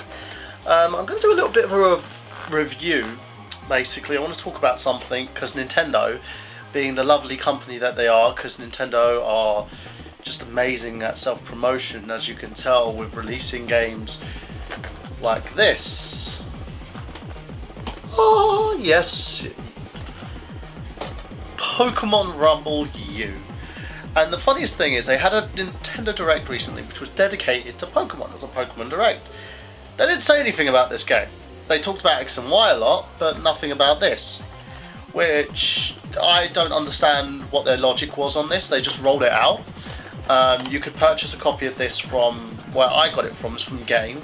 I think GameStop has the same deal over in the United States where you could purchase a copy. It comes in a limited edition box and it comes with 2 Pokemon in their little Pokeballs, and it also comes with a poster. So you get it, you get your 2 Pokemon. I also bought a 3rd edition one, which I'll show you in a bit. One of them that's included in it is a special edition Pokemon from Pokemon X and Y. I believe his name is Kuyanamon. Is that one? Yukiyaba comes in dark and white, so he's a special edition, and I'm going to talk a little bit about him in a second because it's a very interesting thing when you're talking about this game, and it's the fact that it's incredibly easy. I mean, you could have your 2-year-old play this game. It says 7 and up, but seriously, if your kids are that stupid and don't understand the controls for this game for 7 and up, then really you need to get them tested, because as far as I'm concerned, this game, it should be retitled 2 and up, because that's what it is. Now, the game itself doesn't actually have any cutscenes in it. It actually just has pictures and text in place of those cutscenes. Now, what that does is it decreases the amount of game that you had to have instead of actually having the full game, so to speak. Instead of putting it onto disc, they can just put it on digital download and the game plays. It's a 4-player game as well, which is another thing. You can play either the Pokemon that are actually in the game, or you can use the figures using NFC technology. So what you do is you take the figure, and this is the other figure that I got as part of my pack, an Eevee, and you take your Nintendo tablet. I'm trying to figure out where I've put the Nintendo tablet at the moment. I've put it somewhere and I can't seem to figure out where I've put it, so sorry about that, guys. Otherwise I'll show you exactly what you need to do. But you put it on the NFC enabled part of the tablet, and then the character pops up in the game, which is great. You know, you play the game, you have the option to level up the character as well, and you can like suit the character up. But the problem is this bad boy here is too overpowered. I mean, you have a boss, 1-hit kills. 1-hit kills, he will take down your boss in one hit. His stats at the beginning of the game is 2,300. So you can literally clear the game with him and 2 lower level Pokemon. Which is what I did, is I used Kuanimon to level up my Bulbasaur, who I purchased for £3.99, and my little Eevee. So I just kept leveling them up. Problem was, as I was doing that, I completed the game literally based on this guy. The game took me about 2 hours to complete, and that was sort of playing on and off. You know, it wasn't actually playing the game constantly. It was literally playing it, putting the tablet down, walking away, and then coming back to it. And the reason being was the game itself didn't really have that much value to it. The replay value is nil. You know, you get bored very quickly, and for the market that they're targeting, demographic, which is children, they get bored very quickly of anything. You know, my kids go from one game to the next. 1 minute they're playing Super Mario Bros. U, next minute they're playing something else. And that's the way that they are. And with this game, it got extremely difficult to keep their attention. And here's the free poster that you get as well, which is part of it. As you can tell there, it's a very nice little poster. You've got the figures as well that you can purchase. You can order them for $3.99 for a game, or from Amazon. You can also buy sets of these figures. A lot of people are selling them in sets, including they have some rare Pokemon, including Mew, Mewtwo. They're very difficult ones to find, and you can literally get them for like $30 each. So you can literally buy the entire set of characters for $60, which is great, but on the same level, the game's a waste of time. And I'll explain why the game itself is a waste of time, because it has sort of minimum graphics, it doesn't show the potential of the Wii U, and it doesn't show the potential of a Pokemon game. These figures could be a very cheap and very positive alternative for Nintendo, very lucrative as well at the same time, to Skylanders and to Disney Infinity. They've got these sets out there. The toys are extremely expensive. The games are very, very expensive as well at the same time. Even buying pre-owned, you're buying a game for $35 with like the starter sets instead of paying for $55. Now, that's all fine and dandy, that's great at the same time, but the whole issue is Nintendo aren't promoting this. They're not promoting their game. They've put a very lackluster game out there, a game that has no other potential. There could have been a lot more mini games in the game. There could have been a lot more ways to build up your Pokemon. Hell, you know, these figures have a potential to be part of a new Pokemon MMO or a new Pokemon game, where instead of having your starter set, you would get free Pokemon in the game. That would be awesome. You've got free starter Pokemon that you would start off with. You do the whole Pokemon journey on your Wii U. That way, those free Pokemon in the NFC game could transfer over to, say, your 3DS. So the Wii U game could transfer over to X and Y on the 3DS using the same Pokemon and using sort of an NFC-enabled tablet, which doesn't cost too much for the system. In a way, Nintendo have a way to profit over this, but they choose not to. And I don't know why. I can't tell you why that is. I can't tell you what their reasoning behind this is. All I know is I've got a very cheap game that has no replay value. Apart from the fact if you're really hardcore and you want to build these Pokemon up to shocking levels, then you know after 2000 these guys are powerful. But you can go higher. Then I would suggest keep playing the game, keep doing the game, keep making sure that you know that you play as much of it as possible. But in the end, it won't do anything for you. Yeah, it's one of those games that if you're a Pokemon lover and you want the game for your collection, by all means. This game itself and its Pokemon are going to my little son, and that's another thing as well. The great thing about this is these things are fragile, so all you have to do is literally tap it on the NFC tablet and you take it off, and then you can play the game willy-nilly without having to use it again, unless you go back to bring up their XP. That's it, or if you quit the game. They save all their stats, it's all saved onto their base. These Pokemon then can be used again and again and again, even when you go to your friends' houses. It's a great concept, and it's done very poorly by Nintendo. And I literally emailed them. I emailed their marketing department here in the UK.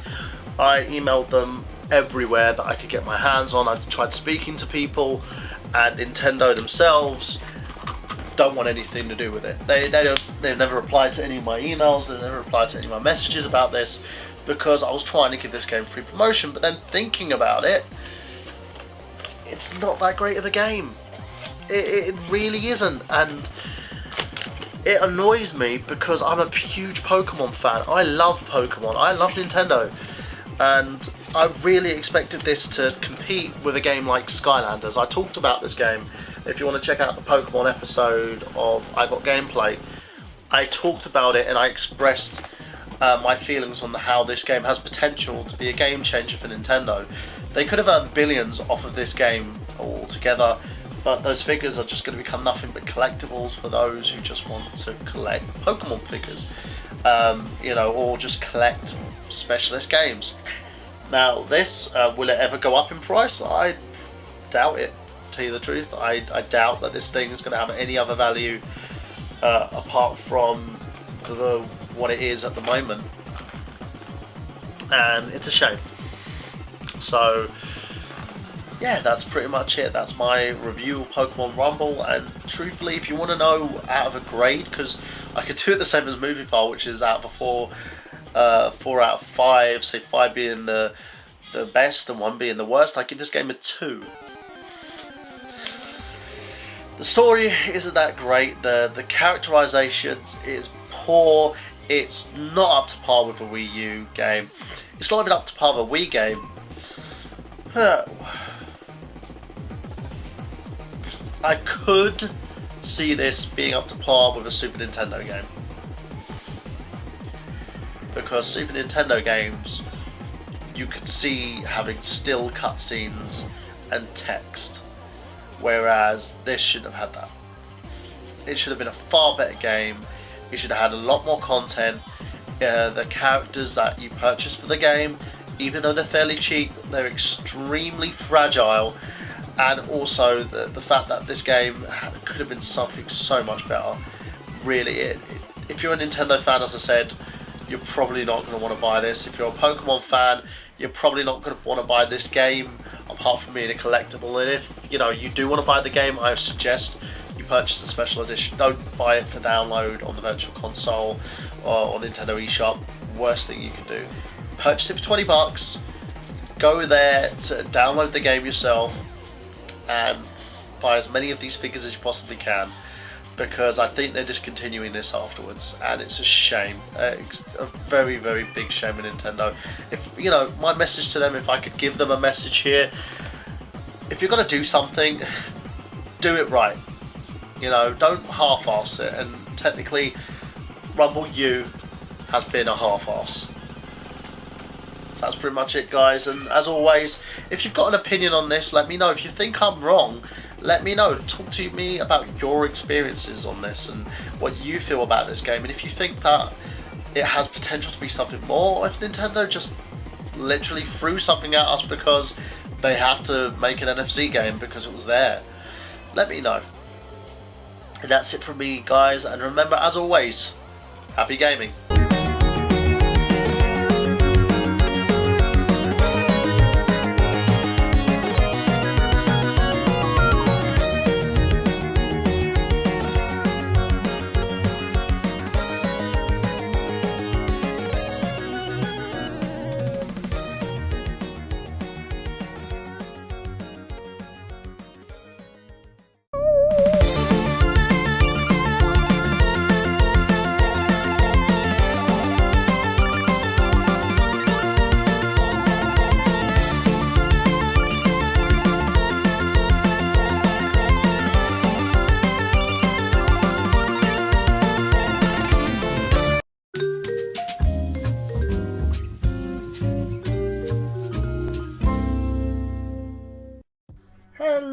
my fellow gaming enthusiasts, and welcome to another episode of A Rather British Review. I am your hostess with the mostest, Mr. Michael Robert Burhan, as I bring you the reviews and all the gaming goodness I can muster, and I'm here today to review something a little different. As a person who doesn't see himself as a part of the PC master race, I was asked to take a look at a game known as Recounter RPG. Recounter is a difficult turn-based RPG with a mysterious world where you can explore dungeons and use turn-based tactics to fight your enemies. You survive while navigating through a network of tunnels and rooms that distribute provisions and medicines to your fellow players to keep you and your team alive. Reminds me of games such as Final Fantasy, but with less charm. The game boasts free reign, but it doesn't feel like you have that much, and it feels more of a linear path. It also feels unfinished, with graphics in comparison to a 6th gen era gaming console. It doesn't feel new and exciting, and the worst part of it seems extremely slow in playing. It's like a never-ending game of chess. The game, however, does get better over time as you can use the time constructively to level up your characters and progress, and with updates could be something promising, especially for those who like this type of playstyle. Now down to the score. With 1 being the worst and 5 being the best, I give Recounter a solid 2. If you're looking for something to pass the time while finding your next AAA title, I'd recommend this. But if you're a PC gamer looking for their next big thrill, I believe there are other options out there which better suit your needs, especially with Steam sales. Recounter is currently priced at $19.17 as part of the Grab Your Games Mix bundle, or you can purchase the title individually at $3.59, which, well, it's kind of worth it because it's a bit of a bargain. Now that's it from me, guys, and I shall see you again next week as I review Destiny: Rise of Iron.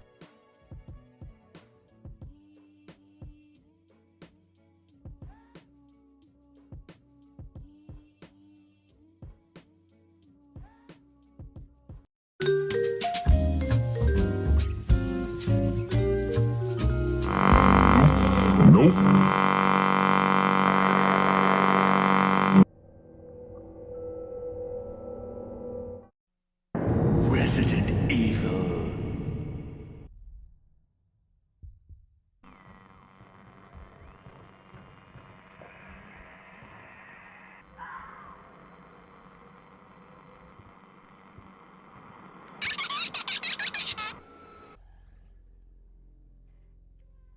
Resident Evil was the pinnacle of survival horror games and was created by Shinji Mikami and Takura Furukawa. Originally produced for the Sony PlayStation in 1996, the franchise grew to encompass the third-person shooter genre, to fans' dismay, with the latter games in the series had since had the ire of fans with Resident Evil 5 and 6 respectively. The franchise has some success after with spin-offs such as Resident Evil Revelations, but nothing garnering the previous success. Lo and behold, following the success and dismay of the Silent Hill PT release and Konami's subsequent pulling of the demo and cancellation of the game Silent Hills, Capcom found its doorway to the franchise's resurrection with the playable teaser which was announced during Capcom's E3 2016 presentation, with an amazing trailer that followed. A secondary update known as Resident Evil The Beginning Hour fleshed out more of the game's narrative and gave the player more puzzles to solve in order to develop more height of what the player can expect from the full game. This is the first game in the series to unify both Resident Evil and Biohazard titles into one game, thus unifying the Japanese and English adaptations of the game itself. In this video, I'll be shying away from my normal review process and start to analyse the different elements of the full releases, looking into several elements of the game in order to grasp the elements the game has adapted from its predecessors and other games within the horror genre. Word of note that this section contains spoilers. If you do not want to have your gaming experience spoiled, head to the next section where I discuss the visuals. In 2017, Ethan Winters is drawn to a derelict plantation in Duval, Louisiana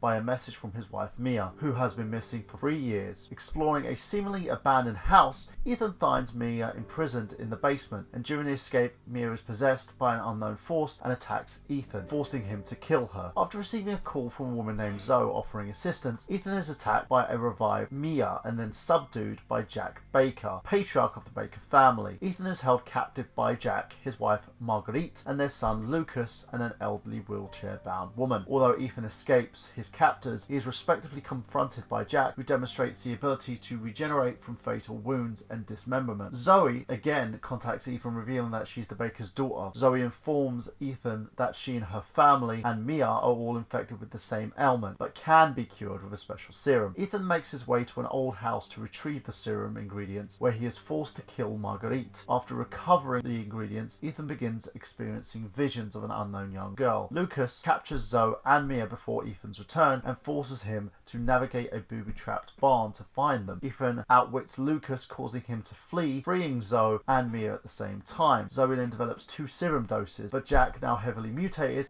attacks the group, and Ethan uses 1 dose to permanently kill him. Ethan must then choose the cure to either Mia or Zoe. Choosing Zoe leaves Mia heartbroken despite Ethan's promise to send help as he and Zoe escape on the boat. Zoe reveals that the Bakers were infected after Mia arrived with the young girl named Evelyn, when the wreck of a tanker ship washed ashore. To prevent their escape, Evelyn psychically kills Zoe, and Ethan is knocked from the boat by a creature. If Ethan chooses Mia, Zoe gives a bitter farewell to him and Mia as he and Mia escape on the boat. They come across a crashed tanker where they are attacked by the creature knocked out from the boat. Following either choice, Mia ends up on the wrecked ship and searches for Ethan, while experiencing visions of Evelyn, who refers to her as Mother. Eventually, Mia's memory is restored, revealing that she was a covert operative for an unnamed corporation that developed Evelyn as a bioweapon. Mia was escorting Evelyn as she was being transported aboard the tanker when Evelyn escaped contained and sank the ship. She then infected Mia in an effort to force her as her mother. After finding Ethan, Mia gives him a vial of Evelyn's genetic material. If Ethan cured Zoe, Mia succumbs to Evelyn's control and attacks Ethan, forcing him to kill her. If Ethan's cured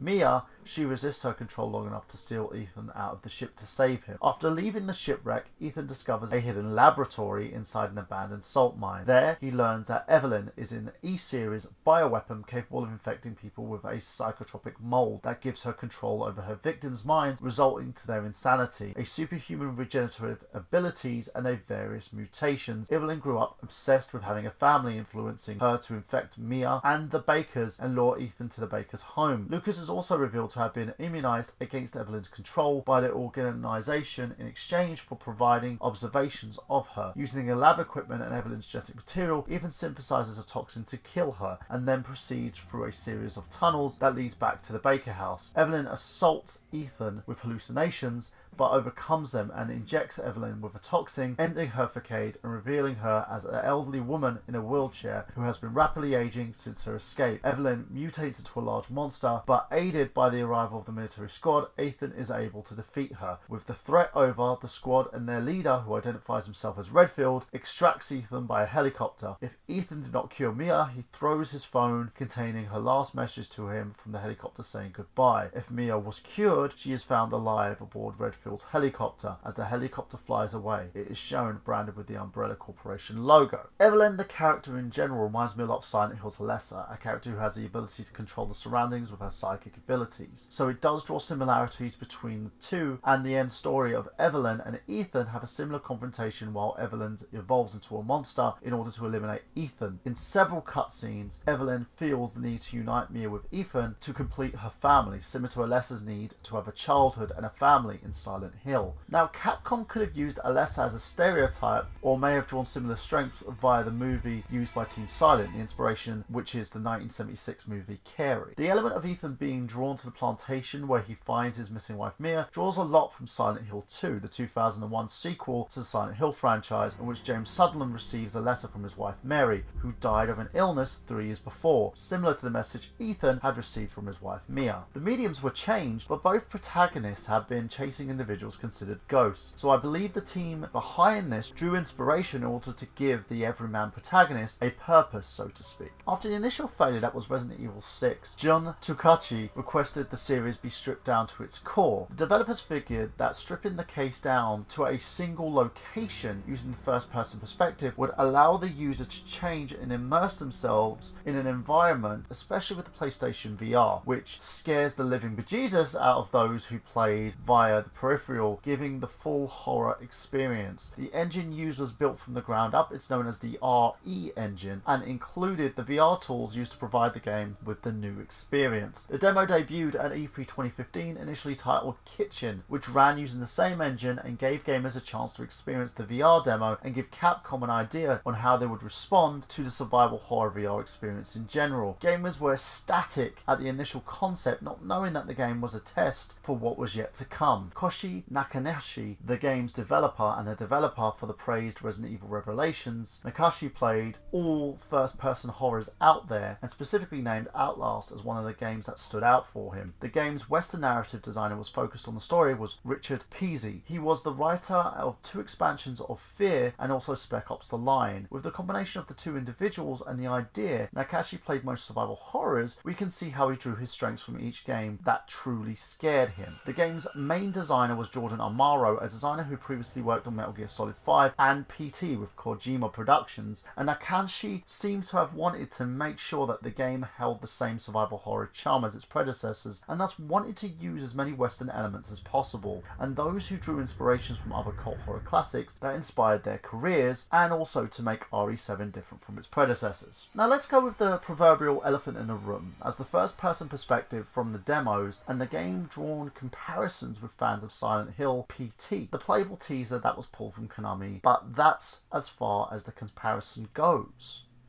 Or is it? Ethan receives most of his orders in the game via a phone call, similar to the phone call at the end of PT in order to unlock the ending cutscenes. Both calls are triggered in order to convey a message to the player, with PT's the words, "You've been chosen," and RE7, Ethan receives a selection of calls in order to gain more information to provide clues in order to assist Ethan to his end goals. The in-game mechanics were lifted straight from the demo and in turn itself were taken from PT, giving the sense of anxiety to the player as trying to figure out the internal clues that are left. This was changed to more straightforward instructions and prompts in the later games. Similar to Alien Isolation, the horror games from the sense of space and seclusion, the game wasn't as vast as its predecessors. The player would have to use the space provided in order to get past enemies in a limited amount of bullets that you have, so you would have to run past monsters in order to survive and use methods such as closing doors and moving in separate rooms in order to pass hazards in front of you and deviate from the monster's attacks in order to save health and ammo. Shacknews has also spoke about the similarities between RE7 and Capcom's predecessor Sweet Home, the 1989 game, and for the Nintendo Entertainment System. These similarities to Sweet Home include the plot for the film crew going to an abandoned house and a paranormal female presence in the house, and tragic tale involving a family that once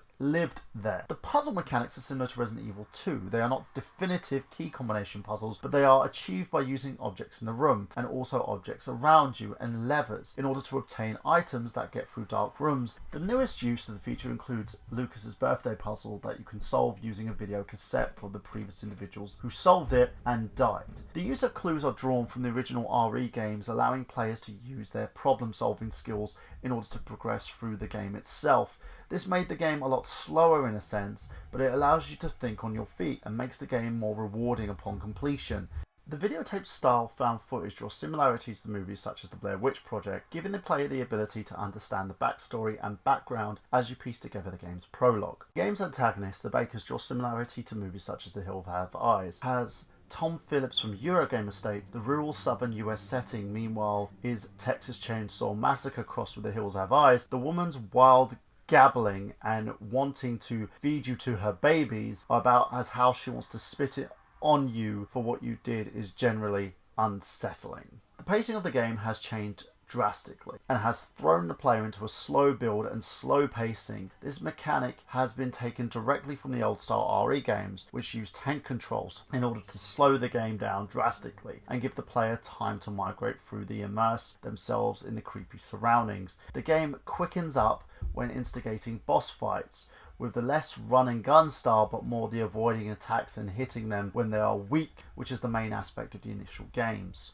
James Kozantilis from Game Revolution suggests that Resident Evil 7 is Outlast with AAA clothing from its down-to-earth yet sinister setting, lack of emphasis on combat, and legions of backwards wackadoos chasing you around the claustrophobic locations while you run and hide. RE7's Ethan isn't exactly the Silent Hill protagonist, but I'd submit that Miles Upshur, Outlast's protagonist, simply didn't have a lot to say while you clearly can shoot and others attack your enemies in Resident Evil 7. It doesn't seem to do much, making the run and hide approach much more viable. The footage we've seen so far clearly has several influences, not the least which is the popular horror franchise such as Texas Chainsaw Massacre, but whether or not you agree with a 1-1 comparison with Outlast in concept and gameplay, though you can't argue what we've seen from RE7 isn't directly influenced by that style of horror offered by indie games. The defend mechanic and blood splatter also gives you an immediate idea of your character's health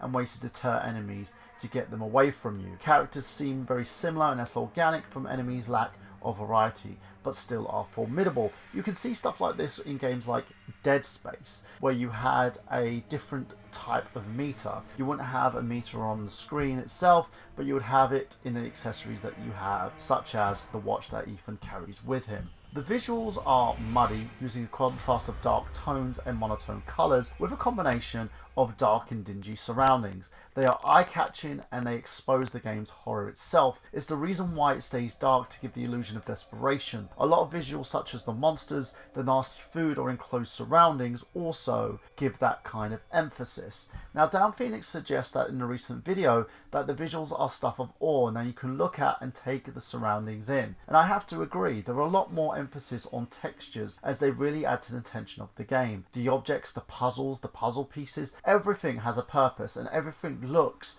to add the atmosphere to the environment. Now, BaseClan did a comparison between Outlast's visuals and RE7's visuals in his video, and suggests that the story and narration, especially during the prologue, draws strengths from Outlast, but texturally, Outlast has a more grainy style in comparison and uses more darker greens, rather than RE7's dark and dingy tones used. The emphasis on jump scares in Aid to Shock You help bring about the feeling that shock and awe and leave you feel a sense of anxiety. During an interview with GameSpot, Resident Evil 7 producer Masashi Kawata stated, "I of course played PT, and I thought it was an excellent demonstration of an excellent game. If you want to call it that, of course. I think it looked great, and it had so much promise. And I was unfortunately very disappointed that it didn't come to fruition. That was too bad that happened. I'd just like to share the fact that I really loved it." Despite expressing admiration for PT, Kawata also emphasised the difference between Kojima's teaser and his own upcoming horror title. "We were actually creating Resident Evil 7 before PT was announced, so when they announced it, it was kind of like, oh, they're doing the first person too," said Kawata. "However, now that we've come this far, we can see that the content of this game is completely different from what the content direction of PT was moving in." On further inspection, I enjoyed Resident Evil 7. And it really was a game changer, using elements from those that came before it to make the game into something new. Yes, there are huge similarities, but I feel like this soft reboot is an amazing addition to the Resident Evil franchise and brings the game back to its survival horror roots. With each enemy you fight, with each item you gain, and the further you see the story develop, it really does add to the game's flavour, and bringing the franchise back to its roots with a new everyman character that the player can identify with surely does something new, yet showing us kind of a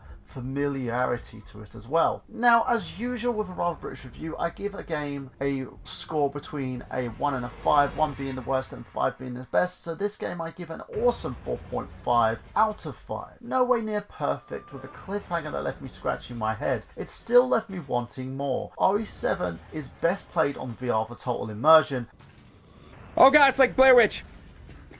And for those thinking that these comparisons are an insult, please note that this is just my opinion. Now this week we shall be back to our regular scheduled programme of tomorrow's A Rather British Review, and I shall be covering The Awesome Dishonored. And for those who like this comparison video, please leave a comment below and also give me a like and subscribe if you're new to this channel. If you also want to talk to me in regards to this video in general and let me know your own theories, please leave a comment below, and you can also find me on Facebook and Twitter. And now, this has been Michael Burhan saying to you lovely people that I've got gameplay. Have you?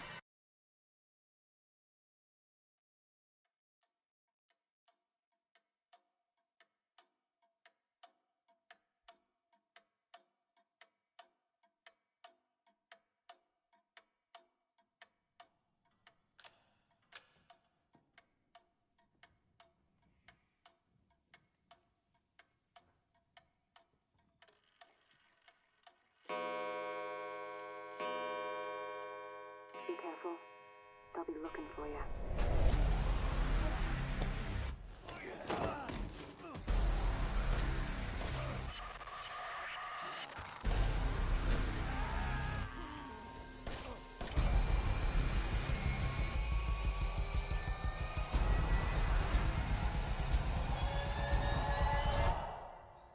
Daddy's coming. We need to go. We need to go now.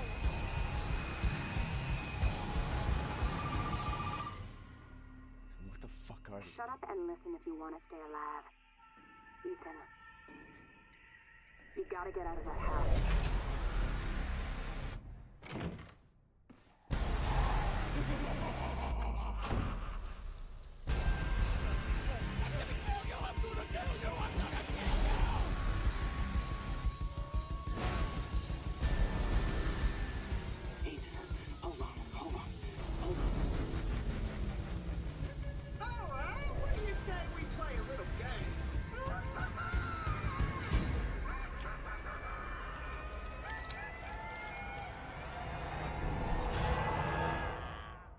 Now, I've seen everything.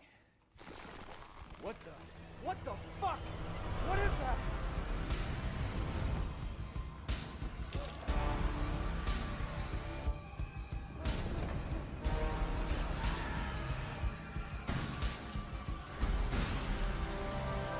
What the fuck are you talking about? They're dead. They're all dead. This house has seen more than you can imagine, and it knows.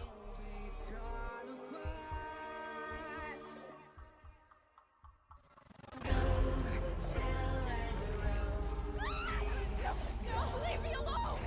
Wait!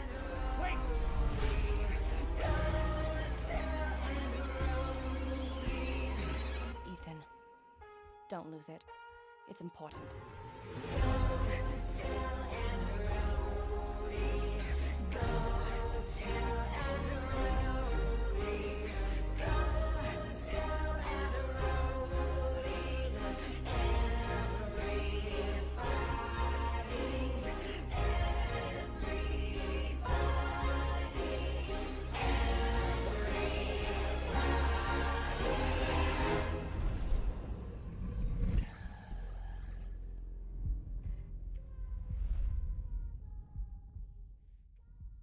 Fucking family.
Good morning, afternoon, evening, lunchtime, brunch time, and whatever you're having, ladies and gentlemen. It's me, Michael Burhan, your lovely British host and review person, of course, for another awesome, a rather British review. But this time, we go straight to the US, of course, straight to the US to spend our Saturday morning playing a rather intriguing role-playing game. That game is called Saturday Morning RPG and is created by Mighty Rabbit Studios and published by Joystick Labs and Limited Run Games. The game made its name on Kickstarter, reaching its goal of $6,000 and received $4,361 more to reach a grand total of $10,361, and thus gave us a game with a rather unique look, retro environments, and and a story which is simple yet sublime. The game made its debut on Steam initially, being ported to iOS, Android and PlayStation devices. The game is a cross-buy on PS4, PS3 and PS Vita and is exclusively available from Limited Run Games. The official site, of course, is in the link below. Now, let's look at the gameplay. The game uses traditional RPG mechanics by using a button select series once you manage to run into an enemy. Once in battle, use the stickers to strengthen your character, which you can collect in-game by entering item drop locations, and the game is simplistic and has its own level up system to allow your character to become more and more stronger. You can use items, vending machines, and also acquire items via packages that are littered around in different locations. These items give your character a new and more innovative abilities, which are based on retro games and cartoons. Some examples are based on Transformers, GoBots, Thundercats, just to name a few. To top it all off, you have an amazing score by Vince DiCola, the music producer and composer for the Transformers the movie soundtrack, which is something to send shivers down any Englishman's spine. So, are there any flaws in this game? Well, the game is rather short. I completed the game twice within a couple of days, and it felt that the ending was a little, well, uneventful. Hopefully, if a sequel is made of this game, it'll give a little more depth into the character and also to the development of the story and narrative. Now, does the game being short affect the replay value of the game? Absolutely not. I still found Saturday Morning RPG highly enjoyable no matter what format of the game that I was playing it on. And also the game looks so appealing that it gives you that nostalgia kick that you've been looking for, with the pixels, the sprites, and a rather unique colour palette. Now, as always, I give this game a score between 1 and 5, 5 being the best and 1 being the worst. I give this game an exciting 4. Saturday Morning RPG is a great addition to anyone's library, and if you are a fan of limited run games, their site sells the game for an absolute bargain of $24.99. And for anybody out there who is looking to acquire a game of similar taste and value, you can do right now from Limited Run Games' official site, and I would say go now, grab it, acquire your copy of an appealing sleeper hit. Now that's it from me, and I will see you next week for another Rather British review, and remember my little crumpets, one shall stand and one shall this is Michael Burhan, and I've got gameplay. Have you? Rated everyone 10 and up.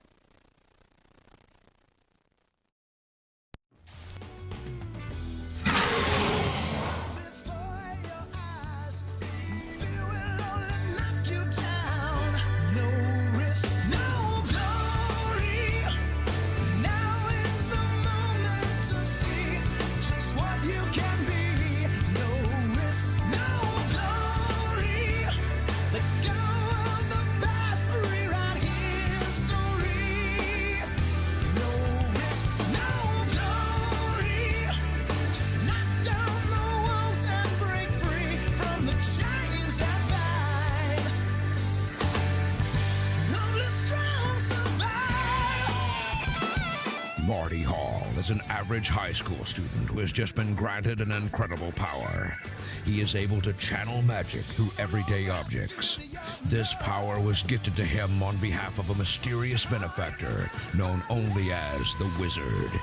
With his newfound abilities, Marty has inadvertently attracted the ire of the world's most heinous villain, the evil Commander Hood. Saturday Morning RPG. Get it now.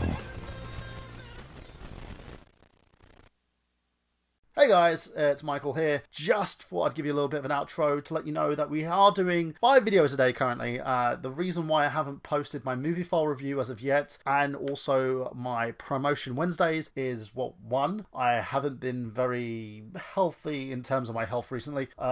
Got a few problems. I'm in and out of hospital currently. And 2, the Maker Studio site has a little bit of a problem in terms of giving me promotions. So I'm hoping as time goes by a little bit longer and a little bit faster that I'll be getting a few more promotions coming from that. I am looking at other avenues. So as I said, Promotional Wednesdays is a beta, but you'll still be getting your 4 delicious videos a week. So the movie file video has been moved to Saturday so I can get that finished. And tomorrow I will be giving you your Vlog Fridays. So hit your questions, give me your comments, let me know what you would like to actually have me do a video and vlog of, and I will talk to you then. So I'll see you Friday. And you really must tune in. He's ironic, iconic, maybe bionic. Ladies and gentlemen, introducing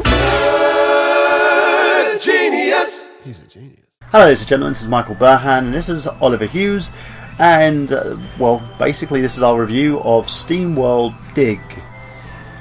Now, SteamWorld Dig is basically a platformer with RPG elements. It's in a similar vein to games such as Dig Dug. Now, the game itself is a very, very small game. It's one of those where you could probably complete within, say, about 3 to 4 hours, depending if you want to farm or not. Now, the difference between this game and games such as like the new games that you see out now is this game is kind of more retro in a sense. It's based on the hype that retro games are actually getting this year. Games such as like Shovel Knight that rely more on playability and also platforming elements rather than story and structure. The great thing about this is it's one of those that you could it's specifically designed for like portable devices, so to speak, where you could just like pick it up, take it anywhere and play it. And that's what this game did in the 3DS. It got extremely popular that they've ported it to the Wii U. It retains all the elements of the previous game basically. It's has the NPCs that sell you your items and that you can sort of sell and trade with. It has like opening up new stages and expansions on there as well. You've got the level upgrades, and it also retains that kind of flash quality design to this game. Now, what was your opinion on this? What did you find, say, like in terms of the game elements itself? Do you think the mechanics worked? Is there anything that didn't work for you? No, I mean the actual game itself was fluid. Very simplistic storyline. Basically, your robot in the cowboy area, your uncle owned a mine. Something's funny is down the mine. Go find out where it is, and then there's all the puzzles and stuff inside. The puzzles were alright, not too challenging, and the fact that you could reset them by just leaving and entering the area again kind of left no, you've messed up, that's it. Yeah, it kind of took away the challenge in a sense. Yeah, so there's one point where I was trying to work out how to do one of the puzzles. I just exited and entered, I don't know, like 6 times, and then once I worked out how to do it, I was like, okay, do it in like 2 seconds. But yeah, the game's handles well, it's responsive. It feels like a retro game, but without the sluggishness that retro games have. And that's the thing, the Swedish company A&M Productions who produced this game, they kind of had that whole nostalgia vein to it, and I've heard that some reviews have actually said that it has that kind of Metroid feel to it. It doesn't. No. It has it's a 2D platformer. Yeah, and pretty that's much. about out, and you can blow up blocks or get rid of blocks, and that's about as Metroid as it gets. Yeah, and it's there's nothing in terms of story here, in structure, that the way that the Metroid games are actually based. And you kind of, when you get to say moderate, then you've literally had the game beat. As soon as you're upgraded to a moderate level, you can plow through the game, you can plow through the rocks, you can get as many items as you want, get the more expensive stuff, and just buy. We kind of farmed, so it gave us an extra 2 hours. And in terms of playability in the game itself, the game is something that I think, for me, has no replay value. I can play it for 6 hours and that's it. Once I've completed the game, I'm done. Yeah, we completed the game. Again, there's no emphasis to play it again. So once we got to the end, I think we over-leveled our character, which is silly because there were still upgrades that we didn't get. There was still like quite a lot of upgrades that we didn't get. I'm but surprised. The final boss was a doddle. Yeah, the fun part, I would say, is just get all the upgrades and see if you can just do a one-hit kill.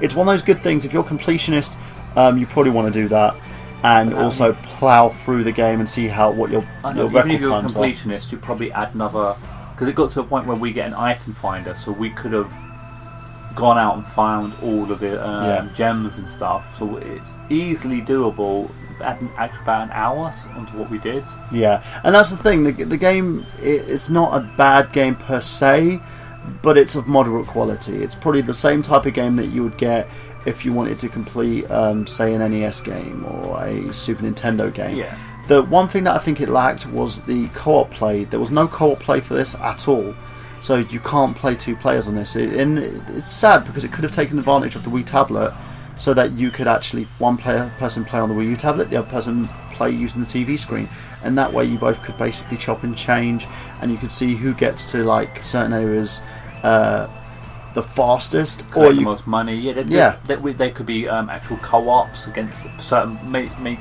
certain enemies only beatable by 2 people. Yeah. Certain elements you could basically have in the same vein as games like Battletoads or Double Dragon, that you could basically make co-op fun with it, and it's one of those games that I think sorely needed it, because it would certain elements, if you expanded upon them in the co-op nature and added the second player in, you could have had a lot of fun with it, and it could have been a very nice like party game. For me, it brought back a lot of nostalgia, but it still wasn't enough to keep me hooked on the game after completion. And the enemies, it was nice. Like there was one enemy for quite a while, then a second enemy came, and we were all quite excited. Yeah. And then a few more enemies came, and then that was it. They just recycled the same enemies. And there was no boss. There was literally only one boss, and that was the main boss. And there was no challenge to it. Basically, we had no idea what to do. All we know is it was the boss, and it was like, okay, this is how it was very obvious how to defeat him. You smash this, then you hit him. As all bosses are, he has a weakness, and he's left it out. Yeah, and it's a fun thing. Ollie always points out the fact that I'm a casual gamer, and I am a casual gamer. I don't kind of farm and go into the dig deeper into games. I'm kind of the guy who likes to pick up the pad, play the game, play it all the way through, and then I put it down and I don't play it again. Yeah, because I'm someone who, if there's upgrade that bugged me that there was still upgrades left. Yeah. But I wasn't willing to go and find every single gem in the map just to get those few extra. And it wasn't even that we had enough money. There was just these extra things like blue orbs that you need to get as well. Yeah. And then you have to go and find them, and it's just tedious to go and find them. There was no fun in it. So I was just like, you know what, let's just try the boss with the levels we got. We might be under leveled, and if we are, then we can. And the one thing that I would say that the game could take a note of is if you played Castle Crashers on the Xbox 360 and PlayStation 3, that game gets nostalgia and it gets it down right, because it has that kind of hack and slash like the old games like Golden Axe, but that game has the enemies in co-op this were, elements. You literally stand there with your drill arm or your axe, and they walk towards you, hit them, they walk away, walk towards you, and if you back them into a wall and just keep hitting, they just freak out and die. But some of them will die almost instantly. Some of them will take a good minute of you just constantly hitting them. And I find that the upgrades weren't as effective as they should have been. Like new drill arms. Like, oh, okay, I've spent all my money on that. Yeah, and then it would just seem like it was slow, and you had to upgrade that even further in order to get it working the same as the other arm was. The pickaxe, we found that we relied on the pickaxe a lot more than we did the drill, because it was easier. We killed the main boss because we had a better pickaxe that was cheaper than actually paying for the drill. Yeah.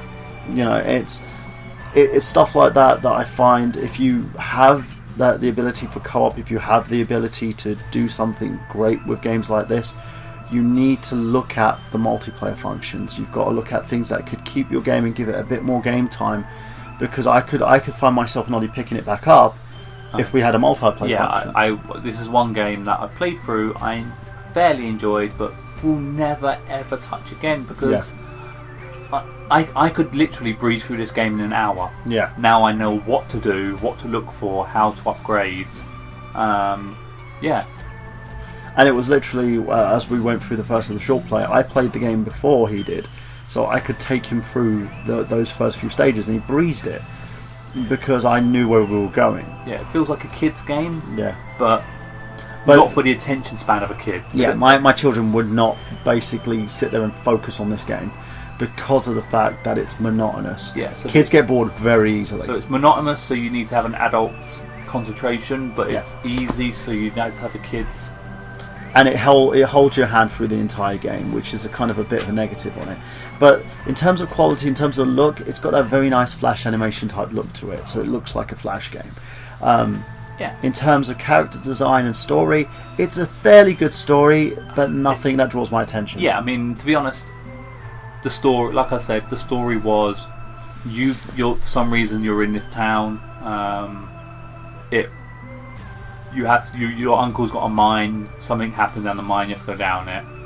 You find out there's a big boss down there after upgrading, and that's it. And then the game ends, and then you walk off into the sunset. So, not a great storyline, but to be honest, and there's no backstory. But to be honest, it doesn't need it. It's, here you are. This is your task. So it's a single task. Yeah, and that's literally what this game is. The game is a single task of digging. It could be a just quest in another game. dig, then you're at the boss, and that's it. Oh no, you dig. You get right down to the bottom where underneath, like dirt, is there some sort of technology or something? Yeah. But you get right to the bottom and you find where the boss's final layer is. But to access it, you then have to go into old dungeons. So they're reusing the old parts of the game, just bits that you couldn't reach because you didn't have the upgrades. Which is, I like that you redo the same thing. But the game is very simplistic, very monotonous, and with the RPG elements that could have been expanded on, the gameplay mechanic could have been expanded on a little bit further. You could have basically added new ways for him to plough through the dungeon itself. Like, you didn't just have to rely on the drill arm or the pickaxe. You could have stuff like even upgrade him to the point where he could actually shovel dirt. You know, it's because there was a lot of, you can go down or sideways, and you can kind of go one. You can like attack the thing directly above you, but if you like at one point in the game, we actually dug a hole just to the right size where we got stuck. Yeah, and you couldn't jump out of it. We didn't have the upgrades to kind of like super jump out of it or wall jump out of it, so we were stuck, and we were just like, okay, now we've made a hole that we can't get out of. And that's the thing. And as I said, we're not saying it's a bad game, because it's not. At the price that it's priced at the moment of $8.99 in the United States, £6.99 here in the UK, it's kind of one of those games that you could purchase fairly cheaply. I believe in the Nintendo eShop at the moment, if you own it on the 3DS, you can buy it for 25% off on the Wii U.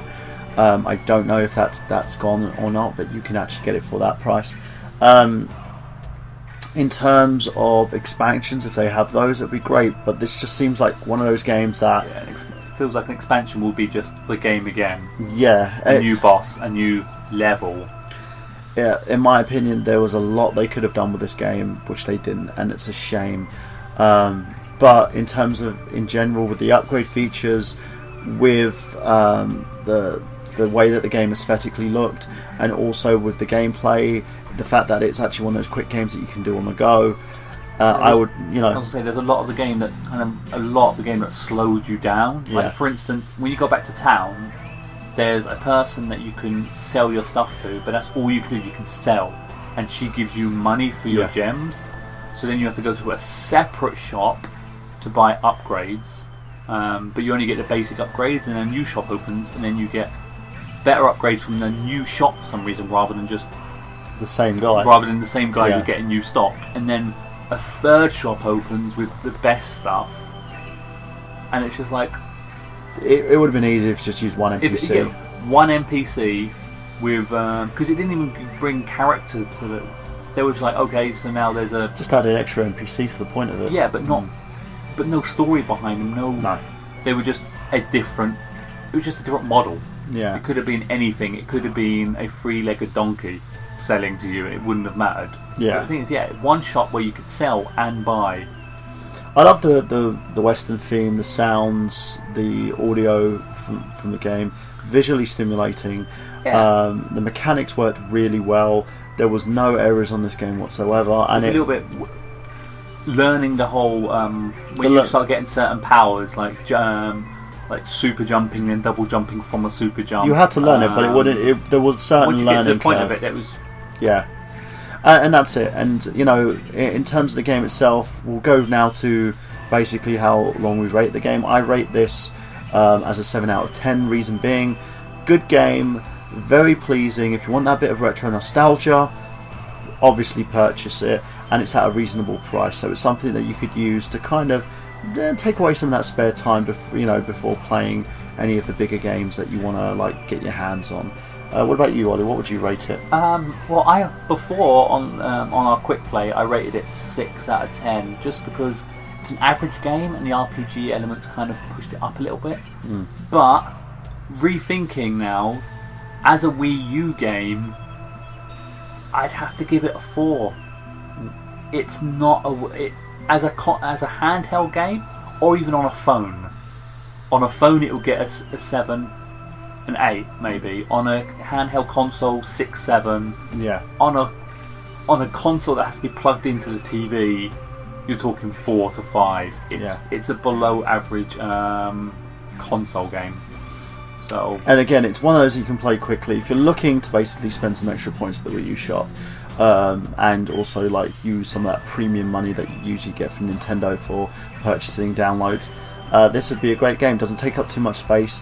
It's something that you can get through rather quickly, and it won't take too much time for you. So if you're looking for a quick one to play through, this would be it. But I do agree with Ollie. It works so much better as a handheld game, because it's one of those games that you could probably go through quickly at the doctor's office, or while you're on the bus, or if 20 you're minutes traveling. here, 20 minutes there. Yeah.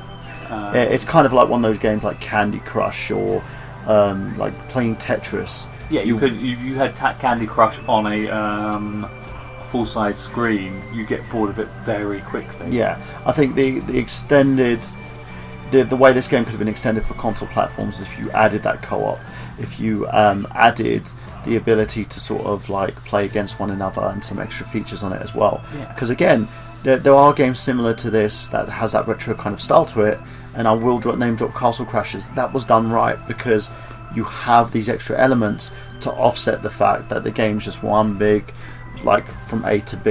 Yeah, you know, it does. and it can be completed rather quickly. Yeah, it just felt like, I mean, even the handheld version should have multiplayer, because that's what Nintendo specialises in. Yeah, definitely. Nintendo specialises in multiple people playing the same game At as once, party games. locally, yeah. This could have easily been some sort of party game, but again, just fell short of that. It's a single-player game, which is the realm of the Xbox and the PlayStation. Yeah, and I think that's where the game lays in fault as well, because it's you can't have a single-player game like this. Nintendo should never ever release single-player games ever. Not just that, it's one of those. If you're having it on a home console, you really need to take in consideration there's more than one person playing that system. Exactly, or you need some online play.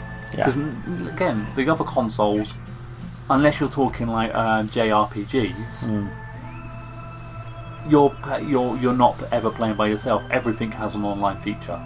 And that's pretty much it, guys. So, what do you think? Do you think our review's great? Do you think that we're missing the boat on this game? What do you think of SteamWorld Dig? Do you think that the game has potential? Let us know. Leave a comment below. And as always, like, comment, subscribe, because all your likes and subscriptions helps us out. And just to know as well, we are on Patreon. If you go to patreon.com/nerdgenius and you'd like to donate at least $1 a month, that would help us out. So this has been Michael Burhan, that's Oliver Hughes, and just remember that we've got gameplay. Have you?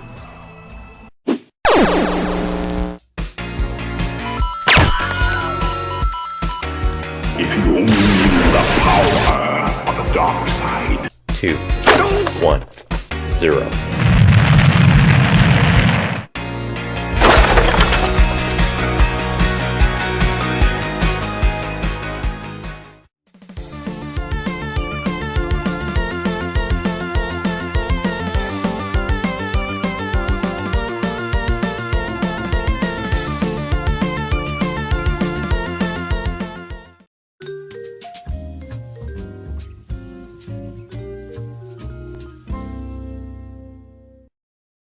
Hello, you wisecracking Neds playing Super Nintendo switching button mashing son of a guns. It's me, Michael Burhan, as I'm here to inform you that your princess is in another castle, as I give to you episode 23 of a rather British review. Today I review a game that has given me many hours on the toilet as I attempt to multitask of playing and stopping myself from dropping my phone in the very same toilet. Yes, that is Mario's debut on the iOS with the awesome Super Mario Run. Super Mario Run is a side-scrolling running video game developed and published by Nintendo for iOS and Android devices. It was released on iOS on December 15th, 2016 and will be released for Android in 2017. The game represents one of the few instances where Mario game has been developed for a non-Nintendo hardware and was part of Nintendo's efforts to enter the mobile gaming market with its franchises. The game has a lot in common with other Mario games such as New Super Mario Bros. On the 3DS, New Super Mario Bros. Wii, and the Wii U variations of that game as well, and this includes graphical assets and music. The playstyle, however, is a little different as you have to use your own finger to help your character of Mario jump through the main game. The game has a few different play modes, including the main game, which is replayable due to the amount of coins that you need to collect. The player must find 5 pink coins via the first playthrough, 5 purple coins via the second playthrough, and finally 5 black coins via the third, with varying difficulties via this story mode. In addition to the main game, you have a mode known as Total Rally, which requires the player to use a rally ticket, which can be earned with either through completing levels in the main game mode, trading my Nintendo coins, or other in-game tasks. Playing either game modes earns the player coins that can be used to buy items for creating and customizing their own Mushroom Kingdom, which is a separate third game, which is more akin to games like Farmville. This game also allows you to unlock separate characters that can use instead of Mario. These include Luigi, Princess Peach, Toad, Toadette, and Yoshi. These characters have different ways of completing levels, which gives the player varying ways to complete these levels on their own. Now, what can I say about this game? Is it worth the price of $10.99? Well, like other phone games where you endlessly tap, well, yes. Especially with the notion that this is a Nintendo game and most of their titles range from £20 to £40. The only issue I have with that game itself is DRM, which means that it's only playable online. So if you have no internet connection or you have a data plan that rations your data, then you, my friend, are screwed harder than Mario was when he realized he would have to complete hundreds of levels for a princess that is constantly getting herself kidnapped. Now, down to the score. From 5 being the best and 1 being the worst, I give this game a 3.5. Yes, it looks appealing, and it has the same Mario charm that we're all used to.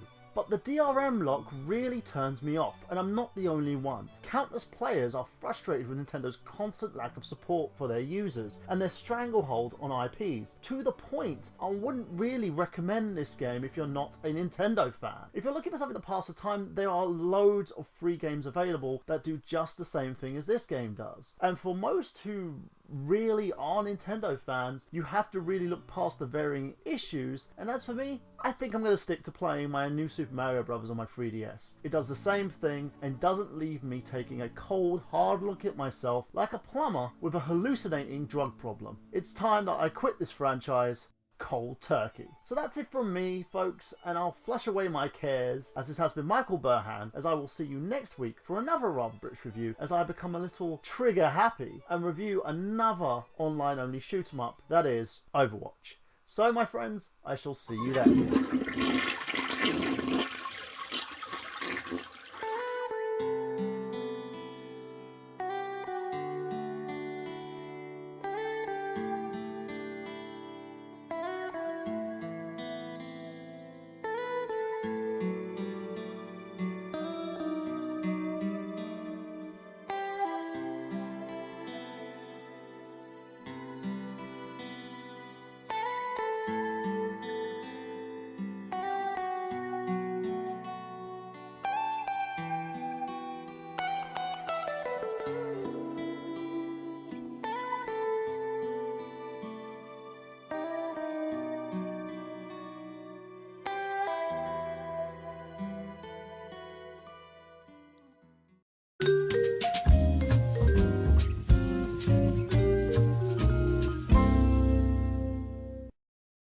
Greetings.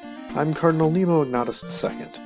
Michael Burhan asked me to fill in for him while he takes a bit of a sabbatical of sorts. And admittedly, I know nothing about his show. I know it's called A Rather British Review and that he talks about video games. I guess they are British video games? I don't really know. Well, if I'm to do this justice, then my traditional vestments, they simply won't do. Ah, much better. let's do something about that background then now, shall we? Now we're talking. Let's see then, we need something decidedly British. Maybe one of the Carmerica games? A little too obvious. Something else. Aha! Thunderbirds. Perfect. What's up with this cover art though? I mean, look at this ship. It's not one of the Thunderbirds. Well, that's not a good sign. However, they did get the logo right, so we'll give it a shot. You know, it's funny. International Rescue's arch nemesis, the Hood, actually looks a lot like Michael Burhan, of all people. If they were to do another live-action movie, he could play the part. I'm sure he'd do better than the guy in 2004. I mean, I'm nothing against Ben Kingsley. He's a fantastic talent. And let's be honest, if he can take a character like Freddy from Freddy as FR07 and make him charming, he should have been able to do the same with Thunderbirds. I can't believe I'm making that reference, but then again, I'm only one of 5 people who ever saw that movie, and one of only 2 who actually likes it. My point is, he should have been perfect for this movie, but the whole thing just came off as a missed opportunity and was a far cry from the TV show it was based on. I realize I've gone off on a bit of a tangent, and you'll have to forgive me, but when else am I going to get to talk about Thunderbirds? When else will I get to talk about Freddy as FR07 for that matter? But I digress. This is Thunderbirds on the NES. Right from the start, this game gets it right with its fan service. It kicks things off with the famous countdown that began every episode of the TV show. Sure, there's no epic voiceover, but they would have had to use a digitized voice, and it just wouldn't have worked here. From here, we're met with an 8-bit rendition of the greatest television theme song ever. I mean, you could argue it, but let's face it, this thing is great, and this version, it just sets the mood. We're then taken to Tracy Island, where Thunderbird 5 calls in, and informs us that the Hood has a message, that he's going to bombard the Earth in meteors in 60 days, unless International Rescue turns over the technology for the Thunderbirds. And it's from here that our heroes set out to stop their arch nemesis.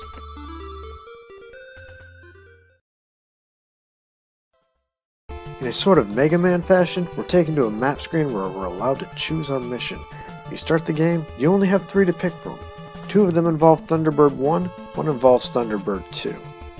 This mission kind of gets me going. I mean, we find ourselves shooting down all these planes, and battleships, and tanks, and turrets, and the actual goal is to shoot down another huge ship that's under the control of the Hood. If he can afford all of these things, why does he want the Thunderbird technology? I mean, I get that he's a supervillain, but even by those standards, it doesn't make a whole lot of sense.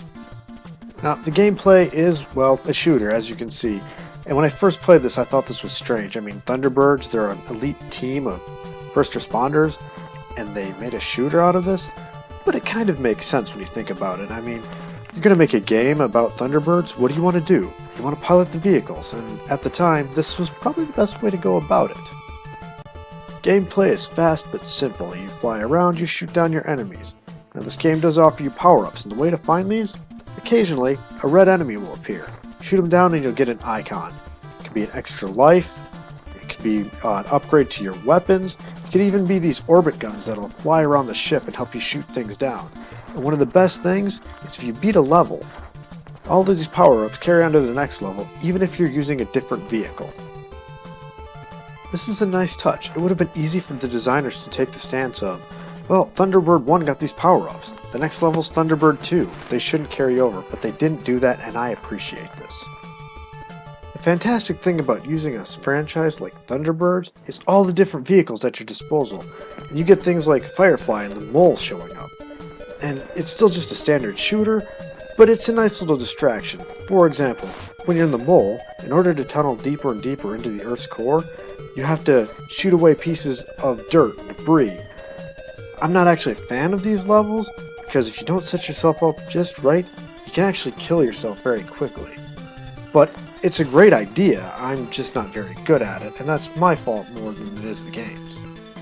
Not to mention that the game actually gives you a multitude of lives. The 60 days that the Hood gives you, that's your life bar, although it doesn't quite work in the way you're probably thinking it does. You don't actually have 60 lives, Every time your Thunderbird gets shot down, you go back to Tracy Island, where Brains, who for whatever reason here is called Dr. Brain, it's a nitpicky fanboy thing, but it bothers me, but that's not the point. Brains will inform you that it'll take 3 days to repair your machine, and that's what happens. 3 days get removed from your 60-day counter. So, again, you don't actually have 60 lives, but it's a nice touch. And the game features a password save, so you can write this down, and then you can pick up where you left off from a certain number of days left, so you can't really hold it against the game. And in case you couldn't tell by now, this game boasts an incredible soundtrack. It's absolutely amazing. There aren't a whole lot of tracks here, but what there is brilliant. And it's a shame that when I hear people talk about the great 8-bit gaming soundtracks, nobody ever mentions Thunderbirds, because this is downright phenomenal, and I love it. You'll be humming these tunes all day long, and you'll want to play the game just to hear them again. Overall, Thunderbirds is a fantastic game, and if I were to give it a rating, I'd give it a 4.5 Don Frenches out of 5. I mean, the last one doesn't seem too happy about being cut in half, but the other 4 are looking pretty nice, if I do say so myself. But that last 1.5 really comes more from the use of the franchise than the game itself, because at its core, it really is just another average shooter. But if you're a fan of that type of game, you're going to like this, and if you're a fan of that game and the franchise, you're going to love it. About the only bad thing I can say is how come there's no driving stage where you're in the Fab 1? If that's the only problem the game has, they did a great job with it. Well, that's it for today. For Michael Burhan, I'm Cardinal Nemo Ignatus II. Cusante stono lo boro lo migi la novo mondo. Or, as you chappies would say, cheerio.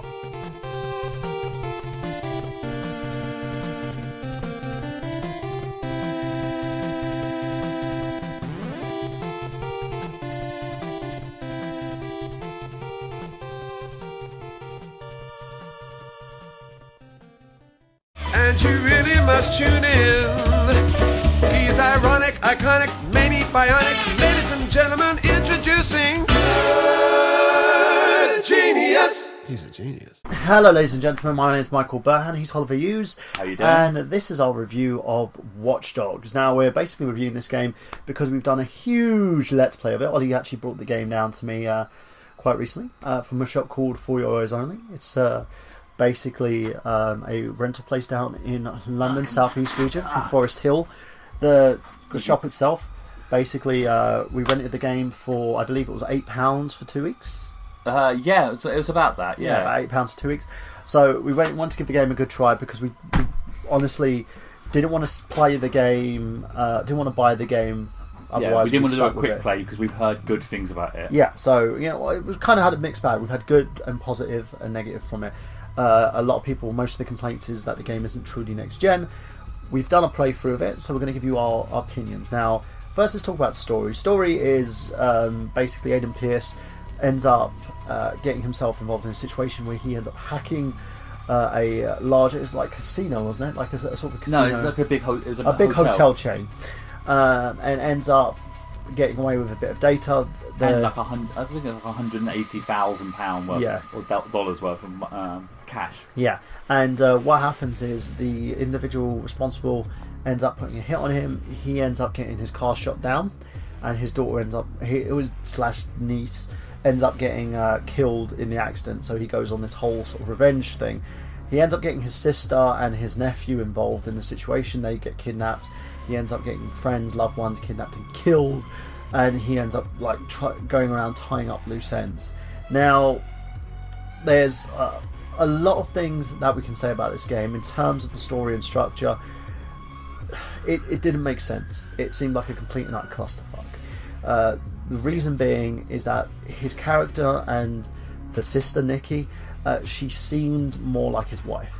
It looks like the way they did the diagrams, the way they did the models, they had them set up as sort of an ex-husband and wife sort of thing. Early script was, I can guarantee you speak to anyone who's played it, early script, there was they were definitely husband and wife. Yeah. And he had 2 children. He'd lost his little girl. Yeah, it seemed very, very incesty. In a sense, the models were very. They looked at each other, the way they like held each other, yeah, and the way they had to keep reiterating, like, "Oh, you're my little sister. Oh, you're my big brother." Yeah, Another thing with the story was it kind of dragged on. You know, you had certain elements that they added extra characters into the story who didn't need to do anything, who were useless. Yeah, we talk about characters. Yeah, you had the structure of the story was all wrong. The pacing, like at the first act, it kind of drawn out. We took us a whole entire day to complete the first act. Yeah, and then the second act. Then the second act took like 2 extra days. Yeah, that felt like it never ended. It was just mission after mission after mission, and then suddenly it was like, oh, it's the third act. Oh my god, finally. Yeah, and then when the third act happened, you had basically the pacing kind of changed. It got quicker, and then the fourth act, and then the fifth act was literally just one mission. Yeah, the fourth act snapped through like that because it was really fast paced. Yeah, and heavily story driven.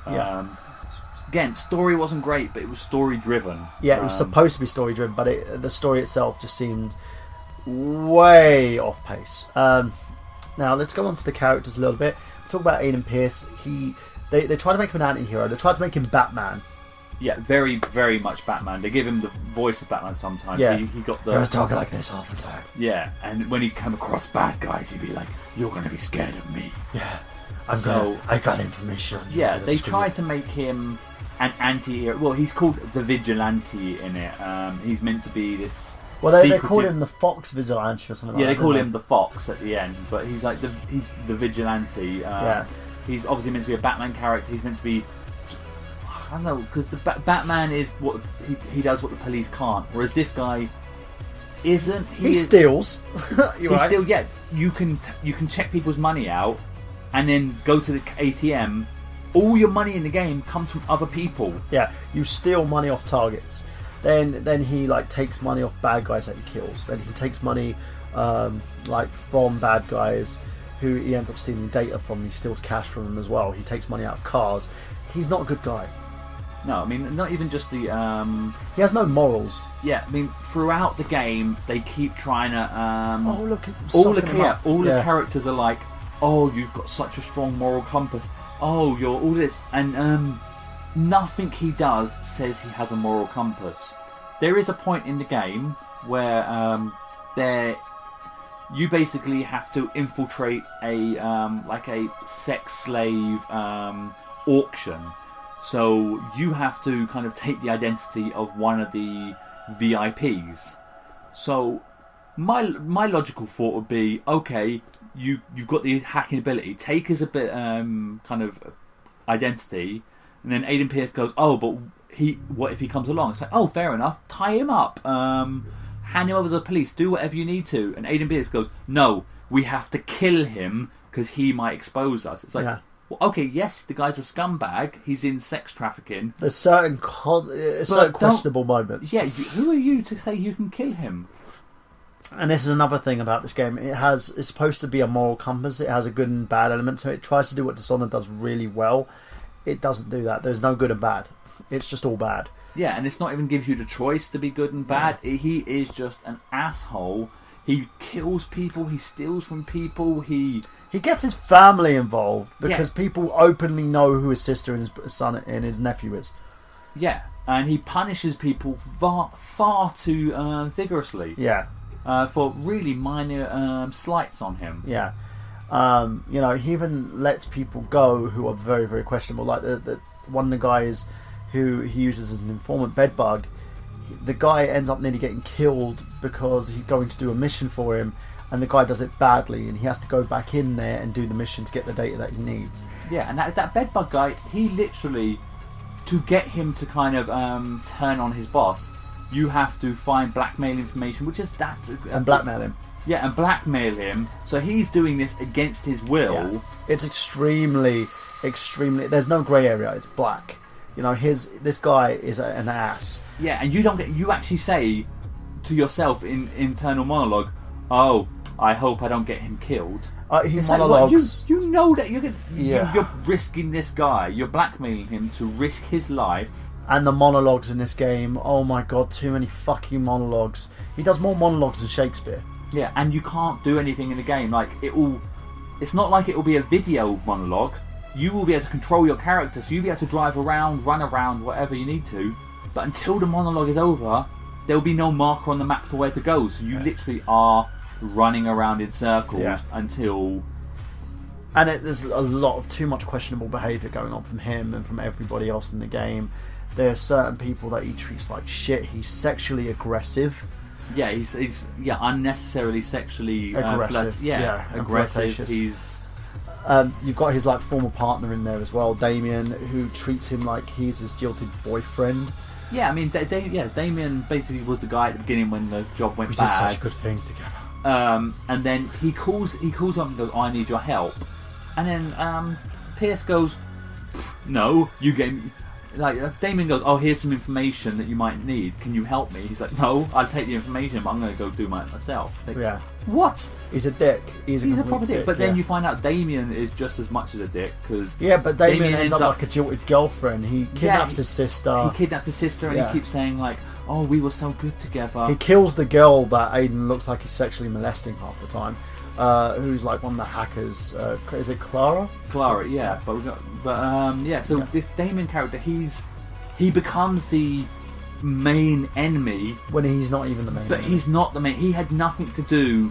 The story is a revenge story, but he had nothing to do with the original killing. Yeah, and he had his hands clean. He never did anything wrong, and then suddenly he ends up doing certain things that were wrong to get back at Aiden, and it made no sense whatsoever. Yeah. It's not in his nature. At the beginning of the game, the guy doesn't have this sort of nature, but they kind of force it on him to make him the lead villain. And because it's an RPG-based game, you kind of upgrade your skills and your hacking abilities, and to counterbalance that, they just over fucking powered him. They make him into basically a hacking god. Yeah, super hacker Like, 5000. Yeah, stuff that you needed specialists, but you had to go at one point in the story. You had to go and hunt this old retired hacker that has been off the map for many years, and no one knows where he is. And there's loads of missions to actually find out where he is. This Morgan guy just goes, I'm better than him, and just overpowers his thing. And it's like, what? And this is the thing as well. He has all these different hackers working for him, and who are hacking basically certain things for him. And then suddenly he just ends up doing it himself. And you're like, well, if you're doing this all yourself, then why the fuck, did you need anybody else? Why did I just go and kill a guy called Iraq? Why did I go after a guy called Default, who were obviously working for you, but now you can do it all yourself? It's like, what the fuck is going on? So he was a very weird character. Yeah. I mean, there's also a group called DedSec in it, who's meant to be a vigilante anti-hero group, something similar to V Vendetta. Yeah. Like we will hack the government, get all the saucy information, and spread it because we need freedom of information. Which is, do you know what? I would have liked the game to kind of focus more on that. They turned them into villains. They just turned into. They were just pricks, and the thing is, you didn't get much of them. You get the odd. You'd be running around, and a big TV screen will have their message on it saying "Don't trust the government" or something. But one of the members who you're constantly contacting is called Bad Boy. Yeah. Really early in the game, just gives up all of her kind of anonymity and just goes, oh, "Okay, yeah, my name's Clara," and then you start really angrily flirting with her. Yeah. And she. It's like shoving, aggressiveness, pinning her up against walls, and you're just like, there's not. It makes you really awkward. If that was his character, fair enough. Yeah. But that's not his character. He's only like that with her. Yeah. And then you get loads of these different scenarios. There's characters that get thrown in there. But yeah, Clara's not even that. She's very two-dimensional. She's very wooden. She doesn't even seem like a good hacker. It doesn't seem like she'd be part of this DedSec group. Yeah, and then suddenly she ends up. Her information gets leaked. That she basically was one of the reasons why. Everything unfolded the way that it did. Yeah, a really obvious point where she's like, "Oh no, she was the one who betrayed you." It's like, well, you saw that coming a while ago. She seemed untrustworthy. Yeah, the characters are very, very badly written. She was, very low cut top, which I've no problem with. But it was clearly there to sell her as she's clearly more important because she's a sex object. Yeah, and you don't have many. Most of the women in the game are sex objects. There's no strong female characters, none at all. Yeah, they try to paint her as a strong female character, and everyone has this whole cyberpunk thing going on. Yet the rest of the world looks like they're just normal average Joes with 9-to-5 work and stuff. It is almost like the Matrix, where all of the main characters are. But it's like they're cosplaying. Yeah, no, but I mean, like the Matrix was kind of like that. All of the main characters are wearing all these big long cloaks and like really out of place to normal reality. That's what this was like. All Yeah. of the main characters looked out of place. It just looked like they were cosplaying, and everybody else out in the streets were like, "Oh my god, this guy!" Because it's like the vigilante, for instance, Aiden's character, running around there, and he's the only one who looks the way he does. So I would look at him and go, "That's the vigilante over there," because he looks very suspicious. I could pick him out of a crowd, especially with his camo gear. Yeah, and his baseball cap and a big long trench coat. It's like And a scarf over his face. Yeah, it's the middle of the summer, dude. Yeah, it's stuff like that where you just look at it and think, what the hell is going on in this? But yeah, I mean, what other characters there was? There was loads of disposable characters. Yeah, You had, like as I said, Bedbug. You had the hooker at the whorehouse. I don't even know what her name was. Yeah, you basically to get yourself into this sex auction thing. You save like a random hooker. You save a random hooker, and then you can say, "Oh, I need to see her personally," and they're like, "Oh, and that's fine," and let you in. But you meet up with her. She goes, "Oh, okay, I get the other girls out," and then And that's it. You don't hear from her again. yeah, you never hear him again. Same goes for Bedbug. Don't hear from him again. No, And- he gets caught by his boss. Yeah. Gets thrown out of a window. And remember, miraculously survives. Yeah, remember, you blackmailed him into this. He's now been caught and almost murdered. And he what would does- be the logical thing for him to do? What, call you up and warn you and give you a bit more information? No! He has no loyalty to you. Yeah. You think he's dead. It makes no sense. And there's a lot of times as well where he's like people who are working with him ask him what the hell's going on. And he's just like, I don't need to tell you. Yeah, exactly. I'm not telling you. Like, his sister's constantly like, why are we running from the police? He's like, I'm not telling you. It's like, can we not just go to the police? This Yeah, Morgan and guy's- everybody accepts it as well, which bugs the hell out of me. It's like 1 minute they're getting angry about it, next minute like, hey, how's it going? Yeah. I mean, you got I'll work with you. another character, another hacker, the T-Bone. legendary hacker that no one can find. He finds quite easily. Yeah, 5 minutes he finds him. So he finds him. He's really pissed off with the main character for a little while, and then he's fine with They him. make friends, yeah. They make friends with him. There's a really good character. He's easily my favourite character. Geordie. He's basically a mercenary. But he basically makes no bones about that he's an asshole. Yeah, he's like, do you know what? I do what I do for the job. I do what I do for the job. If you pay me, I will kill a load of... Because at one point, you're trying to sneak into a building, and he's like, oh, I thought this would all be like young gangbangers. They seem to be military. I'm fine with that. He was happy to go and kill a load of young gangbangers just because you're paying him. And he does bring a huge comedy element to it sometimes as well. There's like this bit where he brings an ice cream truck and goes, yeah, I've got your explosives for you. Oh, can you do me a favour and just burn these bodies for me? Yeah, they were just trying to run me off the road, so I just put 2 caps into their head. And he's like, no, I can't do that. Yeah, you can. You know, I've been doing some stuff for you. Go on. Yeah, exactly. Yeah. So he's really just like, he will turn on you if someone paid him more, and if you paid him more, he'd turn back on. I would love to see a more enjoyable element with that guy in the game. Yeah, he was really good. And then there was He was fun to be around, and it'd be nice to have that because he's kind of the kind of the character that turns on you, but you knew he was going to. Because I had 2 characters pegged that were going to turn on him anyway, which was one was Clara, the other one was Rudy. And it's kind of the way that the stories are playing out. I just was like, yep, she's going to turn on him. He's going to yeah, turn the on way him. she turned on him was stupid. The way he turned on him Was the way he usually does. Yeah, he's just like, he paid me more. yeah, he's just like, yeah, right. You're in this gun battle. It's me and him against this other person, and he just turns the gun on you and goes, oh, he offered me more. It's like, at that point, I had massive respect for him. I'm like, fair enough. Yeah. And the fact is, and he's like, he always says that, and you act like you've got a moral compass, you don't. So, you know. Yeah, all the way through the game, everyone's going, oh, we respect your moral compass to the main character. Yeah, Like, he's just like, no. Yeah, he's like, you act like you're all this high and mighty. He goes, your first problem is you get too emotional about things. It's a job, just do it. That's it. You know. And last character, last major / minor character, and we feel that he's going to have more in the future, was what's his name? The mouse. Oh, Default. Default. Basically, they mention him briefly. They modelled him on Dead Mouse 5. Yeah, they basically just said like, oh, there's another hacker out there, but he's a bit of a hack. Called Default, but we're not going to use him. And then you go through all this information, all of this huge missions to get this information. You kill like loads of bosses, and He was unneeded. yeah. And then as soon as you get it, remember you have this super hacker on your team, this T-Bone, who has personally built this underground kind of facility. As soon as you get the information, this Deadmau5 character goes along and goes, "Oh yeah, I'm going to take that," and just hacks your system, uploads a virus, wipes your thing, and takes all the then information. it sells Clara out as well. Yeah. It sells her out, so now you have to turn on her. Yeah, it made no sense. Yeah, you follow him, you finally track him down, and he gets away. He abandons his car, and that's all you ever hear from him. Yeah, there's a lot of stuff, and then let's move on to sort of like the story, the structure of the story, everything that happens in terms of the missions. There was a lot of pointless shit that you have to do in this game that you don't need to do. It's like missions repeat themselves for no reason, just to pan the game out. So, you know, we'll work on the positives and negatives now of the game. So the negatives is one, the game tends to pan itself out a bit too much.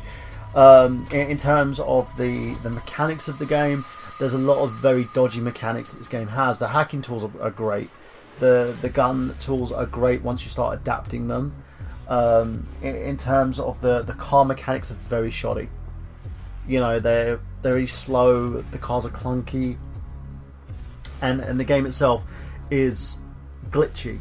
You know, there's certain times where you're gonna focus on the camera and you end up focusing on an enemy, or you're trying to do something and shoot someone and you can't fucking shoot them because you end up putting your gun back in your pocket and then someone ends up killing you.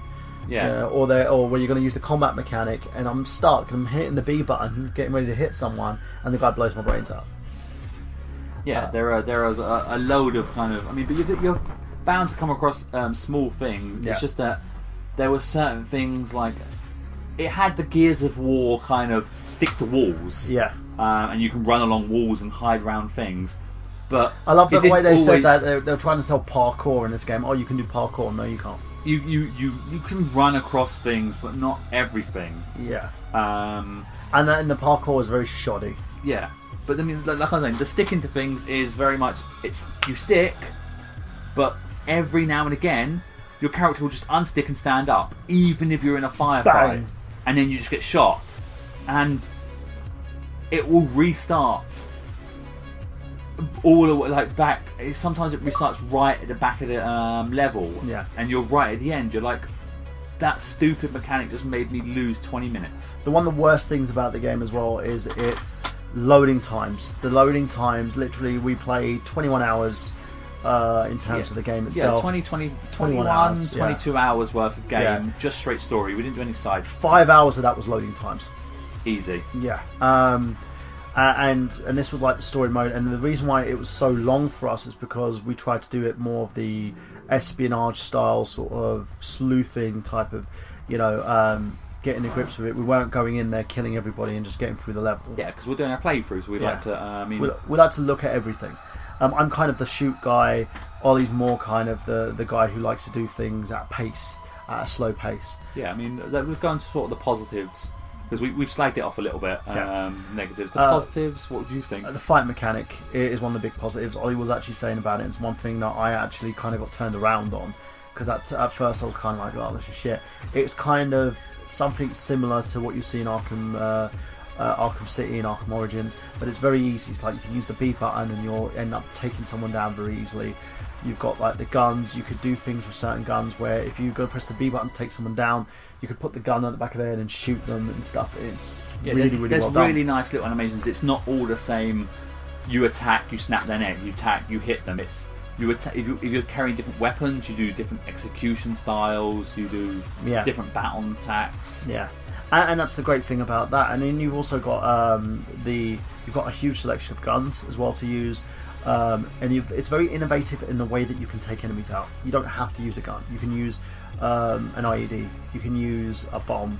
You can use basically like part of the surroundings to take enemies out, because the way that the surroundings are laid out, you have certain traps that are in the surroundings that you can use to take enemies out. So you don't have to do it one way, you can do it another. So it did have a lot of the missions that you play were very technical in a sense. So you had a lot of puzzles to play with. I like puzzles. I found that was more my thing in comparison.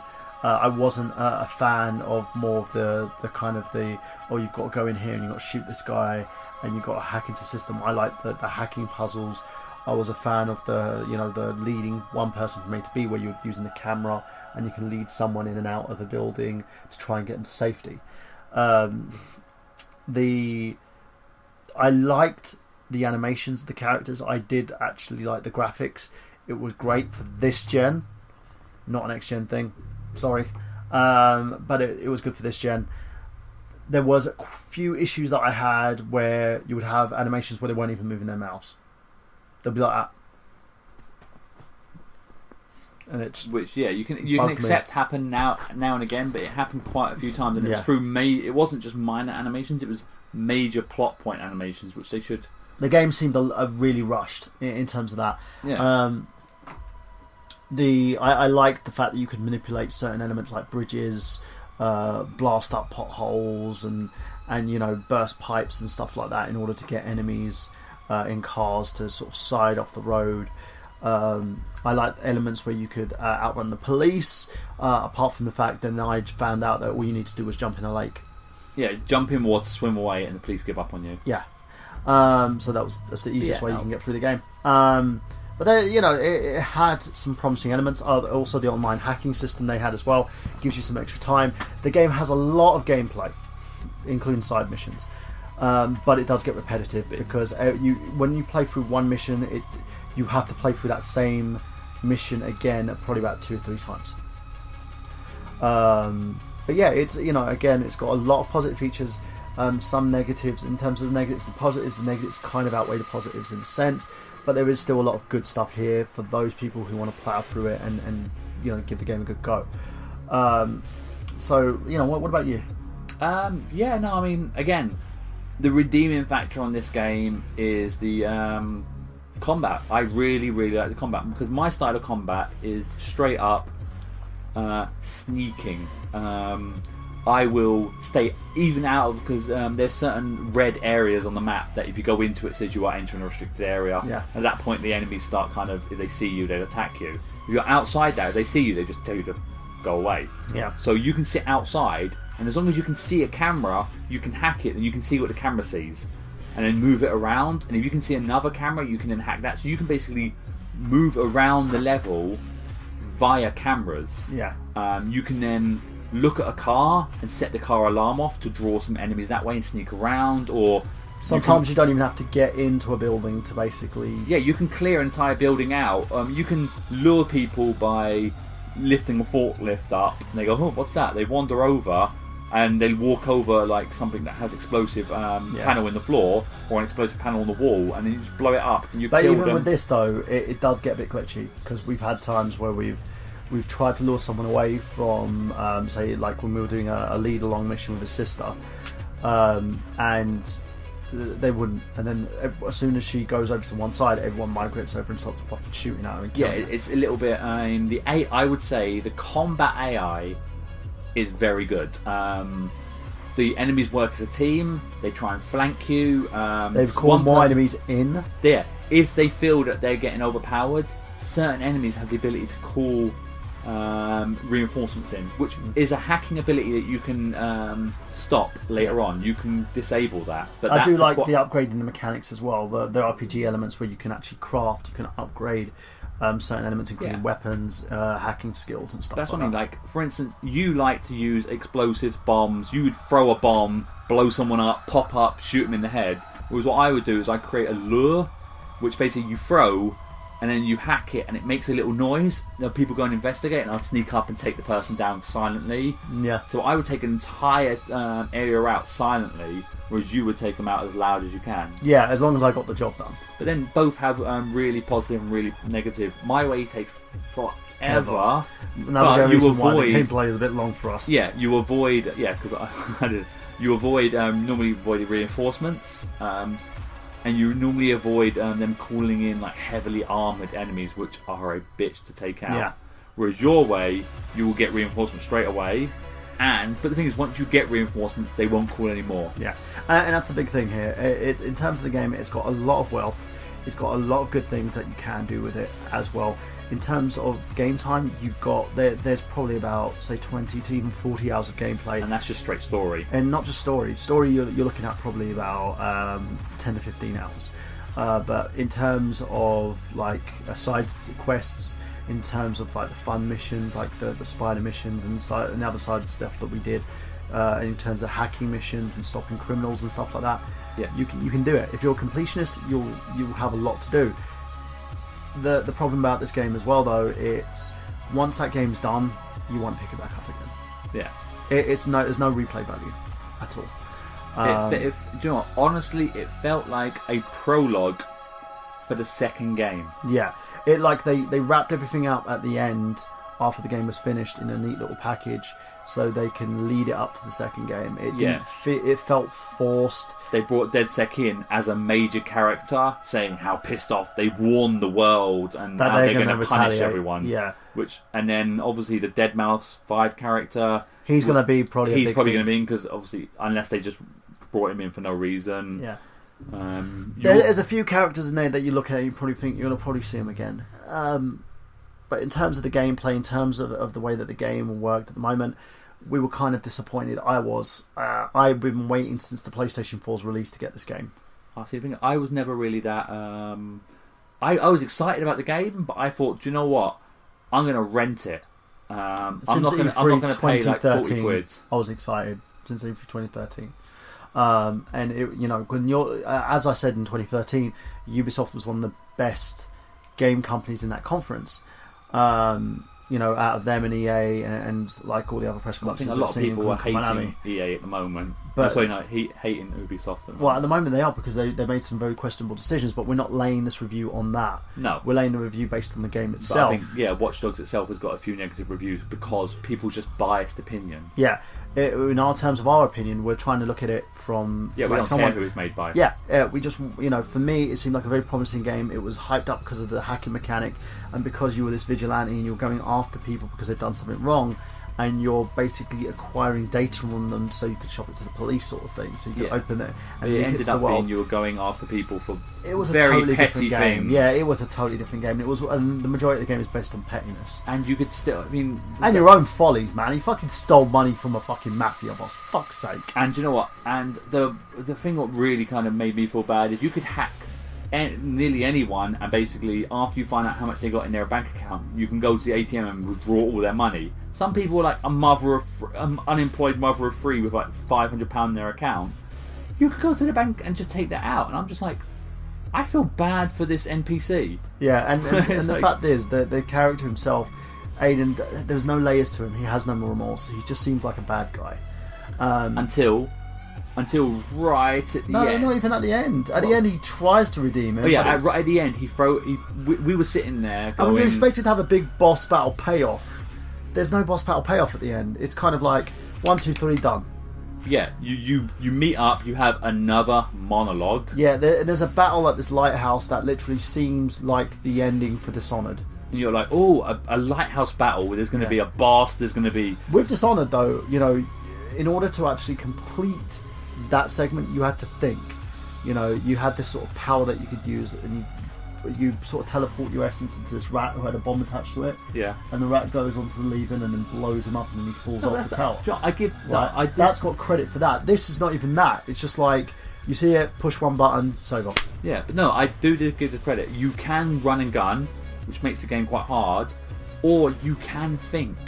That's what I tried to do. You can go out of your way, because some of the but it pitches the whole moral compass thing, which this game doesn't have. It keeps trying to say that how strong his morals are, how they chose him because he's so morally straight. Yeah, and the funny thing, even at the end, it gives you an option at the end after the epilogue. Yeah, after he's after he then tries to think to himself, actually, what right do I have to judge people? Who am I to think? Right at the end, you kind of you do this now? You go back to the person you've held captive the entire game and tortured. Well, Geordie has on your behalf. Who are you paying him to do it? You're paying this guy to. Right at the beginning, you meet this guy who killed your niece / daughter.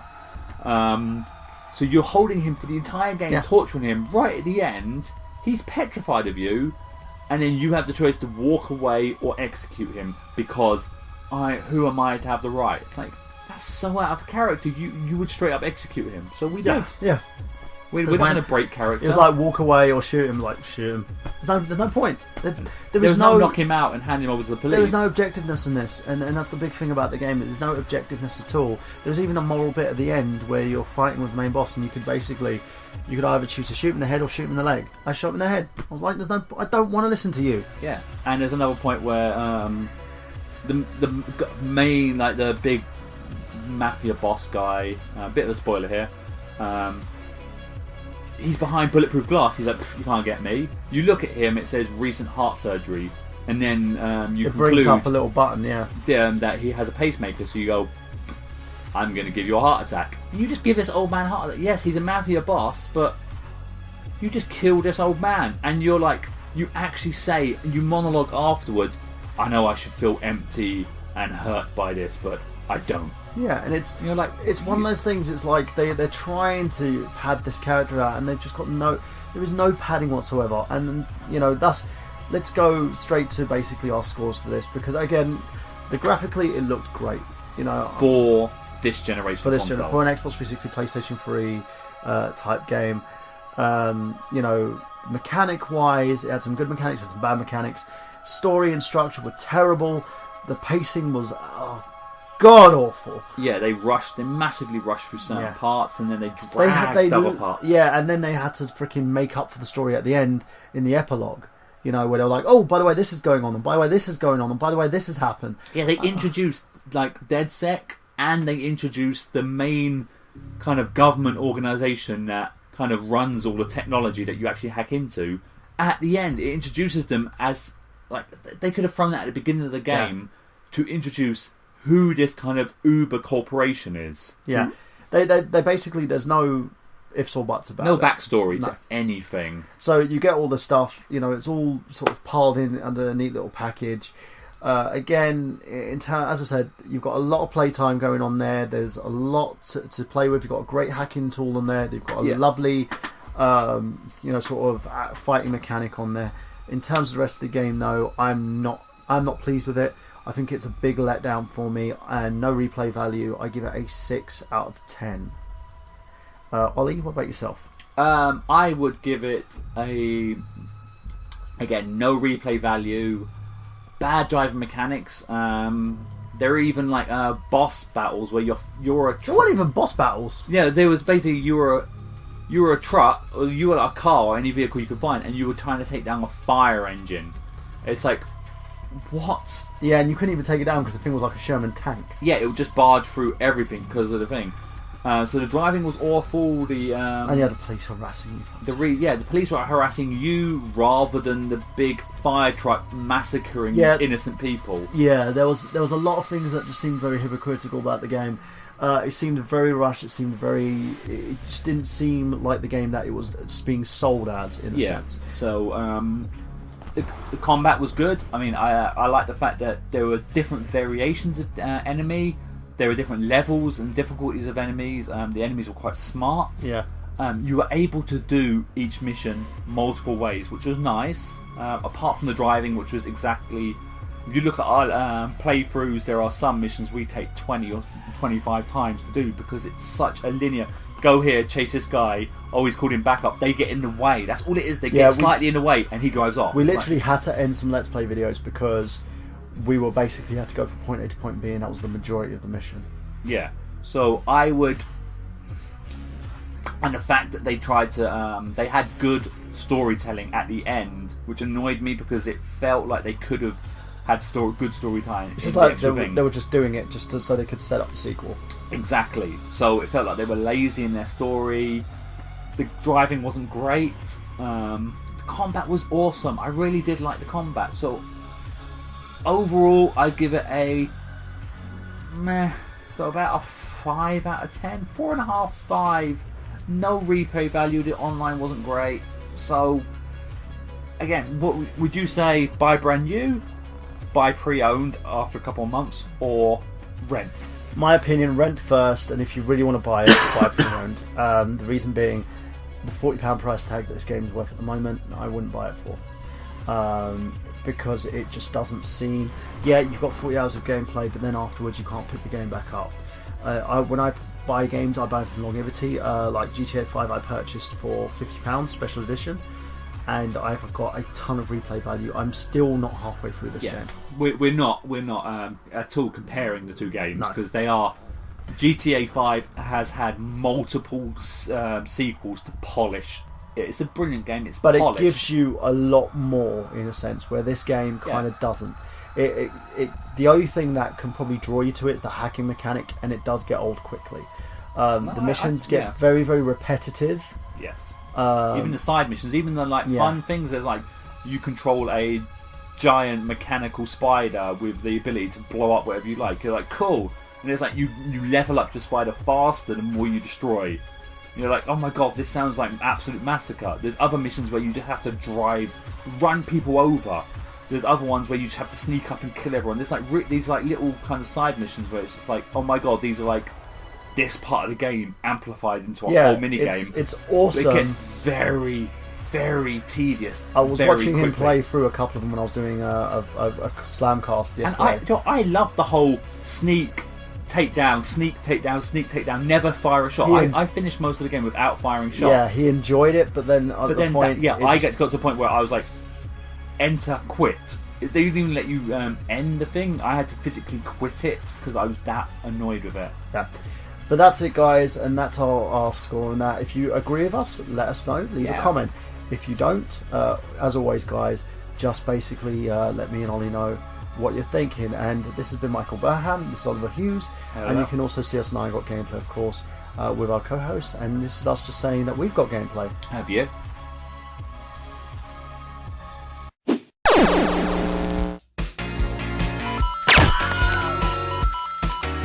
If you only knew the power of the dark side. 2, 1, 0.